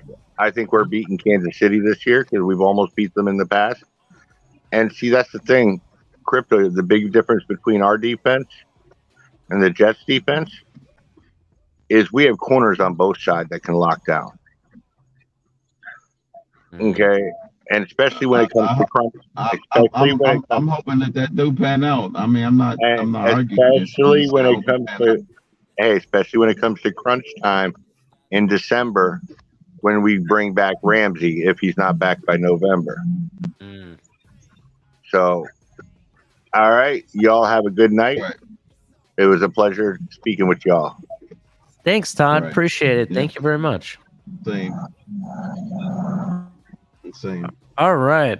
I honestly think, in response to Todd, I honestly think that we're going to lose the Eagles game, and we could possibly lose the Kansas City game too. Even though he thinks we can beat Kansas City, it's possible. I mean, that game is in Germany, but the game that I'm more worried about the Eagles game, only because there's a lot of they're more physical. There's more context in that game and as a storyline. You have Tua versus Jalen Hurts, right? Goes back to the college days, right? Who's better? Right. Who should be the starter? You know what I mean? And then on top of it, you think about it, Eagles have something similar to what we have. We have 2 number 1s at wide receiver, They have two number ones at wide receiver. They have two number ones at wide They have receiver, Slim Reaper, and in my opinion, one of the top 5 receivers that people don't name, but I think he's a top 5 receiver. AJ Brown. He was in colors top 10. I think he came in at 7 or 6. Yeah, I think he's top 5 personally. Right. I don't think he names himself in the top 5, but I think he's top 5. Just my opinion. Right. And I think depending on how you look at it, you could say Justin Jefferson and Tyreek are number 1 or number 2, and you can even swap one or the other for each other. Doesn't matter. Then you have I'm gonna say, in my opinion, at the ceiling, I could see AJ Brown maybe being that number 3 guy. You know, I'm gonna get heat because of Waddle, but I think Waddle is definitely like number 6 in my opinion. Right, they got 2 number 1s, 2 people in the top 10 like us. So yeah, I'm just saying. Fundamentally, they built like us. The only thing that them edges out, they trenches edge out our trenches. That's the only thing that worried me against them, because they got this one unstoppable play that they're successful with, the drawn quarterback sneak. They're pushing people 3 yards on average on that one play. Yeah, definitely, Crypto. And the thing is, that's the only thing that makes me nervous about. Yeah, we're gonna have to see what their defense looks like in the first game of the season, because they had quite a bit of turnover on their defense. They've changed players in and out for different stuff, and they lost. But they brought in some good guys in the draft. It's rated top. Definitely. But the only reason I have a question mark at this point is because they came out of the draft and they're not proven yet. Once they have the first game, then you could say they're proven or unproven, depending on if they do good or bad or whatever. But until they have that actual experience, I can't say anything for them. Last season, they had primarily all veterans up front. So therefore, those guys already had experience. You already knew what they were doing. But the offensive line is pretty much the same. Yeah, offensive line is the same. The offense is all pretty much the same. But the defense, the line is changed quite a bit. Let's keep it moving, though. I want to go to Alex Diaz. What's up? What's your final thoughts? Alex, you're on mute. Yeah, I don't think he's there. He may have fell asleep. Yeah, he got some of that NyQuil. All right, we'll go to you. It was an early NyQuil for him. Irving, you're making me want to change my avatar. I want to change mine to Venom. I was a Venom fan. Oh, really? He's actually my favorite villain. Venom. He's not really a villain. He's an like an anti-hero. Yeah, he's like a villain and anti-hero. Yeah, that's true. I like Magneto. That's my favorite one. Magneto. Do you know Silver Surfer too? Do you know Magneto has had, depending on what series of the Marvel universe you've read, with X-Men and whatnot, Magneto is like the granddaddy of everybody in the X-Men series, bro. He had 2 kids who had kids, and come to find out, even after the apocalypse happens, he has people he's still related to. It's ridiculous. Yeah. Yeah, he is. Father of everybody. You know his two. Go ahead. You know his two twins are, right? You're talking about the witch, what's her name? Yeah, Scarlet Witch. Witch and Quicksilver. And Quicksilver, yeah. Those are his 2 twin kids. Yep. Yeah, and even in the multiverse of him, where they deep dive into that, he's had multiple children, and I forget who it is. There's somebody you don't expect that he is rumored to be the father of. I forget who it was. I mean, that was she was one of. What about Professor Xavier? Scarlet Witch. I don't know. It was rumored that he did have kids in the X in the comic series, that he had one, but it was like in a distant future. I'm gonna tell you straight up, in my opinion, if Mystique never joined up with Magneto and didn't get pissed at Professor X, I honestly think him and Mystique would have had kids. Yeah, for sure. Me too. I agree. Yeah, I agree. Yeah, they would have. Yeah. Yeah, Mystique. Yeah, definitely. And it would have been crazy. That would have been a crazy child. The powers that child would end up having. Yeah. The only reason I think that Magneto Mystique is said Professor X's power. That's insane. Yeah. The only reason I think Magneto has had so many children is isn't it rumored that like him getting his powers and stuff actually happened even before World War II? Like somebody said it goes beyond that. It goes before World War II because he was he was in prison in a concentration camp. Yeah, and they tried to take how they found out he had powers is that they tried to take his parents from him or something. They try to rip his parents away from him. Yep, and that's how he found who out. was that? Who was that? Magneto. Oh yeah. All right. I was hearing that Magneto was in existence way even beyond before World War that II. time. Yeah, But there's kind of similar in to the comic book, Wolverine. But good. no one realized that there's a woman version of him. It was a lady called Polaris. She had Magneto-like powers. Yeah, that was in the comic book. I forgot where the story went, but she had the thing with her powers. Hers was more physical. Magneto emanated his powers with his mind to control his magnetic powers. Hers was emanating from her core. Like that was the difference. They still had magnetic abilities. They still had the ability to manipulate magnetism, but they just did it from different perspective. Yeah, like the Earth. Yeah. Generates magnetism from the core. She was something. Yeah. She was something else, man. She had green hair, and she wore like a yellowish green suit. It kind of looked like Rogue suit for a moment. And I was like, I'm like, damn, is that Rogue? But no, that wasn't Rogue. Isn't it true that Jean Grey, isn't she like one of the most powerful mutants ever? Yeah. Especially when she's the Phoenix. Yeah, right. she has unstable power. Makes her that way. Yeah. It's so powerful, it's unstable to the point where even what we saw, the rumor has it that her powers were even way beyond even that. Like she could erase the universe, is what I heard. Oh yeah. I heard that's like how she was class 5 mutant when she harnessed the Dark Phoenix. That's when she was like a class 5 mutant.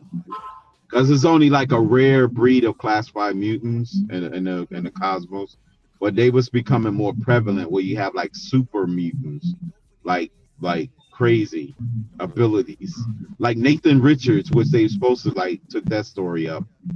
Well, he's like a reality bending mutant. Well, he was just like he had the body of a kid. And they kind of portrayed him in the original X-Men, the guy that was locked up in that room, or that real bright white room, and he was looking out the window. That character that was locked up in that room, that was supposed to be Nathan Richards. But they never did finish it. I was like, oh my God, they probably brought him in, yeah. And he was like supposed to be like one of the most powerful mutants in the universe. But he had like his physical appearance. He was in a kid's body, you know. Right. But yeah, it was crazy. And when they showed him in the room, I was like, oh, I know exactly who that is. And they was about to spin the story off with the Nathan Richards story. And that's when they would have had to bring in not Galactus, because that was on the Silver Surfer side. They would have to bring in Cyclops of his history on him and the Corsair and all those guys. Yeah, they would have to change it. That's probably why they didn't continue it, because they would have to go with a whole nother story plot. And I was like, why did they bring them in if they didn't want to go forward with it? But it'd have been a whole brand new bunch of mutants that y'all would have saw, that y'all would have been like, damn, who is these? These type of mutants, these cosmic mutants. That's what it would have been. And then that would have expanded the Marvel universe, and you'd have saw the beginnings of Rogue. Gambit would have came in earlier. It was another one. Bishop would have been in there earlier. It was a couple more that would have came in before the age of the apocalypse, which is crazy. You know, he was the very first mutant. Yeah, definitely. He was the original. Yeah. So Irving, I just want to get back on subject here. I'm sorry, guys. We got sidetracked with the comic book stuff. So Irving, do you have any final thoughts for us? No, not much. I'm just gonna end it. Thanks for having me on. Yeah, great conversation. Great show as always. Man, I have a lot of expectations for this team. I think obviously if we had Jalen Ramsey healthy, and if he didn't sustain an injury, I think this team's ceiling would have been maybe, like Todd said, maybe like 15, or I think it was TDR, maybe like 15-2. I would say like 14-3 to be more realistic. But I still won't change my predictions. I think we'll still go 12-5, and right. I think we get a playoff win this season. I think I think a lot of people have expectations, for us to win the Super Bowl or go to a Super Bowl or go to AFC Championship. For me, we just got to take it one step at a time. We got to win our first playoff game before we talk all that stuff. So, but we got the talent, on both sides of the ball. I think we got enough depth to mitigate the loss of Jalen Ramsey, and I think we'll be fine until he comes back. But like even before Jalen Ramsey, I think we were a contender in the AFC. Like at one point we were 8-3, second in the AFC in terms of the standings. So I think we'll be fine. Right. Yeah, I agree with you with that, and I think 12-5 is still respectable. So I still think you win the division with something like that.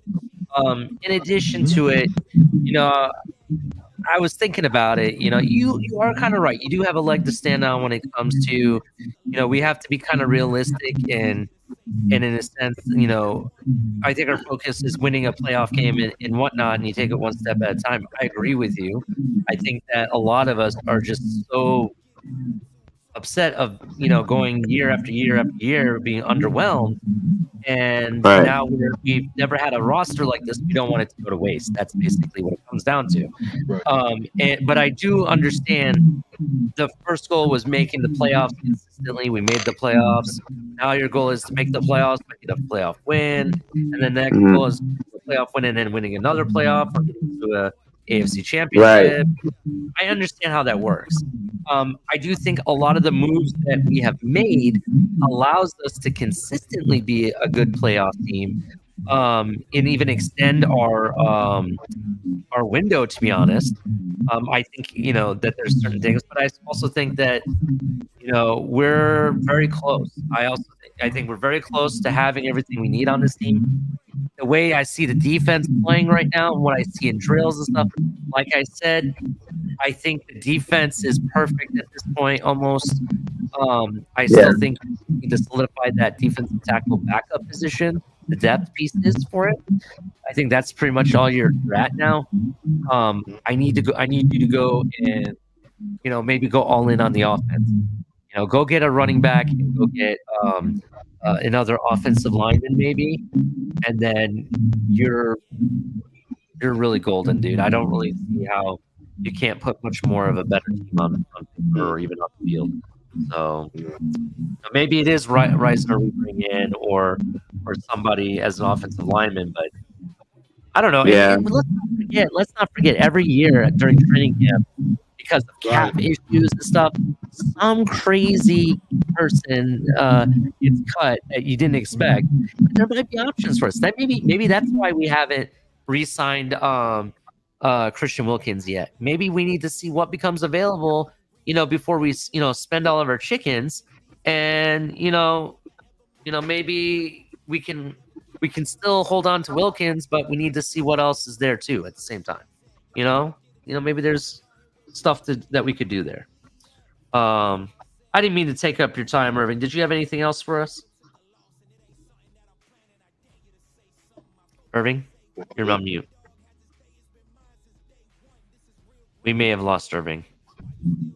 No, I got it. No, I have nothing else to add. I agree with everything you said, man. I think our defense is really deep, and especially at the most important positions, which is that back end and the front seven. So our D line is very deep. We got a lot of talent. I think we'll be fine, bro. I mean, the way they have stifled this offense in pretty much all of training camp. Like this defense has gotten the better of this offense, and this was a top 6 offense last year. So I feel really good about where we're at.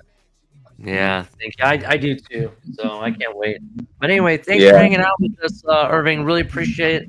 You're always welcome. Yeah, man. Anytime, man. Yeah, Irving. Appreciate you guys. Definitely. All right, Irving. Have a good night. All right, you too, man. Yep. Definitely. Have a good one. All man. right. Crypto. Thanks for having the show tonight. Yeah, man, definitely. And you're welcome. My apologies. I didn't mean to go off the rails on your show, and I was here. Yeah, I just was trying to address people in the chat at the same time. People on the panel. I think Max was like, "Oh, I'm gonna cook from the panel tonight." That's what he was trying to do. That was crazy. He was agitating and trying to do that intentionally. Then I was like, well, I wouldn't. Well, obviously, I'm a Dolphins fan. I just don't like being pinned in the corner to say something halfway decent against another team to kind of put things in perspective.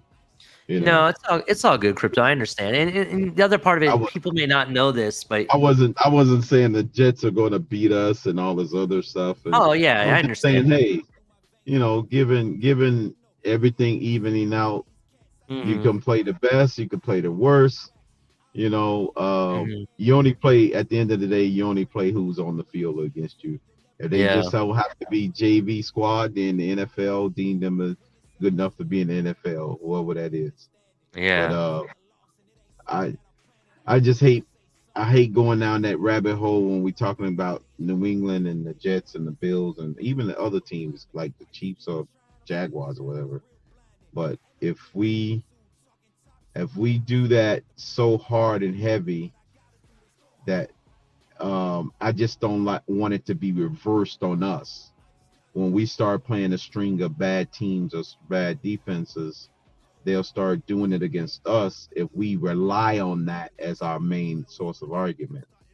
That's why I feel uncomfortable when we start doing that too often and too much, when they'll just flip the script and do it against us. And I don't like happen to be in that kind of defensive posture to say, well, look at y'all played a bunch of bad defenses too, and and it just goes into circles and stuff. And at the end of the day, you only can be judged on who you play at that moment, at that time in history, because I can remember the Patriots on their runs to the Super Bowls. They weren't quite playing ideal teams on their route to the Super Bowl, but eventually they played enough of the right teams to get them through where they just got by. And then they eventually just played the NFC's worst representative in that game, right? Like remember the time the pass interference happened in that Rams-Saints game? And the Rams ended up being in the Super Bowl when they shouldn't have been in there? Yeah, because then the Saints. To me, that was a bad matchup. That was a bad matchup for the Patriots, meaning that a good matchup in their favor, meaning that they matched up well against the Rams. But I don't think they would have matched up well against the Saints at the right team. Yeah, didn't the Saints get screwed with a non-call or something like that? The non-call, the blatant pass interference on the goal line. Yeah, and it winded up being the Rams Patriots instead of the Patriots Saints. Yeah, and the Saints was way better matchup, from an offensive standpoint and defensive standpoint, really, on how they matched up against them. And I think earlier that year on the Monday night game, the freaking Sean Payton and the Saints made them wave the white flag by beating the crap out of them on the Monday night game. if I remember right, earlier that year. That's the first time Tom Brady got pulled early in the game because it was over. You know, I think that was one of the rare moments that Tom Brady actually got pulled early in the game. People forget about that. You know, that was against the Saints, and that was the year the Saints should have went to the Super Bowl. And I was like, oh, here we go. Now the Patriots just been gift wrapped at another one. You know, perhaps, hopefully the Rams can live up to their number one ranked offensive potential, but they didn't. They ended up scoring 3 points. You know, and I'm like, oh God. So that's what I'm saying. So if you play enough of the right teams, you might have a good matchup. You might match up well against the team you play. All it takes is that you make it to the dance, like we want the Dolphins to go to the playoffs.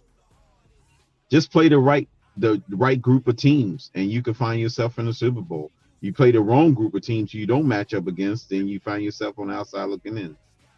You know, sometimes it does take a little bit of luck. You do have to be good, Ali, but sometimes it do take just a little bit. I would say about 5 to 10% luck.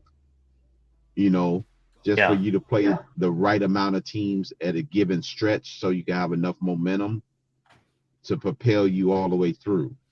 Because the Patriots, the Patriots during that dynasty was beating all the top teams in the freaking league. They beat up on a bunch of bottom feeders too, and every now and then they got the right matchup in the playoffs that got them there. But they played them, you know. So that's where they get the credit. They didn't slip up against those bad teams or those matchups that was not in their favor. You know what I'm saying? Or that wasn't in their favor, that they was heavily against. You know, the Ravens did beat them in Foxborough that one year. Flacco won his Super Bowl. Well, you know, that was a bad matchup for New England. They don't do well against physical teams like that. You know, but had they been playing the Ravens throughout their whole dynasty years, or started playing the Colts and all them other teams, I don't think Brady would have had 7 rings. You know, he'd probably be like 5-5 or maybe 4-6 or something like that. You know, yeah, I can see that. You see what I'm saying? It's just all about matchups. We beat the best. We beat 2 out of the 3. Hey, we can do it. The matchup fell in their place. Right. Even if you go 11-6, 12-5, 13-4, 14-2, 14-3. I mean 15-2, 14-3. Whatever your record is, all you have to do is qualify for the tournament. That, to me, that's the threshold. Qualify for the tournament. Everybody's record is 0-0, and the first team to win 3 or 4 games, depends on if you're a wild card or you get the bye. I guess the bye, you only have to win 3 games if you get the bye, but everybody else have to win at least 4 games to win the Super Bowl, right? So the only the other team had to win the bye. I think Kansas City beat. Who they beat? They beat the Jaguars, and then they beat the who they play in the championship? The Bengals, right? So the Jaguars, Bengals, and Eagles. I think in this year. Yeah, they first game was against the Jaguars, right? But they played the Jaguars, and then they played Cincinnati in the AFC Championship game. Right, because the Jaguars they beat they won that against the 4-5 matchup against the. So yeah, you're right. They because they would have played us had we won. The Chiefs would have played us. Yeah, we played the lower seed. They played the lower seed. So the Chiefs only had to win 3 playoff games to be champions. So everybody else have to win 4, right? So the first team to 3 wins or 4 wins is the champions. That's the math. Yeah, the 3 wins is to get to the Super Bowl, and the 4th win is the Super Bowl champion. So that's right. Right. So if you get the bye, the first to 3 or the first to 4, you have to win. You know, of course, you can't lose. So the first team to win 3 or the first team to win 4 is a Super Bowl champ. Well, I guess you could win 3 if you're a wild card and you'll be in a conference championship. But if you're in the conference, if you're in the wild card, you have to win 4 to be the champion. I got you. That 4th game. So that's our magic number when we get there. The first to 3 or the first to 4. If we get the bye, we have to just win 3 games. If we get the wild card, then we have to be the first to win 4 games out of all those teams that's in the wild card. Right. So it's sudden death, the first to 4. That's the goal. That's all I'm trying to get to. I don't care. I'm just trying to qualify for the tournament, Ali, at this point. It's great to be 16-1, but you don't want to be one of the ones that slip up in that very first round. Yeah. Like the Colts did that year. Remember when the Colts ran off 13 straight and then they start resting players at the end of the season because they was overconfident? They lost their first playoff game. And teams just stopped doing that. They started playing them that, for a little bit in that last game.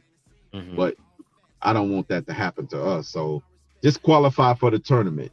That's my goal. And then be the first to win 1 or 2 or 3 games or 4 games. Yeah. Be the wild card. I got you. That's my expectation, Ali. But good show.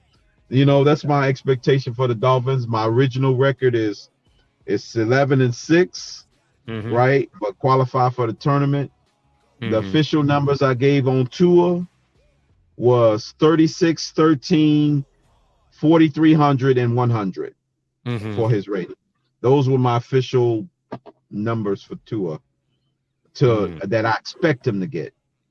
But due to him playing, even hell if he plays 13 or 14 games, because I kind of threw in the white flag on the injury thing. I just want to play at least the last 11 games and we'll be straight. It was some sort of consistency, you know what I mean? So those are my official numbers on Tua and the official numbers on the team. 11-6, 36 touchdowns, 13 interceptions, 4,300 yards, and 100 quarterback rating. If we can do that, we should be able to win at least a minimum of 11 games. All right. Well, yeah, I definitely. We better win 11 games if our quarterback is putting that up. I'm gonna be mad if we don't. All right, Crypto. Well, I gotta let you go, man. We gotta close this bitch down. But I appreciate you coming up. Saturday night. Yeah, my wife's pissed, so I gotta go. I'm sorry, anyway, Ali. Oh, it's all good. It's all good, man. I gotta let you guys go. But hey, make sure you hit like and subscribe, everybody. We really appreciate you guys being here. Thank you so much for everything that you guys do for us. We really appreciate it. Top of the tailgate Monday. El Capitan, I don't know if he's going tomorrow. Maybe he doesn't. I don't know. There might be a show tomorrow. We'll see. Yeah. And until next time, and we really appreciate everybody, but we want to say thank you. And with that, I will give everyone adieu. I'm outie. Good night.